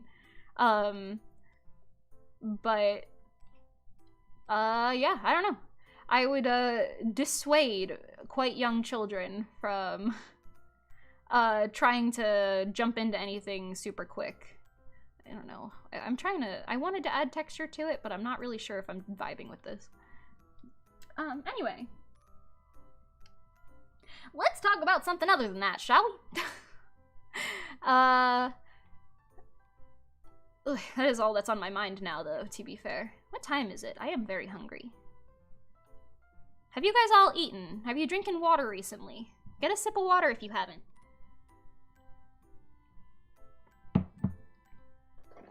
Hydration check. Where are we? It's 4 p.m. now, so we've been here for 4 hours. Pog.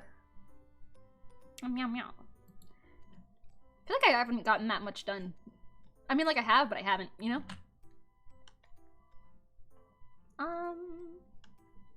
Let's do his clothes. I can't. Is that a scarf? No, not this one. Yabe. This one. Is that a scarf? I'll do his like little black shirt base first, I guess. Also, pardon me, I'm gonna snack a little bit for this part of the stream. Sorry, you're currently driving to work. Oh, you're good, don't worry about it. Ignore me opening up the frosted mini wheats again. I'm gonna snack on these as we keep talking.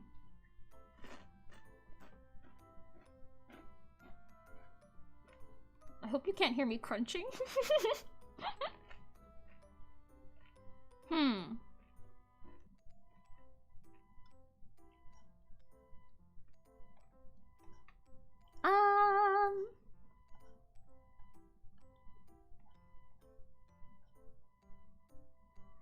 I wonder.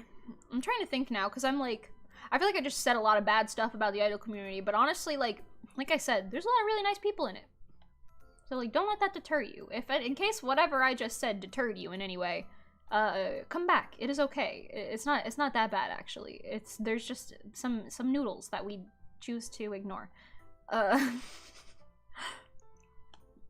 Do I know all of the noodles by name? No, but that's okay.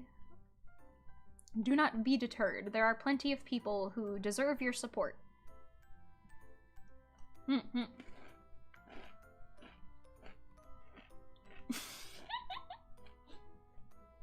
crunch, no!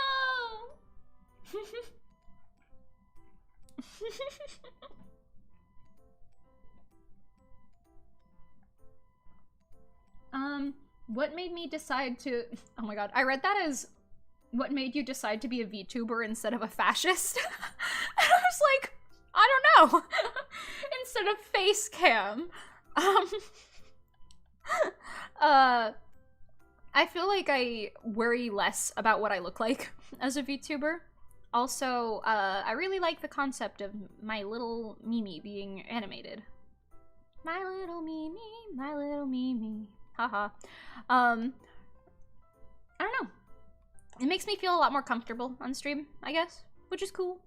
Like, I could face cam, but, you know. Also, I enjoy VTubers a lot, actually. I've been really into VTubers lately, so who knows? I enjoy it. And that's all that really matters. I don't really have a deep answer on that one, I'm so sorry.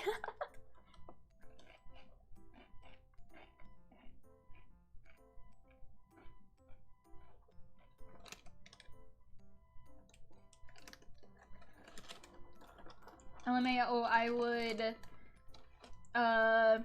not get deterred, just commissioned for idol stuff. That is very true, actually. I do have a lot of commissions at the moment as well. But yeah. I don't know, just in case anyone watches this VOD later too and I can't, I don't know, reconvince you or anything. Idol community's fine. Honestly, you can enjoy yourself just as easily as long as you just don't mind the bad eggs. Like, 'cause honestly, if you join the community, whether it be as an idol or as a observer or fan or whatever you want to call yourself, you would probably have a perfectly enjoyable experience if you just looked at the new content, enjoyed it, and that was all, you know? If you just consume the content and you don't go too deep into the lore, for lack of a better term, you're fine, don't worry. I'm gonna make a folder for torso. My hand's getting a little shaky, so we gotta eat more frosted mini-wheats.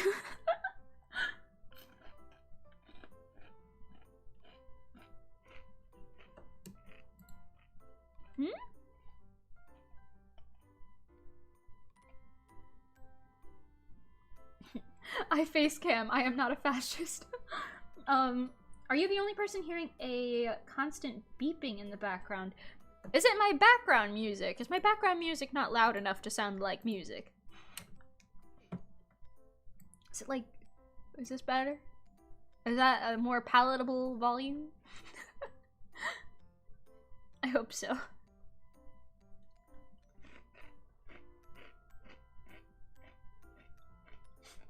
For legal reasons, that was a joke. Yes, understandable. Not me trying to chew away from the mic, like, stay over here.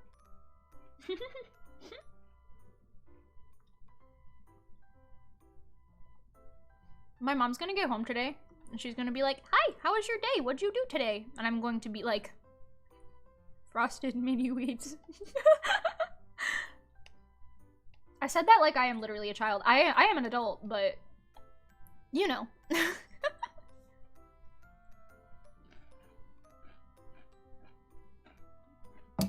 Behind the music? Oh.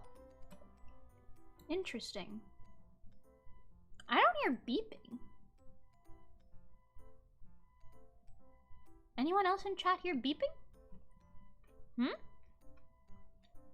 Wait, let me listen to it on my phone, actually.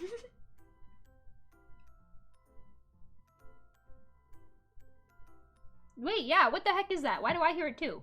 What? Hello? I don't hear that in the real world. What is happening? Have you heard that the entire stream? Hold on.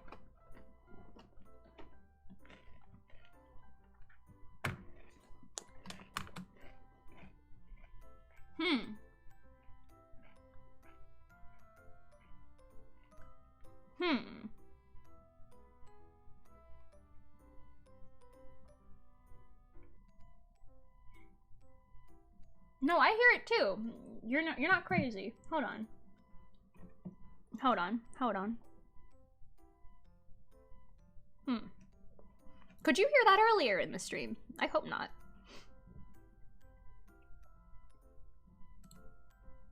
What do I have anything open? I don't have anything open.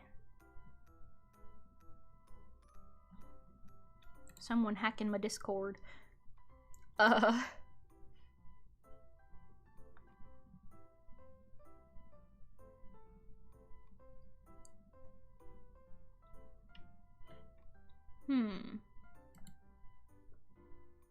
You don't hear any beeping? Interesting. I did close a few things just now, so ideally I only have my things that I'm currently using open now. Let's see, let's see.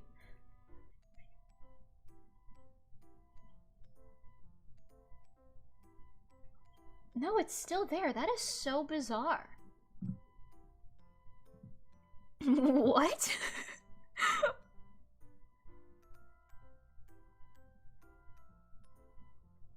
It's not in the real world. An EKG, interesting. What the hecky? Hold on, what? Hold on, if I mute my mic, do you hear it?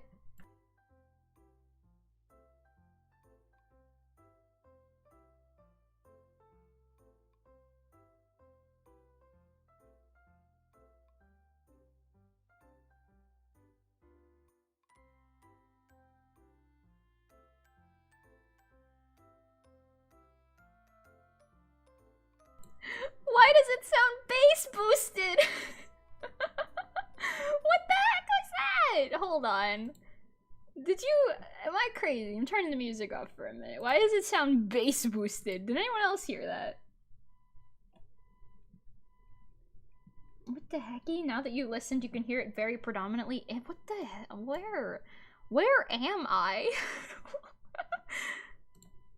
Hold on. It's my mic? That's so weird. There's my mic. What?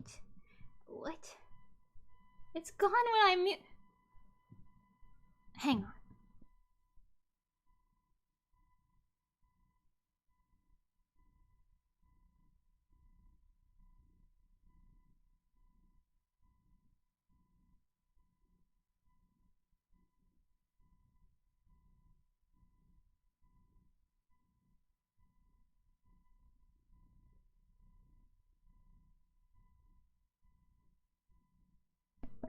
Okay, so when I mute the mic, it just only has that noise. This is very bizarre. Okay, wait. I think I know what it is, though. Is it my filter? I have a noise suppression filter on.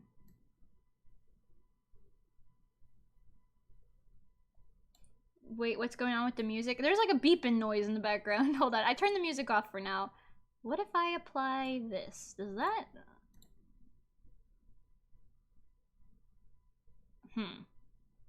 Hang on, I'll fix it, don't worry. I think I know what the issue is.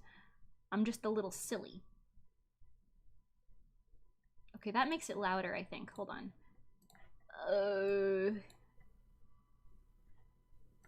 Where am I?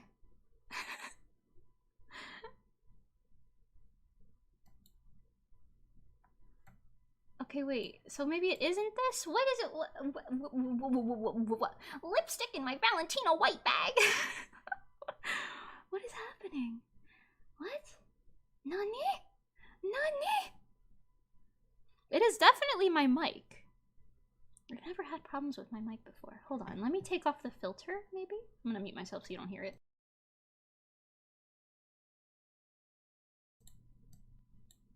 Does that solve my issues? Maybe?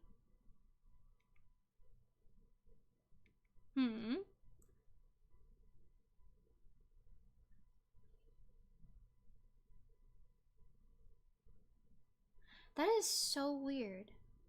I wonder if it's not plugged in all the way or something. Am I crazy? I think I might be going crazy, guys. Hello.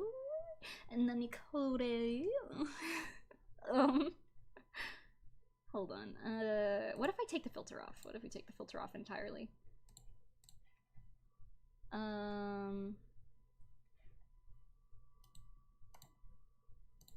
Goodbye, field tour. You might hear my PC a little bit, but if you don't hear that terrible noise.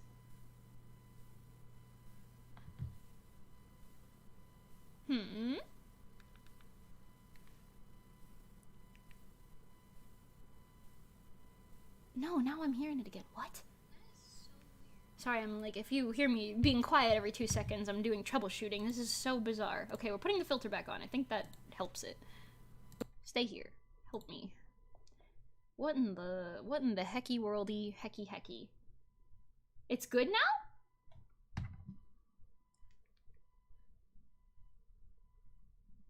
Interesting. What if I turn the music back on? Humu?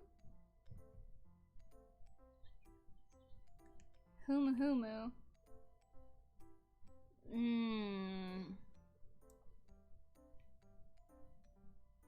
Nani? Hold on, I'm trying to wait for the stream to catch up so I can hear it.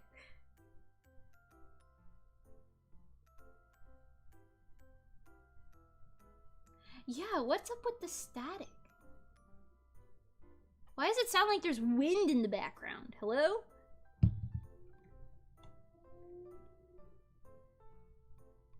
The first time you said something about the filter, it was good. Interesting. Ooh, hold on, we'll turn the music off for now. Right now, it's good? You think it's good right now? Hang on. Where am I? On what planet do I live?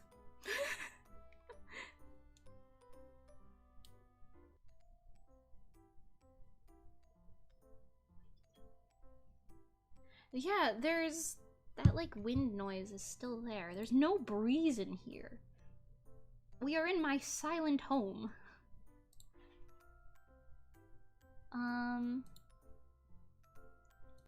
This one. Okay, wait, did that work? I used the high quality suppression. Maybe?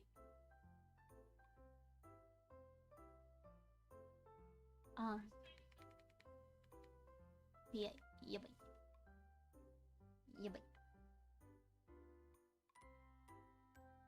hold on. Okay, I think in this moment it might be okay. Perhaps. Maybe?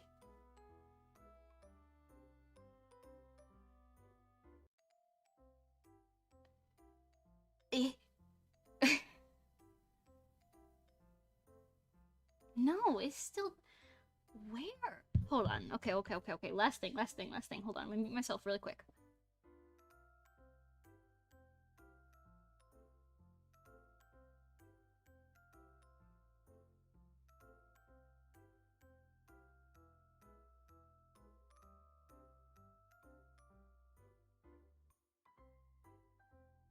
Okay, I put my filter back on it.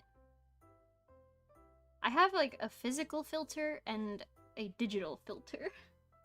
Like, the HQ suppression means it's silent when you don't talk. But when I do, it's fuzzy. That is so weird. Do I usually have this issue?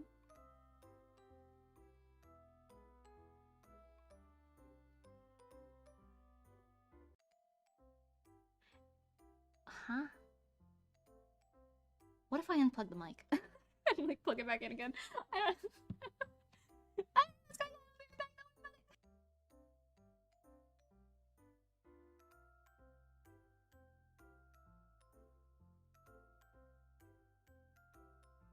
Okay. Did that work? Am I a human being who can be heard?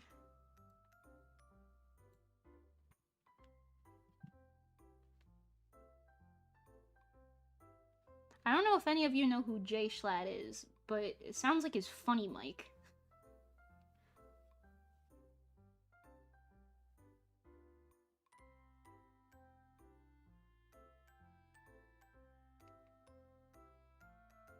Yike. Yikes.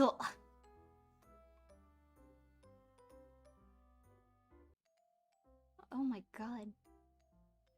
What is with this terrible noise?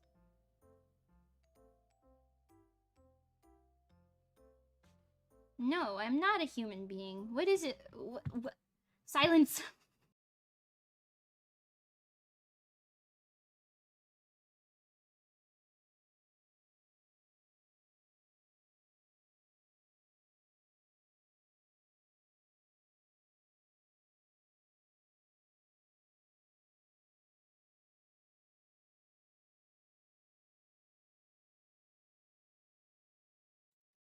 Okay.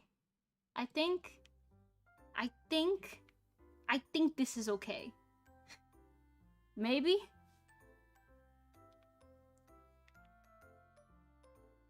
No, wait, it came back. What the... What? I don't know. I don't know anything. I don't know anything anymore. What's going on? Is it unbearable? Let me know. Is it bearable enough that we don't need to worry about it? Or is it like, I will leave the stream and is annoying type of bearable? Unbearable, rather. This is very confusing. I wonder if my mic's finally dying. I've been using this mic since Stellar days.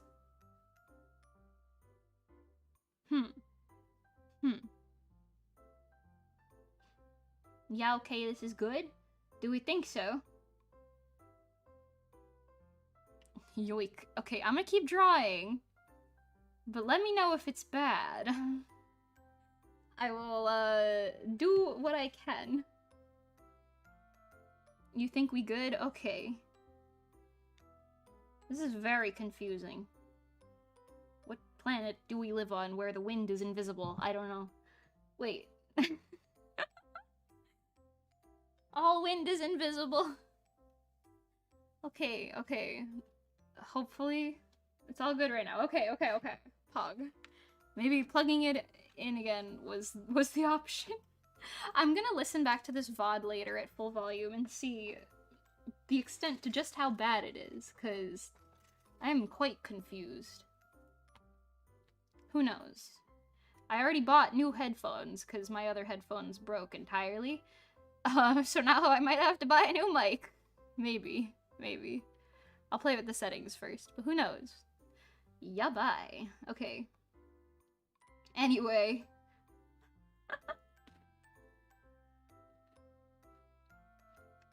He's got, like, a little skirt.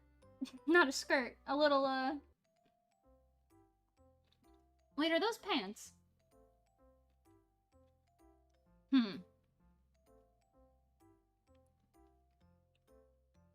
Crying face. Oh no.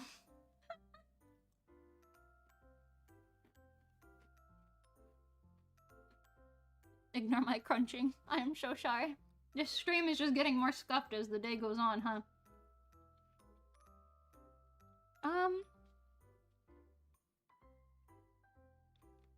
I think he's gonna have his belt be a little... I'm just gonna sketch it really quick. I think his belt's gonna be like this size. They his pants. Oh yeah.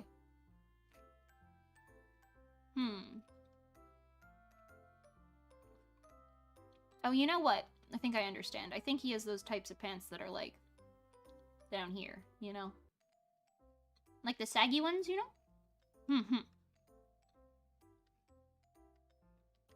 And then they have that pattern on them that's like roughly like this. On both sides, even though I'm only gonna do the one side and then copy it over. Then he has that smaller belt with this little drapey-doo here. Little drapey-doo. And his little, what is this, hip armor? Hip armor? Hippopotamus? I have no idea. You can see the thigh gap. Is this his thighs, though? I feel like those are his kneecaps. Mayhaps. Oh, here, though, he does, definitely.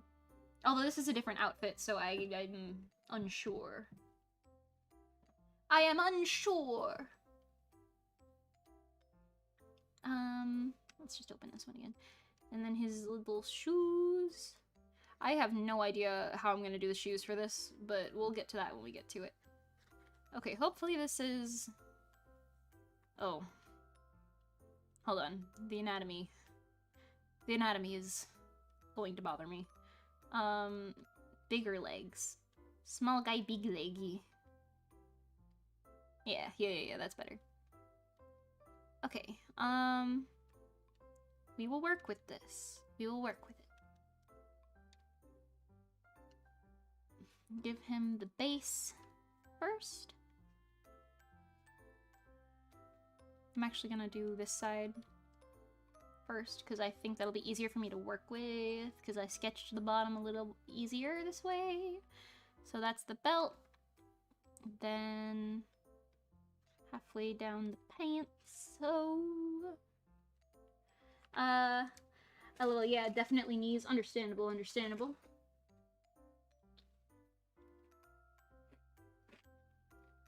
I need a hint. Haha. I'm so funny.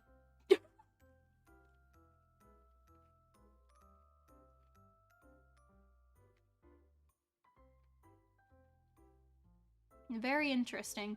I hope my audio is, like, not terrible. I'm, like, so conscious of that now.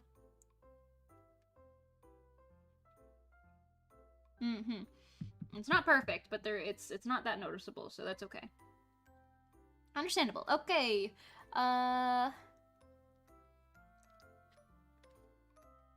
His little pant leggies. Wow.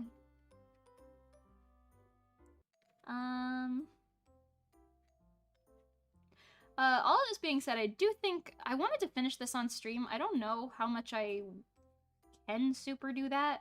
I'll do as much as I can. I am getting super hungry, and I don't super want to eat too much on stream, but I could probably go for another, like, hour or two, and then I'll probably call it. We'll see what we can do in that time frame.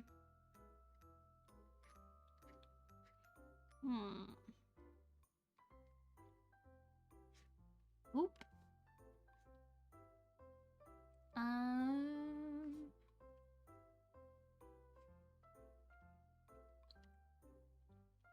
You know what I think would be a very fun stream to do? I think, am I playing music, by the way? I am, okay. I think a very fun stream would be if we, watch a Scooby-Doo marathon. Like a Scooby-Doo marathon watch-along. And we all try to guess who the baddie is.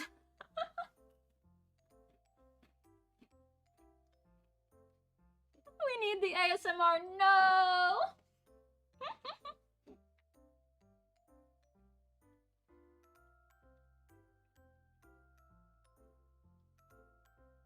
This is what happens when I don't eat before stream. Like I said, man, I woke up this morning and I was like, ah, Jesus. And here we are now. Ah, jeez.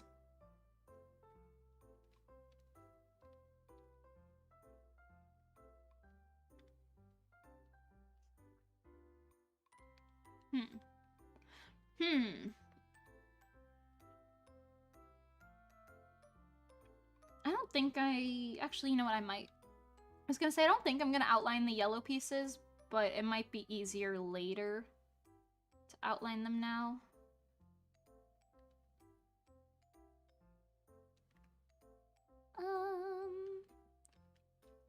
Ignore the shape of that one, I'll fix it. She's a little wrong, but that's okay. You know what I miss? I miss recess in school. Like, I'm not in school anymore, but like, I wish we had recess anyway. I would love to just have like mandatory, you gotta go hang out with your friends right now, okay? You get graded for it, in fact. That would be very fun. I want to go slide on a slide and like play hide and seek around the rock wall and stuff. So there's only one place to hide, but like it just ends up becoming like tag or something anyway. That's what I want to do right now. I want to play hide and seek tag, actually. What if I host a very big, let's all meet up in a giant building and we just play hide and seek all day?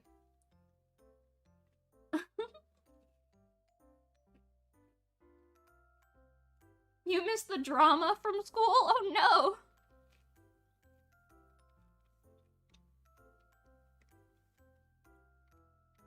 Do you mean drama as in, like, theater? Or, like, drama as in, like, oh my god, do you see what she's wearing? I guess that's bullying, not drama, but you know what I mean? Like, funny haha, or, like, I am an actor. Because I actually, now that I'm thinking about it, a lot of the kids in my school used to get in fights, and there would be a lot of drama about that, and I would, like, absolutely not pay attention. Like, they would be, like fist fights and stuff, and people would be like, oh my god, he kissed a girl, or something, and it's like, what? Guys, I'm trying to eat my lunch. You know what I mean? Like, tea, sis. Tea, sis. Yes, that is the best way you could have possibly responded to that. Thank you. Okay, rotate it. Meow, meow, meow, meow, meow. Meow, meow, meow. Meow, meow, meow, meow, meow, meow, meow, meow, meow. Gonna break the rules in hearts and twos. 'Cause that's what the baddest do. Can you tell I am the baddest? She says, like a question. I am the baddest, question mark.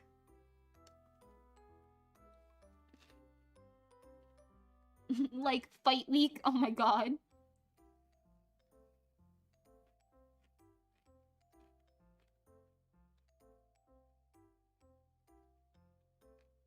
One time a fight broke out in the school cafeteria at my high school.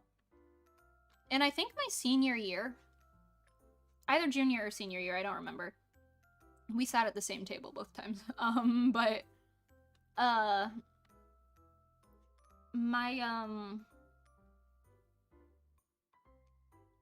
What the heck was I saying? Oh yeah, a fight broke out in the cafeteria one day. And, the people who were, like, the like, adults and teachers and, you know, aides and stuff who were supposed to be, like, I don't know, doing something about the fight or something, all they did instead was they just closed the doors to the cafeteria with everyone in it and expected that to solve the problem. And it made a lot of us think, like, wow, we could die. Like, we could, like, get actually murdered right now, and they would just be like, gotta keep those doors closed. And, like, we were like, oh, this is... this makes me feel so safe. Haha. Nervous laughter.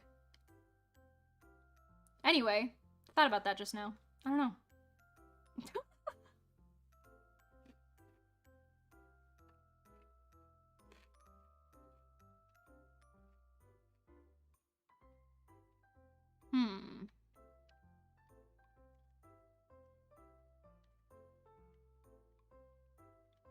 He's got, like, a Chaos Emerald on his belt.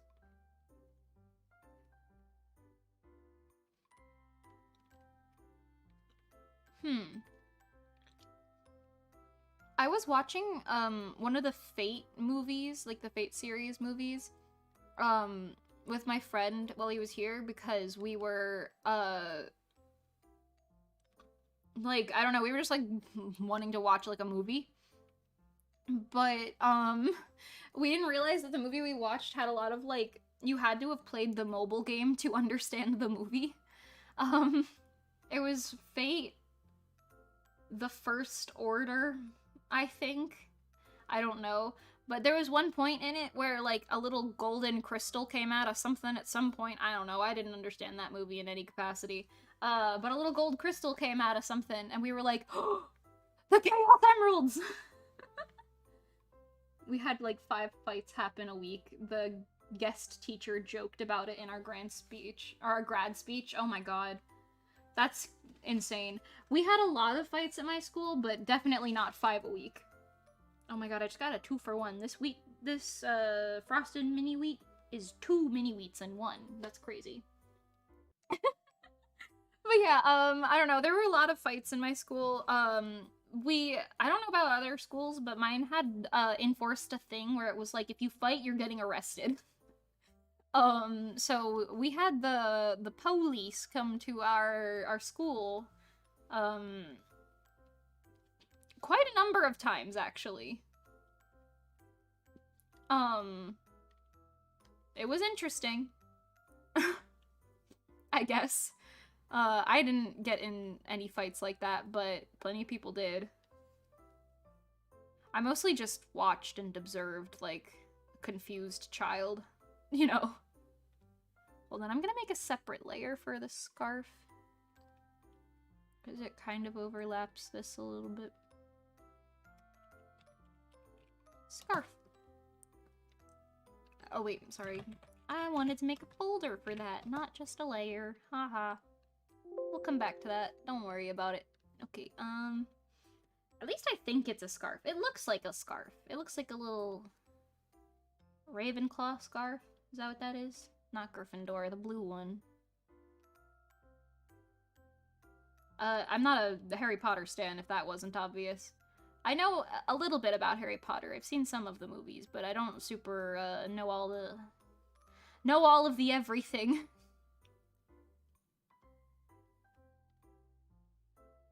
I do have to separate this into more layers, actually. We'll have this piece be its own layer. And then... Humu Humu.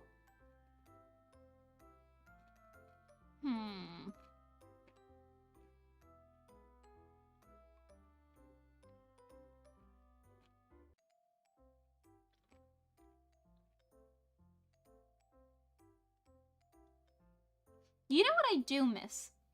Actually, quite a bit from high school. I had a really nice friend group in high school. I don't really talk to any of them anymore, because after college, everyone, you know, went their different ways. We didn't have, like, any big fight or anything. It just ended up being like that. But I do really miss... We used to hang out at Nyx's house, actually. Nyx from Stellar. And there was a lot of us. Like, I think in our prime, there was, like, 16 people in that friend group. We called ourselves the Nerd Herd, because we were, the social rejects, if you will. To an extent, anyway. But anyway. We would go hang out at Nyx's house, and, like, walking distance just down the road, there was, like, this really shitty little pizza shop. It was not good. It was called, like, Mario's or something like that, I don't know. Like, it had a really generic pizza shop name, you know? And the pizza was pretty bad, all things considered, but it was cheap, and we would go hang out there a lot. And honestly, I kind of miss just seeing my friends exist. Like, I treasured that time. That was a very good time.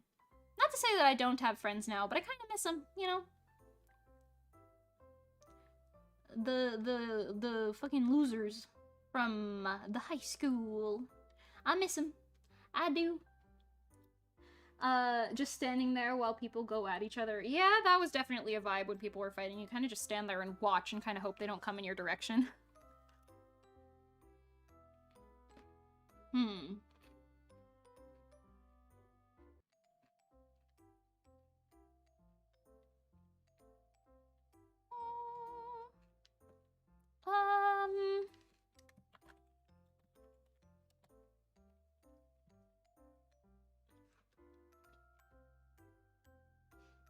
I gotta make a back layer for this. Hang on.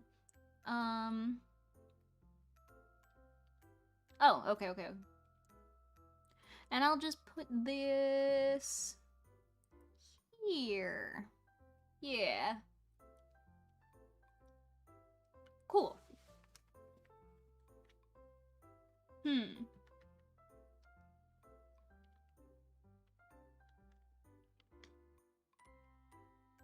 I know, one time there was a video of someone in my school that someone took of two people fighting, and the person who took the video of the fighting, they were punching a teacher, I think. Like, somebody, like a teacher and a student were fighting, which I think is kind of crazy.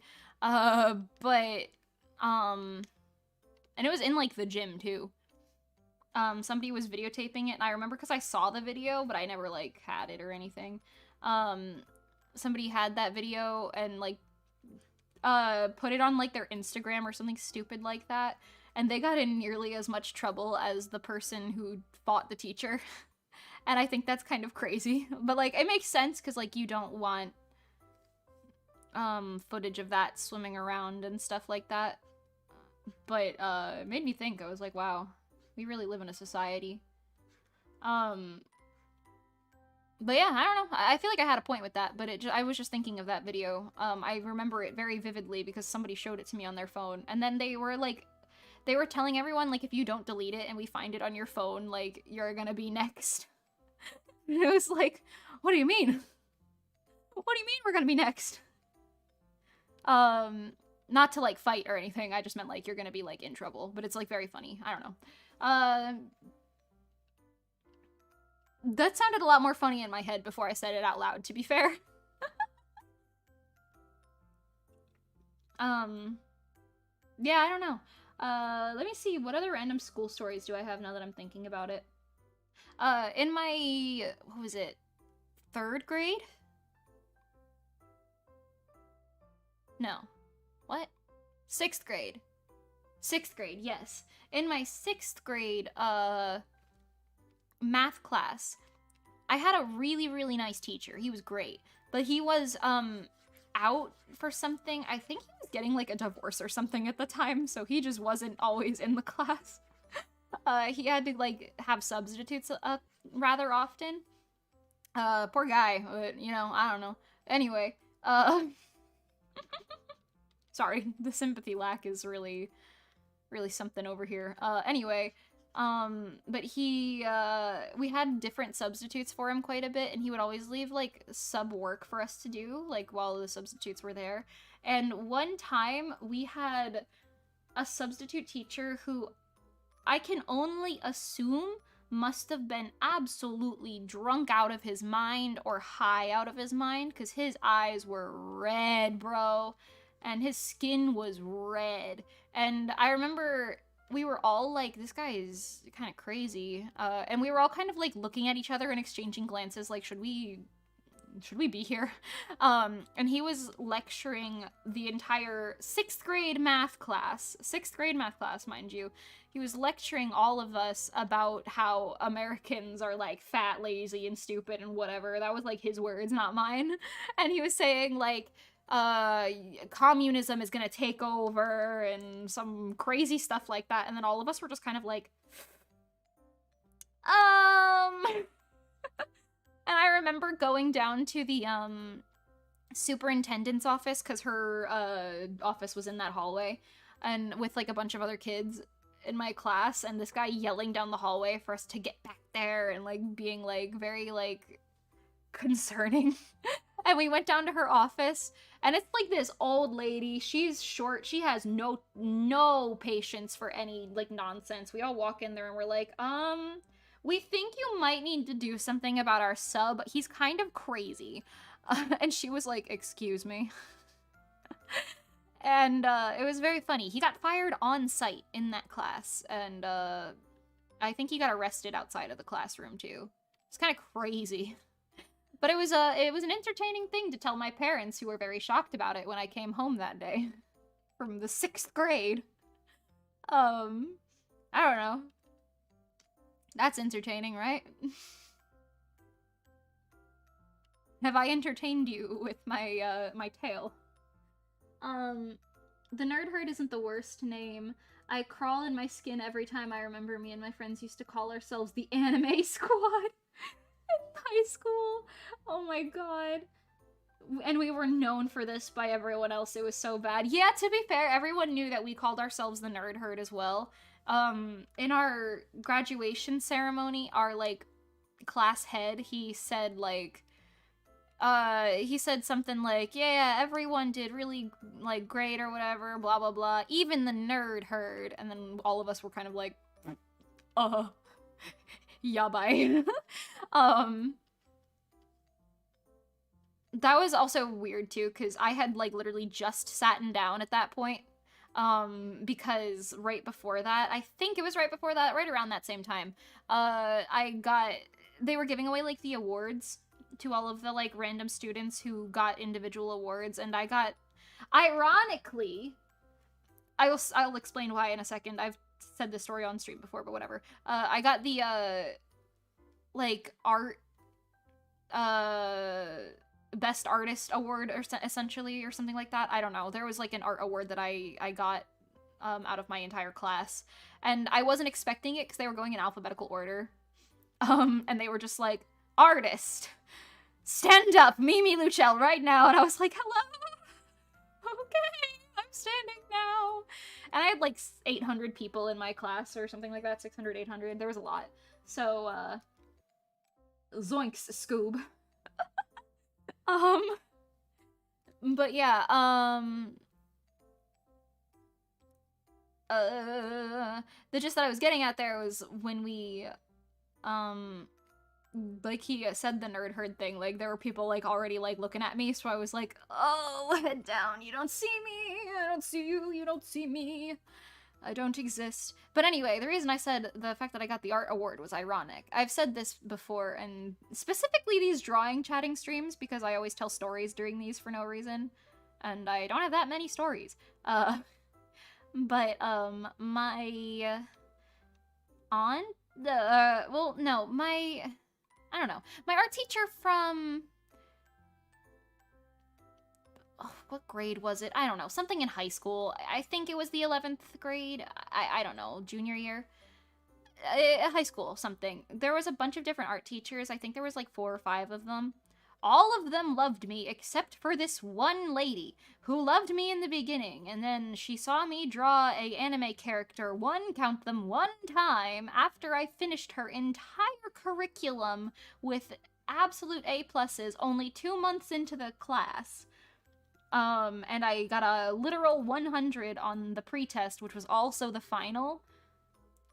Like, I quite literally could not have possibly done any better in that class, and she could not literally teach me anything because I had already known everything that she was teaching.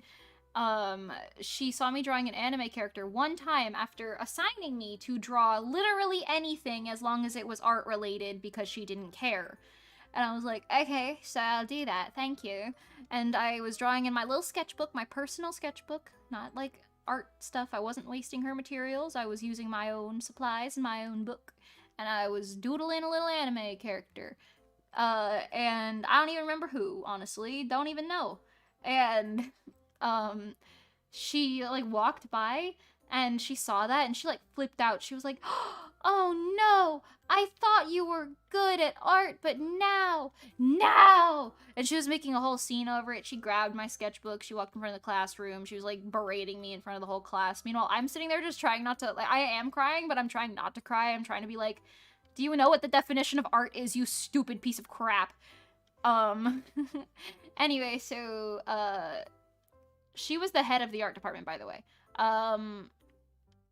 And she had, like, tenure and everything. So anyway, at the end of that, I ended up just walking out of the classroom and grabbing my stuff and leaving. And she was, like, yelling down the hallway for me to come back. Otherwise, she would, like, I don't know, give me detention or expel me or some nonsense. I don't know. And then I walked a little bit down the hallway, and the, not the superintendent, I don't know if he counts as the, I don't know if that counts as, like, a dean. I don't know. The third highest guy up in the school, not the president, or not the principal, not the vice principal, but the guy right below them. Maybe that is the superintendent, I don't know. The person who usually punishes the bad kids.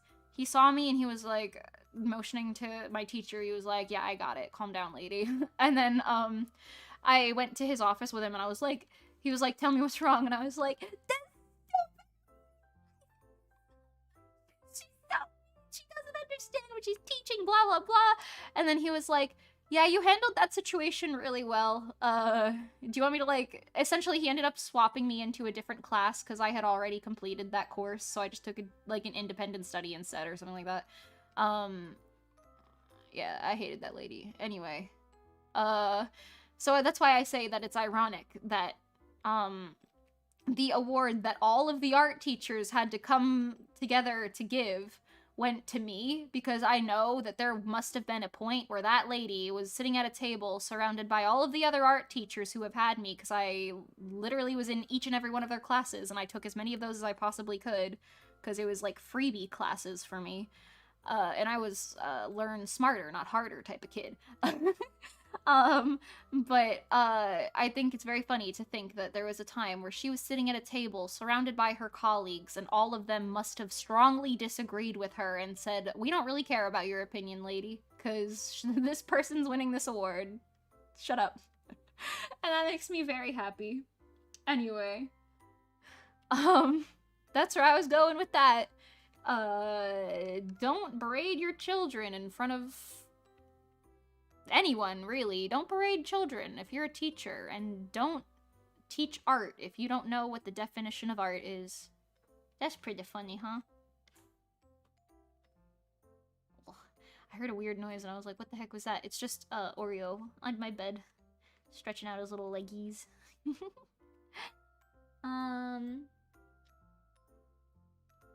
Oh my god, graduation ceremonies reminds you of another thing. At your graduation ceremony, they gave out a bunch of joke awards, and there was literally one for most full of shit, and everyone gave a poop emoji pillow to this one kid we all disliked. Oh my god. And then afterwards they put up a picture of Meghan and Prince Harry, and everyone was like, "Oh," and they gave the couple award to you and your boyfriend. Oh, that's cute. That is really cute. Mine didn't have any silly awards like that. We had the,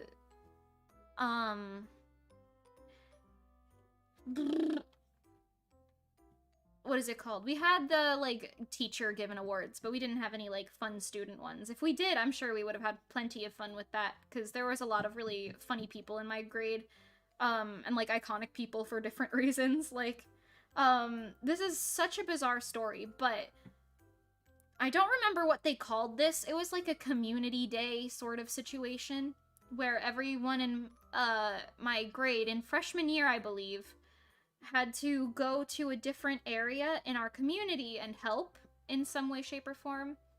So, some people went to, like, the Masonic home type of situation, like, where, like, the older, like, the elderly home, that's what it's called. And then some people, like me, went to, like, the young school, like, the school for elementary kids and younger, and helped, like, the teachers and helped teach classes and stuff. That's what I did. And then some people, like the one that I want to talk about, went to clean up litter at our local park. And, two of them, they were very much so very funny jokesters, and basically everyone liked them, from what I understand. Which was deserved, honestly. They were funny. Like, they were, like, they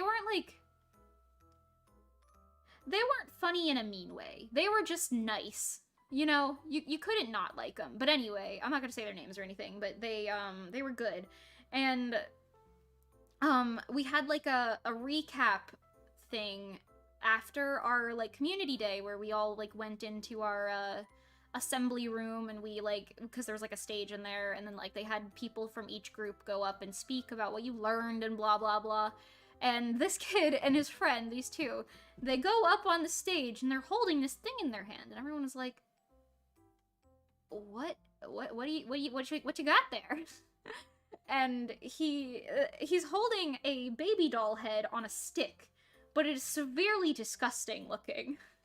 And he's like, hey guys, we found this cleaning up the creek in the park. And we were like, why did you bring that back with you? And he's like, it's on a stick. It's alright. No germs. It was very, very funny. Like, then they did what they were actually supposed to go on stage and do, like, talk about what they learned and whatever.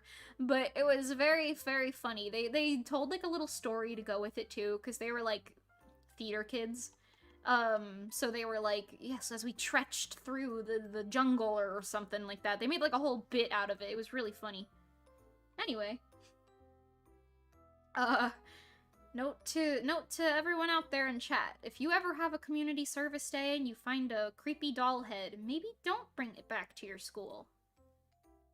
We didn't have anything saying, like, nobody thought our school was haunted or anything, but if anyone did, I'm so sure that they would be blaming those two for bringing that thing back. I don't think we had that many superstitious people at our school, though, from what I understand. My school was very much so, like... I don't know, I got very lucky with my school, like, and especially my grade. We had a lot of, like, unfortunate things happen, but, nobody really bullied each other. Like, we had, like, a few people who, like, silently bullied other people, mostly because those other people were really rude. Like, the only time you would make fun of people is when they were just mean. Like, not, like, most people were actually really kind to even, like, weird kids, quote-unquote. And I got really lucky with that. So I guess it, like, made me much more of a understanding and, I don't know, like, respectful person. But I don't know. Yeah, anyway, so I got lucky with that, and, I feel like my, my class, even though it was a very big class, was a very good one. You know? You know. Where am I? What am I doing right now? I'm trying to, like... This scarf is a little interesting looking. Can I hide this other layer? Thank you.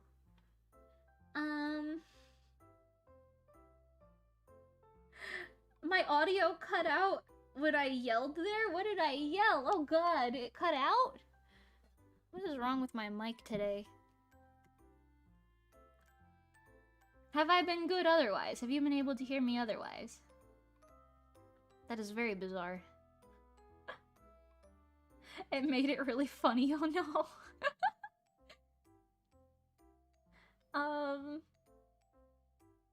Oh gosh, wait, you said,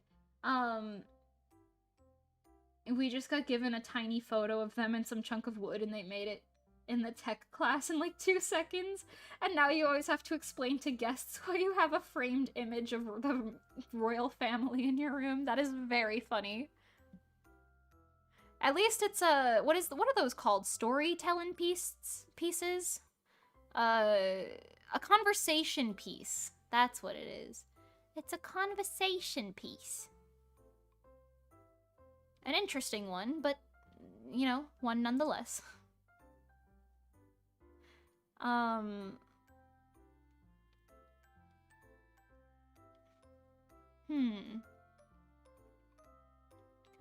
Also, my ceramics teacher really liked me. I'm going on more tangents now, but whatever. We're here to talk anyway. My ceramics teacher really liked me because, are we still live? God, I hope so. Am I still live? Yeah. 5 hours, baby. But yeah, my ceramics teacher really liked me because, one day, actually, I was at Stellar practice over the weekend, and there was a gigantic dog. He was a bright white, like, husky-looking giant dog who was just on the side of the road, clearly lost and confused. And it's, like, the middle of the night, mind you. We just left from a recording session for Stellar. And I literally jump out of a basically moving car to go get this dog and be like, come here, puppy, it's okay. I have, like, this crazy thing where every time there's a lost dog, they wander up to me. I have literally, like, 10 different occasions where this has happened in the past 5 years or less. Like, it's kind of insane, actually, but I'm not mad about it. Anyway, so the husky turned out to be my ceramics teacher's dog, and apparently that night, like, he went to a different area, so, like, I don't know where she lives or anything, but, like, he ran to an entirely different area, and that whole night, apparently her whole family was, like, out running around desperately looking for him, and they thought he was not gonna come back, and they were, like, all really sad about it, and she came to work,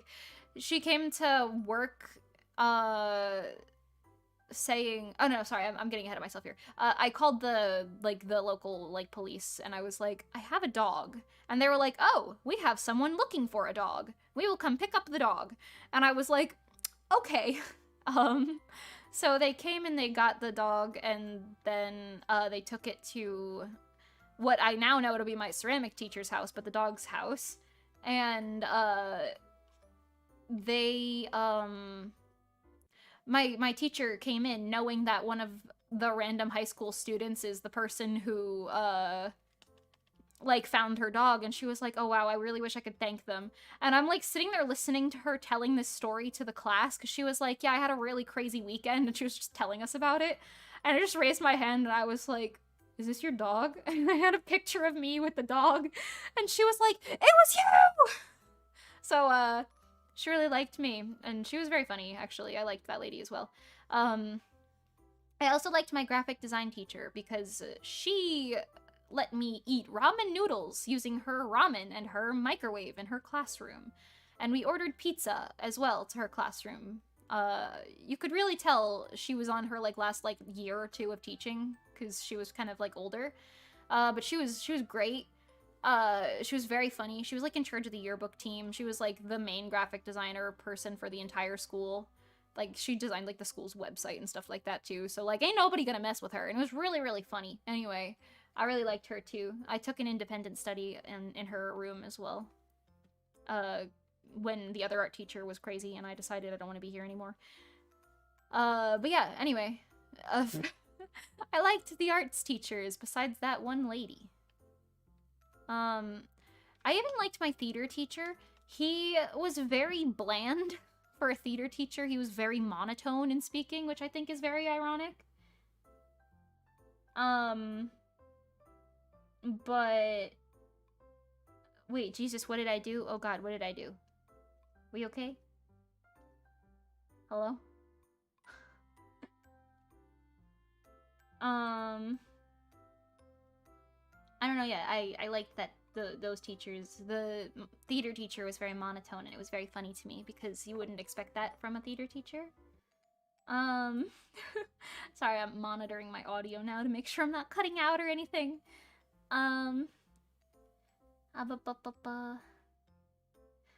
Talking about classes, mine literally caused a teacher to go to therapy and quit. We were that bad. Oh my god! Oh no! I've had crazy teachers before, but oh my.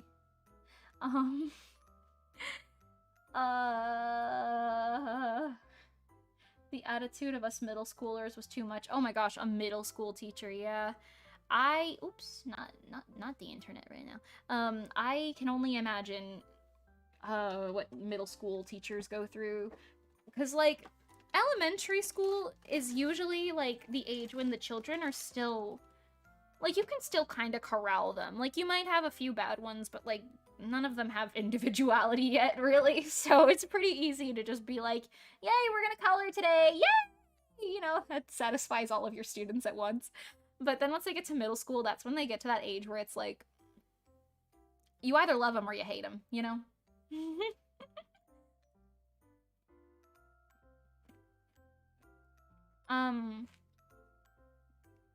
And then high school just amplifies whatever they were in middle school. So if you hate them, now you hate them more.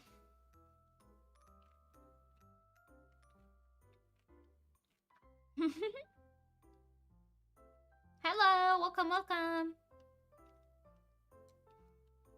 Talking about school stories. And how the art teacher at my school didn't know what art was. Kind of funny, actually. Very entertaining.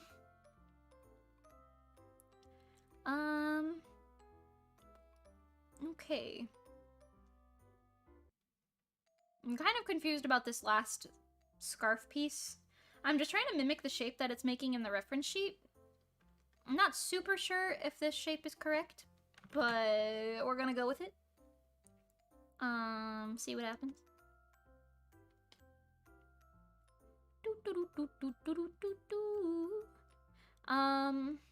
I'm trying to think. I know my school had a lot of different personalities as teachers. Like, some people liked them, some people hated them. I know some people, like, there were, like, those teachers that were, like, what is it? Infamous for being, really, really tough, I guess, on their students. I know there was one English teacher in my school that was very, hard knocks type of learning. But a lot of people liked her for that reason, and a lot of people hated her for the same reason, so I don't know. I never had her. I had who was considered the easy English teacher, and I wasn't complaining about it, so... Yeah, I don't know. I'm really trying to think about, like, a lot of things. I know my school had a couple really weird teachers. Like, we had a gym teacher who was, like, openly sexist. He told us about his divorce one time. It was really weird. And,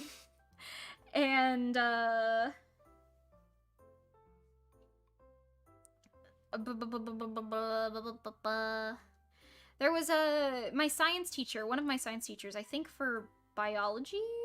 Is that what she taught? Chemistry? One of them E's. One of them science classes, I don't know.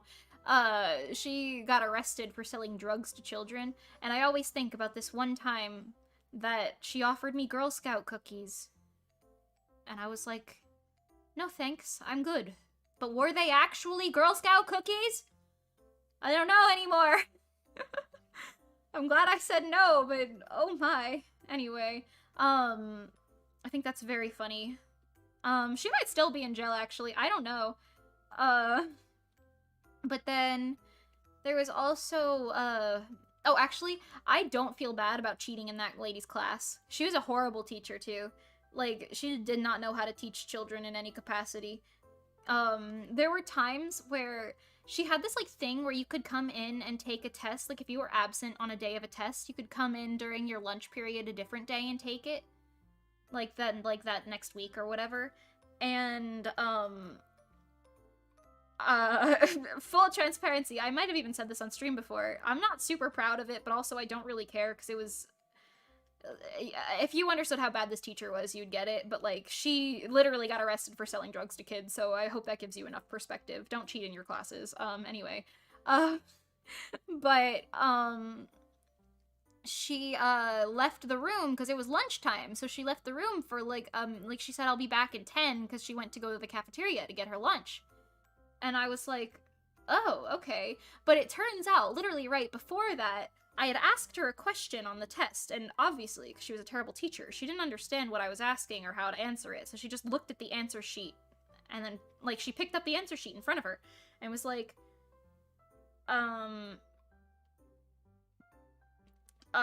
she looked at the answer sheet in front of her, and she was like, oh yeah, here's the answer, or not the answer, but here's, like, how you get to that answer, or something like that, and I was like, oh, okay, and I didn't really get it, but I was like, alright, cool. And then she said, yeah, I'll be back in 10 minutes, just keep working, and I was like, okay. And the door shut, I heard her walk down the hall in her heels. I got up, I walked over to where the answer sheet was, I took pictures of that real quick, I went back to my seat, sat down, and absolutely cheated on that test. Terrible, terrible behavior. But if it makes you feel better, it didn't really change my grade that much. And like I said, she got arrested for selling drugs to children.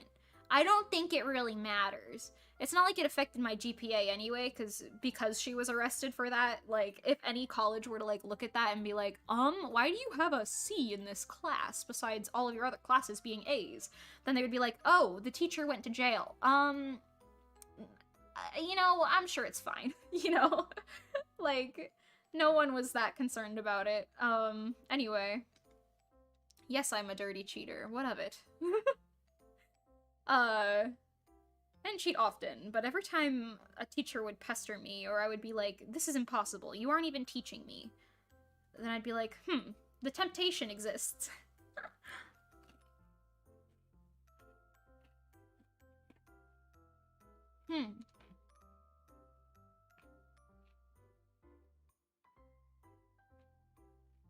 Are you stupid, or did the pants look short? They might be a little small. I don't know about short, but they're definitely a little small.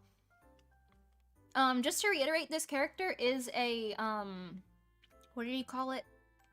Halfling goblin from D&D, so he's kind of small anyway. So that might be throwing off the proportions a bit. But, hold on, where is his pants? Oh, right here.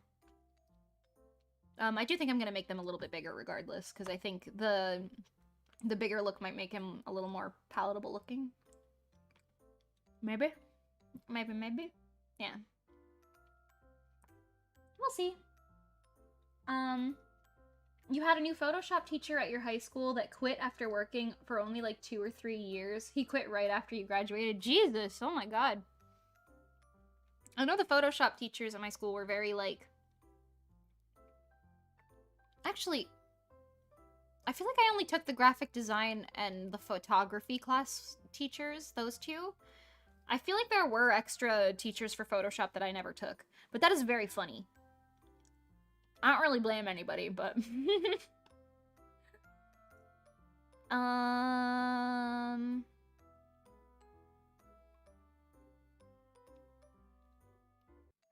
Wait, does he have a jacket on top of his... Oh, he does. Interesting. Okay, I'll come back to his hands. I was told that he has 3 fingers and a thumb on each hand. So I'm kind of confused about how to do that because I don't usually draw hands that way. We'll make it work, but I'm not super into it. So let's just draw the pants for now and then we'll cycle back to that later.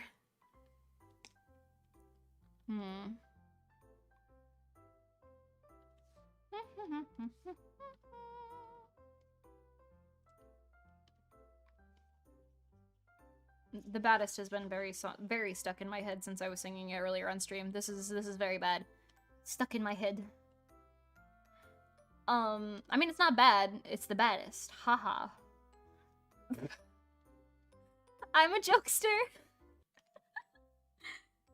Didn't know the goblin bit. Understandable. Yeah, this person, this commissioner, he gave me a lot of character info on this character, and I read up about it before the stream, so I was like, okay, if I draw this on stream, I can hopefully make it pretty accurate to what he was saying.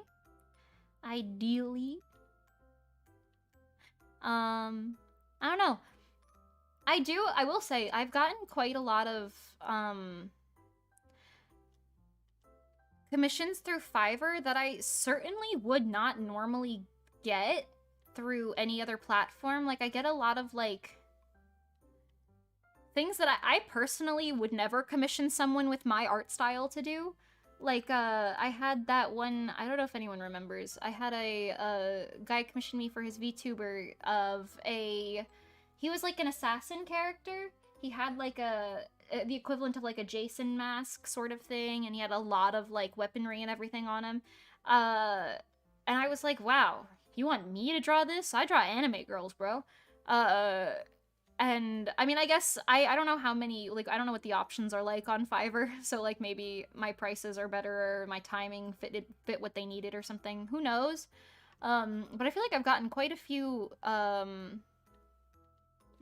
obscure ones, certainly. Which I don't mind, because, hey, a challenge is a challenge, am I right? I don't know. I don't know nothing. Nothing is all I know. Brain empty, no think. No think, just VTuber. Oh, I don't know if anyone knows this. On my Twitter, for the Hollow EN, kimono reveal, outfit reveal relay things, they did this thing where they posted silhouettes of the outfits before they showed what they looked like, and you could, like, predict what you thought it would look like by drawing it and then, like, posting it to Twitter and whatever. And I did one for Mume, and she didn't put it on her stream, but she did like it, and I thought that was very cool. She liked my little, thing on Twitter, and I was like, wowie! Mume! But yeah, I don't know. Fun thing to share, I guess. I'm just trying to clean up my edges a little bit. Okay, let me do the... Oh, I blended it together already? God, why would I do that? That was a little silly. Silly. I'm sorry, I'm running on literally no brain cells anymore, so my brain is just like, haha, silly.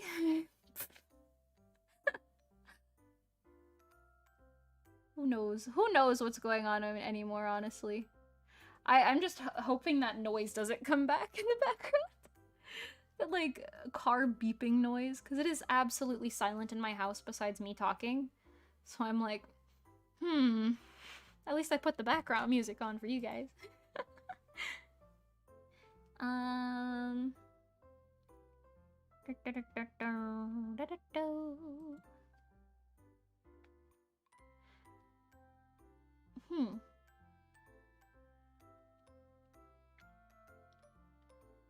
It would be really cool if I could finish this today. It would make me feel really good about productivity.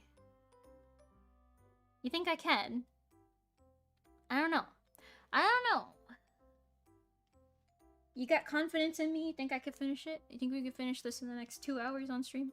Hour and a half, maybe? Actually, I might have to end a little closer to, like, 6:30. Which, granted, is in an hour. And, like, 15 minutes. But, you know.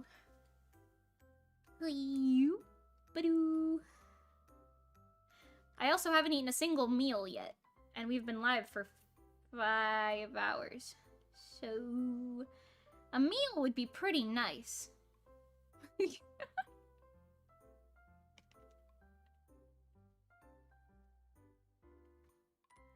Also, the urge to play hide and seek is very strong. I keep saying that, but I really, really want to play hide and seek with a bunch of people in, like, a big area. I would be so into that. I want to be in one of those Mr. Beast videos where they play hide and seek. I don't even really... Well, I want the money, but I don't... Like, I'm not in it for the money. I just want to play the hide and seek, bro. You know? Is anyone convinced by this argument? I don't know. Am I even convinced by this argument? I don't know.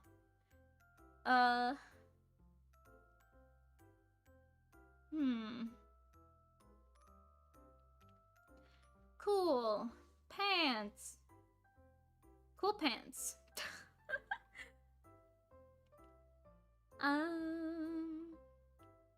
Oh, that's the belt. I was like, what is this? Where am I? I don't even technically need the belt here, but I think it would make it easier for the rigger to have, like, something to hide it behind just in case. So I'm gonna put the belt there anyway.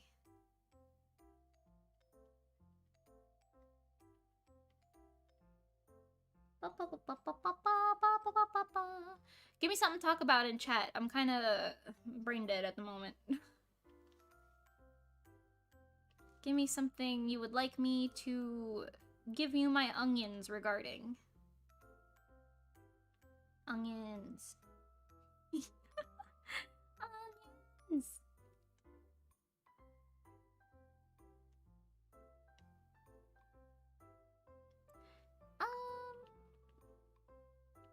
Wait. Oh, there it is. That one. That's what I want to delete. Pog. It looks so good already. Thank you, Sunny. Thank you. We are trying to go speedy quick, but actually, now that I think about it, I might not be able to finish it entirely today. because I have to do all the expressions as well. We might be able to get the base model going, though. Who knows? Who knows? I don't know anything. All I know is I'm hungry.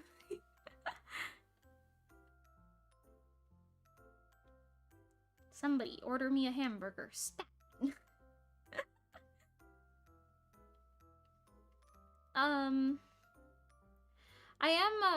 I'm gonna try, actually, I wonder if I could do a cooking stream. I don't know.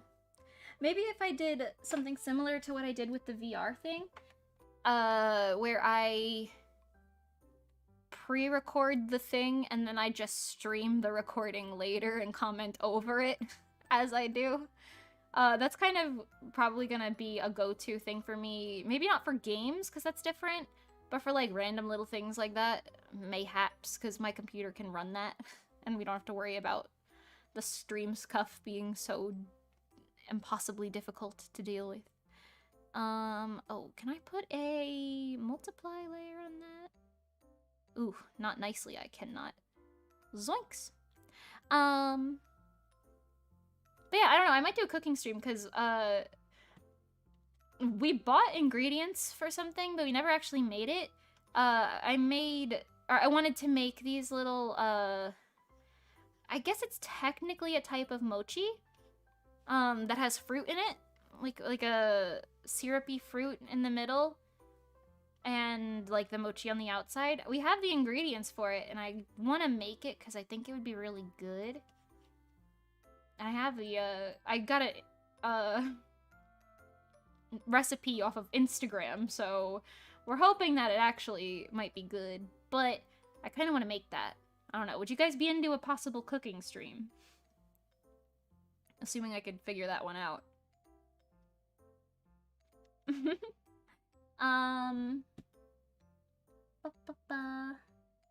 Hi again, I had to leave earlier. Did Pengy ever respond to the lemon thing? Yes, she did.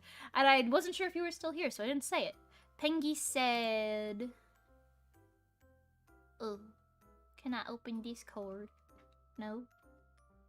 Alright, hang on, I'll just open it on my phone.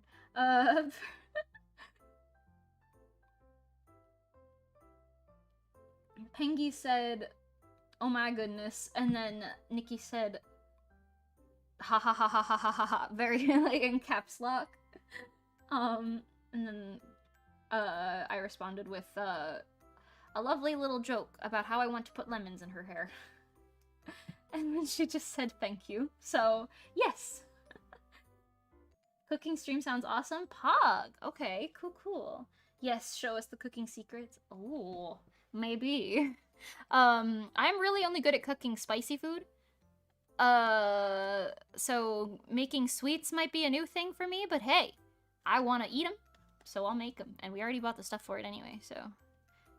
If money was spent, content shall be made. That's what I always say.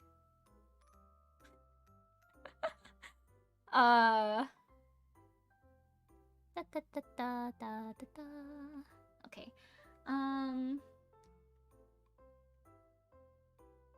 Random work experiences. You got called gorgeous by an older gentleman. That's mildly... something. That's something, alright. Random work experiences. Let's see. I'm trying to think of one that I haven't said on stream before.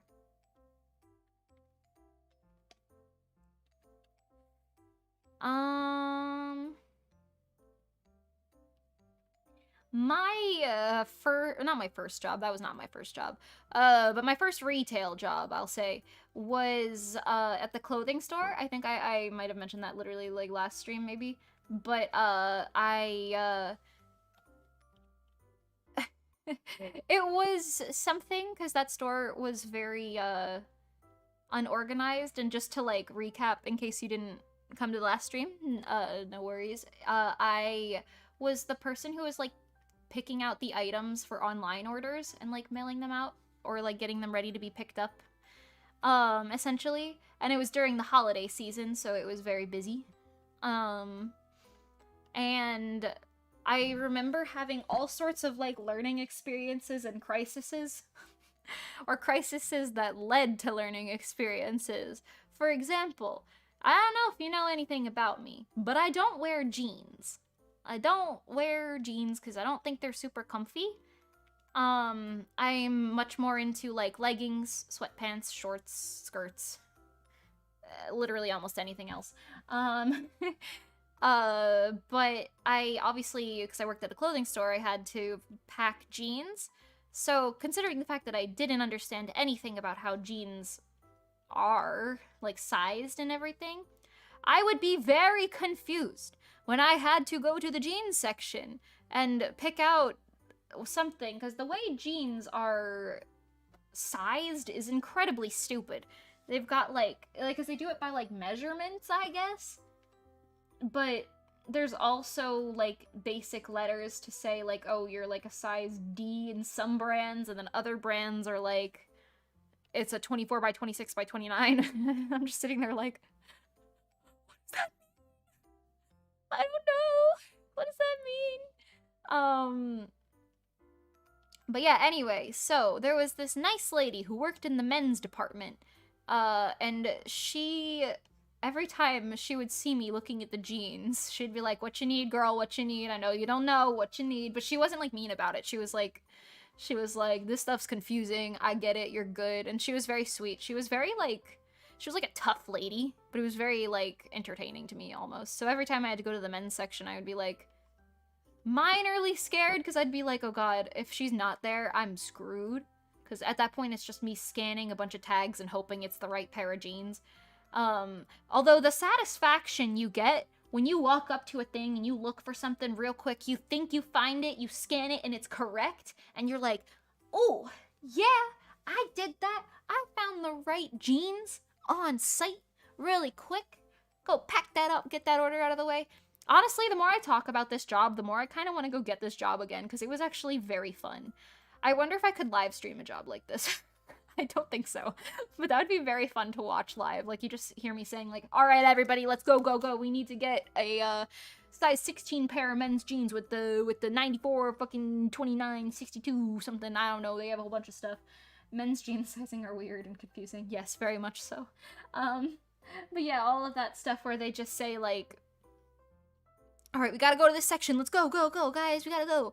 And then we get there, and then it's like, it's not here, guys. It's not here. Because like I said, the organization of that store was terrible. Even if it wasn't on the floor where it should have been, because like maybe they just didn't have enough spacing for that size or something, it should have been, in theory, in one of the storage rooms. But since there was a different person in charge of each section of the store, each of the storage rooms was entirely differently organized.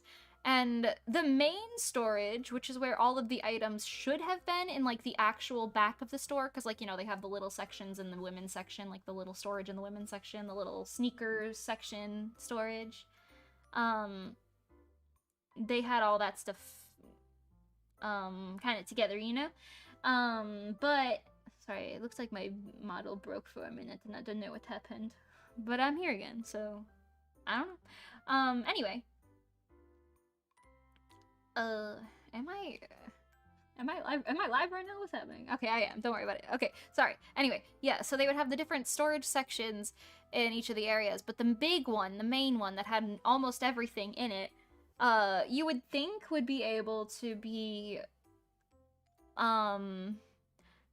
organized properly, or at least to a little bit of an extent, but there would be everything everywhere. If it was in that section, you might as well kiss your chances of finding it within a reasonable time goodbye. And if you asked for help, most people would be like, no, screw you, I don't care about you, get out of here. And it's like, alright, listen. Listen. I don't want to be your friend and you don't want to be mine, but don't start none of this with me. Ma'am. I don't know. Where? Wait, what? Oh. Oh, okay, I didn't have those two layers together. I was very confused as to what I was looking at. Anyway, But yeah, so every time I would go to the jeans section, I would be like, oh, I hope this lady's there. I hope she's like waiting for me, sitting there organizing her little men's polos and everything. I don't know. Uh, and usually she was, and it was actually very nice. I also liked the dude in the sneaker section, but he was only there like half the time, so it was like hit or miss whether he would be able to help me or not. But the women's section people, absolutely terrible. The toy section person, I don't even think they worked there 90% of the time, because, like, supposedly they were there, but I don't think I saw them more than, like, twice in my entirety of the time that I was there. I don't know, yeah, anyway, so the different sections were very interesting, and the point that I'm getting to is the organization was so bad that I would sit there and be like, okay, I've gotta go check the men's section for this, but if it's not there, I'll check the men's storage, but if it's not there, I'll check the main storage, but if it's not there, then I'll check the clothing piles that, from the new shipments that we got, and if it's not there, then maybe I'll have to check this and that, and blah, blah, blah, and then half the time, the, like, people would just, like, walk over to me and be like, don't worry about it, just cancel the order, and I'd be like, cancel the... What? A lot of the times I ended up having to cancel the orders because it was too unreasonable for me to find something, or if there was, like, only one left of something, and it was just, like, absolutely not anywhere where it should be, and the odds of me finding it within the hour were, like, absurd. We would just end up canceling them. But I had a lot of times where, like, while doing this job, I would have, because obviously I'm walking around on the floor while customers are also on the floor. So I would get a lot of people stopping me and asking me questions about things. And sometimes I would be helpful. And other times I would be like, oh, you know what? I'll go get someone for you. Don't worry. They'll be able to help you. And I would just walk away and I would go hang out in the back. And I'd be like, okay, I'll just pack a different order. Haha.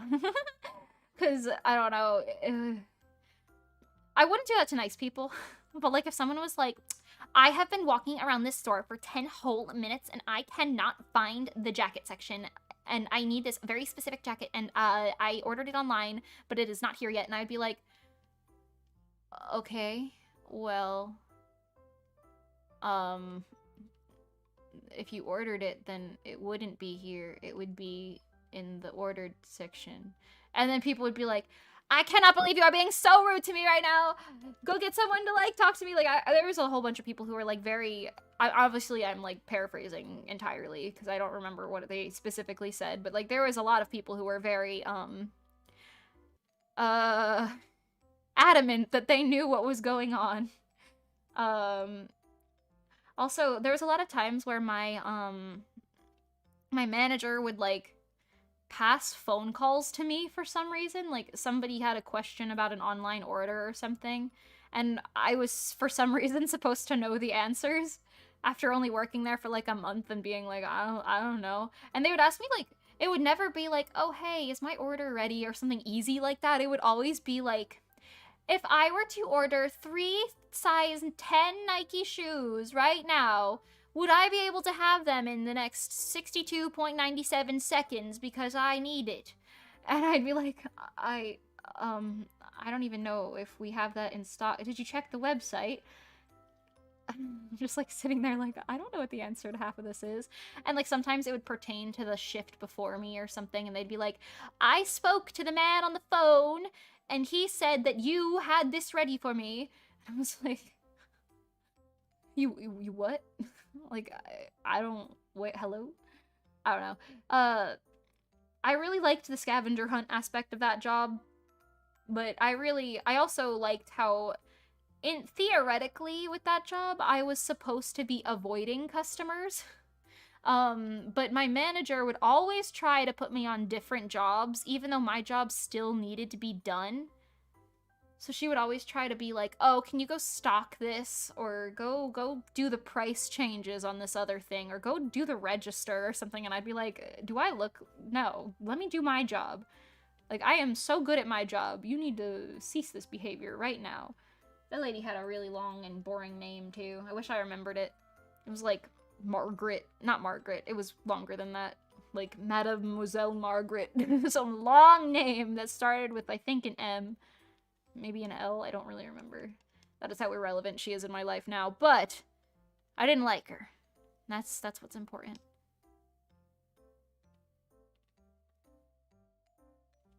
Anyway, when you worked in retail clothing stores, the toy section was usually manned by someone working in another department. Yeah, that sounds about right. I think the kids department person might have been that person, but either way, they were never there. I think they might have been working, like, registers or something, but I don't know. They weren't there to be in the department. I don't know. My main issue with that job was really mostly just, like, they were expecting a lot to get done by people who have other things that they need to be getting done that's, like, actually in their job description. So, like, if they were expecting me to do, like, restocking or something without teaching me how to restock, I would be like, well, can I just do my job? Because this is not what I am here for. Hello? Bro. And it's not like my job didn't have anything going on. Like, sometimes the manager would be like, I'll do your job for you, but you need to do this. And it's like, no, I would prefer, actually, if, you know. Okay, that Chaos Emerald exists now. One of your managers has you do his work for him and takes all the credit for it. That would be so infuriating. Oh my god, actually, I have a story. Turns out, I think it was the district manager. He wasn't, like, super high up in the company, but he was high up enough in the company that, like, he was higher than my manager, for example.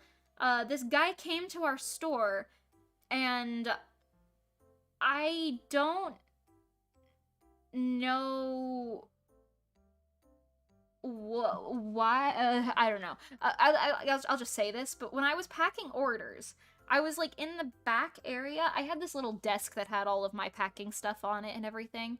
And people would always steal my scissors, and it made me really mad, but that's not what I'm talking about today. The district manager guy was coming, and he walked in, he said hi to me, he walked by, and I was like, alright, I don't know who this dude is. He's not in, like, Cole's attire or whatever, so I'm like, I don't know what this is. Anyway, so, I'm just, like, sitting back there, chilling, doing whatever I was doing, you know, and, at one point when I'm alone back there, like, packing an order, one of the, like, you know how clothing stores have these, like, what is it, the like, alarm thingies that they put, like, not the ink ones, but the ones that just make noise, like, on items, like clothing, you know? Oh, wait, there's blue markings on this that I have to draw. Those, like, alarm thingies that were attached to the merchandise. I don't know if it was one of those, or maybe one of the ones that was supposed to be on, like, electronic parts or something. Or, like, not electronic parts, like, the little, like, electronics that they sold in the store. I don't know what it was for, but one of them just started going off, and it scared the absolute living bejeebus out of me. And I walked over to try to see, like, where it was coming from, and it just, like, I couldn't even tell. It was in the pile of a bunch of them in this giant bin that they were just, like, sitting in, and I was like, oh no. I gotta deal with this now. And, I'm just packing my order for, like, a second, and then this guy comes in, and he's like, what is that? And I'm like, I don't know. It just started going off, and I don't know where it's coming from. And he dumps the whole bin of them out on the floor, and he finds the one that's making noise, and he tries to, like, poke around on it, but it's not turning off. And you could tell he's like, I don't have time for this. So he throws it on the ground, stomps on it with all of his might, multiple times. He had this thing that he basically used like a hammer on it, and he, like, just bashed it against the ground, and he basically broke this thing into pieces. And then he was like, alright. When it went off finally, he was like, alright, fixed it, get back to work. And I was like, uh-huh. Okay, thanks. And it was very bizarre, but it was very entertaining for the few minutes that that was happening, despite how loud that stupid thing was. That is not the pattern that is on this. But yeah, I don't know. I guess he had experience just smashing those things and being like, shut up. I'm not dealing with this. And it was very funny. Anyway. I also had... There was this one dude, he was occasionally the manager on duty until the store manager lady came in, and that was the lady I didn't like. But this one dude, he worked in no particular section, but he was often in like the area of the women's section because he was just organizing shelves, and that one was almost always the worst organized place. He was really cool. Every time I asked him for help, he would actually like at least try. But there were some people in that store who would be like, I do not see you. Who are you? I've worked here for 10 years. I don't know you. And I'm just sitting there like, please, I just need to pack this order. I don't care. But yeah, anyway, so that guy was really funny too, because one time somebody was stealing something from, I guess the candle section? Or like near the candle section. And he just walks back there. Like, because the back desk area was like pretty close to the camera section. Not super far, but pretty close. He just walks back there and he like signals for me to come over, but to be quiet. And I'm like, okay. So I walk over to the thing and he points through the window and he's like, see that lady? And I'm like, yeah. What's up? And then he's like, she's stealing right now. I was like, should we call someone? And he was like, I'm the person you're supposed to call when someone steals something. And I was like, okay. And he said, I need you to do me a favor. Just go walk in the aisle, look at the shelf next to her for a second, grab something, and walk away. And I was like, you want me to what? But okay. So I did that. And I startled the ever-loving heck out of this lady who was shoving stuff in her purse. Because you could tell she was, like, watching me. She was sweaty. She was, like, glaring at me almost. I didn't even make eye contact with her. I just walked up. I think I said hi. And then I just was like, here it is. Okay. And I walked away. I grabbed it like a candle. And I walked away. And then he said, all right, thanks. Did she look at you? And I was like, yeah, she was sweating a whole bunch. And then he said, ah, nice, okay. And then he walked out and he walked away. And I was like, what? And then he must have like walked by her and either like said something or like looked at her again and like maybe she stopped stealing things or something because maybe she was like, okay, there's too many people walking by now.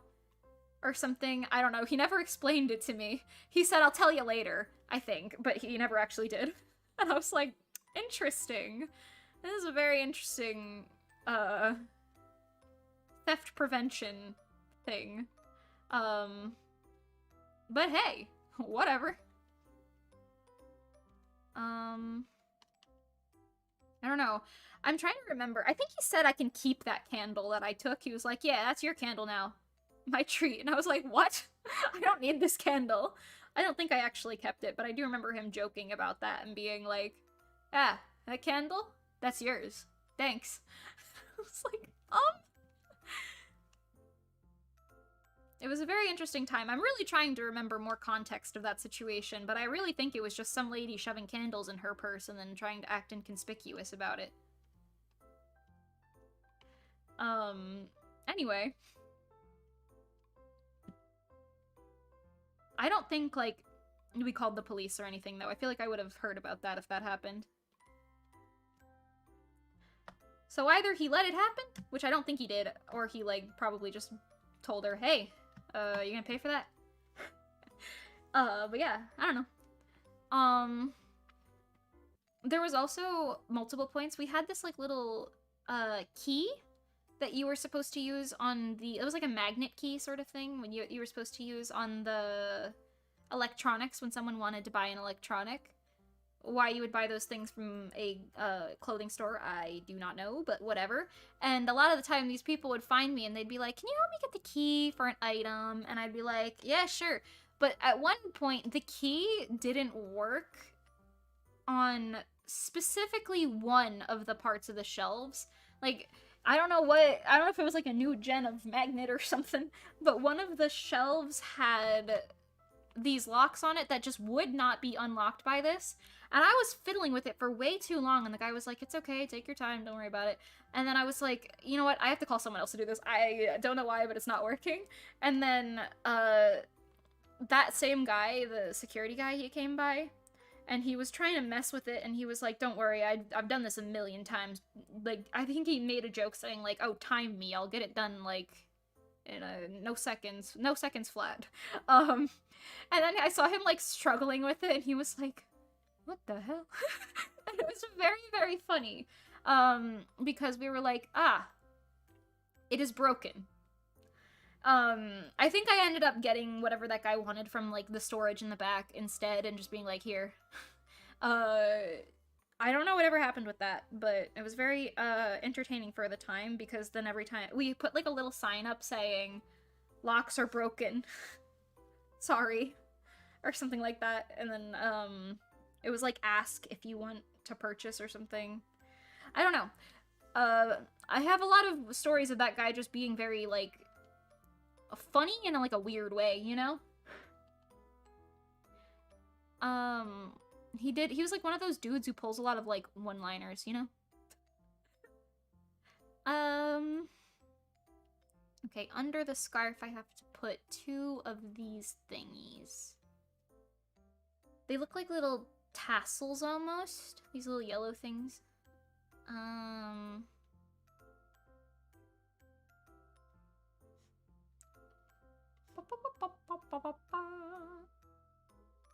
just gonna stick them out from under his scarf and have them dangle, because they look like little dangly straps. I'm not really sure.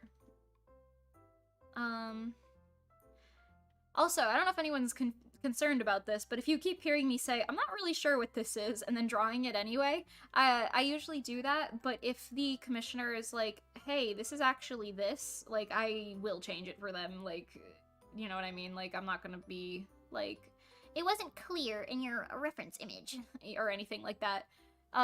So if you're worried about me doing that, don't be. If anyone has, like, a concern, like, this guy has, I think, 2 revisions on his, order anyway, so it's all good. It's all good.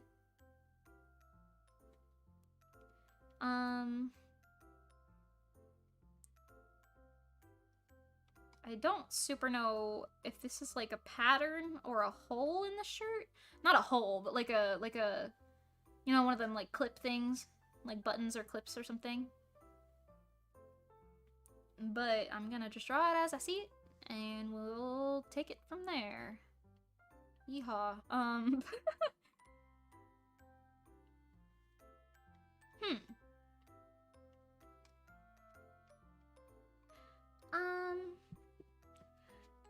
You caught a guy trying to steal a tree at your old store? A tree? Like a big tree? Or like a little bonsai looking tiny little thing? Because a big tree, that's ambitious. At that point, just let him have it. No, I'm just kidding. But like, that is very entertaining. I remember when I first was getting that job, they had like a bunch of like theft prevention informational videos, I guess you can call them. I can't really call them like documentaries because they weren't like that long or informative. They were just kind of like, if you see someone doing this, here are some things that you can try. And it was something. I don't know. I do remember a few times where I was like suspecting someone was stealing something, and I would just kind of like whisper whatever the code word was on the walkie-talkie and be like, this in the kitchen section. And then somebody else would handle it. They'd be like, all right, thanks, be right there. And then that would be the end of it, and I'd be like, all right, cool, back to my job. See you later. Because there was, like, 2 different code words. There was one when it's, like, suspected theft, and then one that was, like, yes, definitely stealing, and then one that was, like, stealing but also a threat, like, a danger. And then that was, like, the big, okay, maybe we call the po-po. I never dealt with one of those, but I do remember, like, that being something that we were told about in the, like, screening process beforehand, you know? Like, when they tell you, like, theft prevention techniques, if they hold a gun, maybe don't try to stop them from stealing.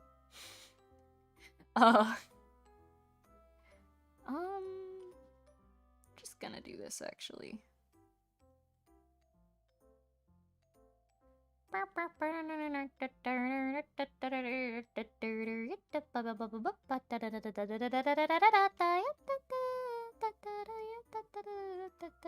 Did you know that song, that like clown music? It was originally supposed to be something that like soldiers would play on their way to battle that would like strike fear into their opposing enemy, I guess. It makes me laugh because it is not intimidating in any capacity, and the only way that I see it is like clowns. And if I heard that on the battlefield, I would be like, yo, really? Y'all clowning, you know? Somebody told me that, and I don't remember who, but it made me think. Certainly. Certainly made me think.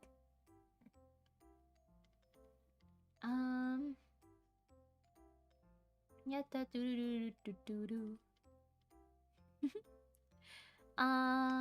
Okay.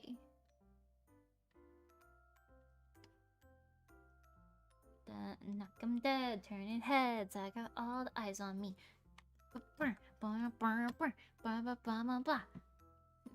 They like, whoa, Kali, you the goat. Nanaji, I know. I have that song stuck in my head so much. I'm so sorry. Oh wait, it's the exact same. Copy it over here. And tilt it a little bit. And a little bit longer.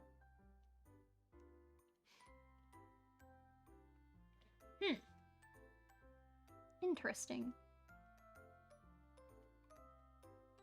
Okay. That sounds hilarious. Imagine that song in a gritty war movie, right?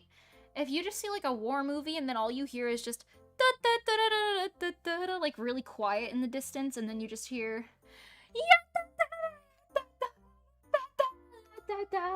in like the chaos of battle. That would be more of a comedy, actually, I think.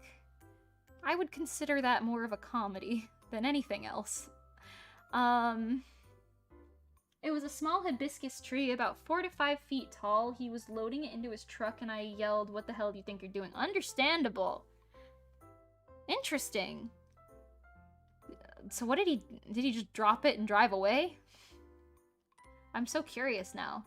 'Cause, like, that was one of the things they said not to do at the clothing store that I worked at. They were like, yeah, maybe don't confront them, because then they might fight or flight. Like, it's better, at least in that, like, what they were teaching us to do. I'm sure it's not the same for every situation ever. But they were saying back then, it was like, just take note of it, follow them, watch them, tell other people about it. If we can confirm it to be true, and it's not just a suspicion, then we can, you know, call the police. But, you know, I don't know. I can only imagine somebody, like, just walking up to a store, grabbing, like, a 5-foot tall tree. That's, like, me. Like, imagine somebody just walking up, grabbing me, and being like, alright, over here. And, like, no one noticing that? I don't know. That's a tough one right there. That's certainly A1.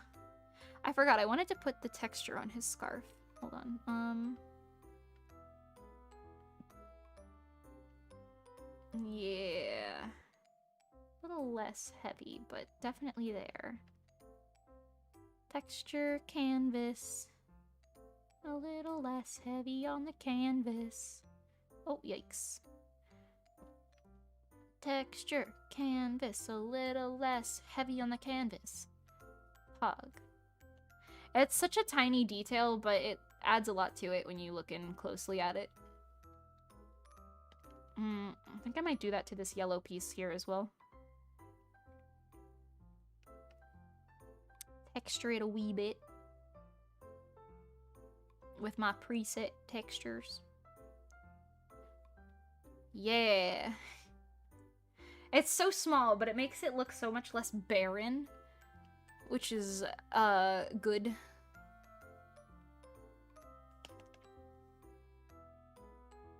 Pebbles 3 on 10. And then we come back here, we go Pebbles 3 on 10. Pog. Texture! Can we get a T for texture in chat? Anyway, he does have earmuffs as well. But I know the guy said that he wanted them to be removable, so I will make that a detachable part. Technically, almost all of this is detachable parts, except for, like, the clothing, because there's nothing underneath it. But, like, there's no point in putting something underneath it. That would just be more work for the rigger and the artist, I guess, if it would never be seen. So not a lot of people do that. Some people do that. I'm sure, like, high-end VTuber models, like for like Niji Sanji or Hololive or something, I'm sure they make the underparts as well, because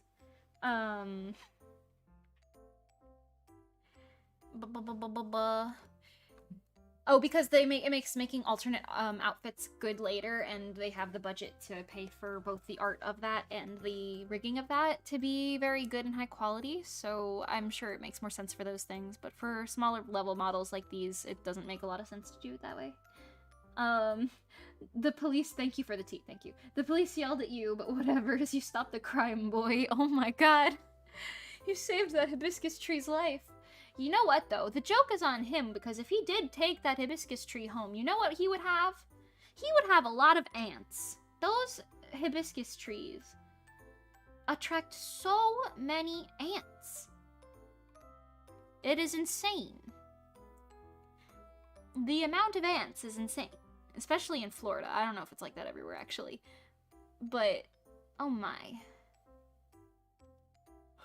Okay, we are going on 6 hours here, and I am literally super freaking hungry, so I think I'm gonna call it a day. I'll finish this model on my own, and then you guys can see the finished product. But yeah, thank you guys so much for coming today. Thank you for chatting with me. It means a lot. Makes my existence a lot less boring. But yeah, thank you for hanging out with me. I will do another stream probably on Wednesday, and I think another one on Friday. I actually might stream twice on Wednesday. We'll see. I don't know. I want to do like a collab one, but I also kind of want to do a single stream. Who knows? We'll see. We'll see what happens. But yes, thank you guys so much for coming. Keep an eye on the Twitter/YouTube schedule for when my next live is. And thank you guys so much for coming. I will say ciao for now, and I hope I can see you next time. Bye-bye. Goodbye-byes. Bye-bye.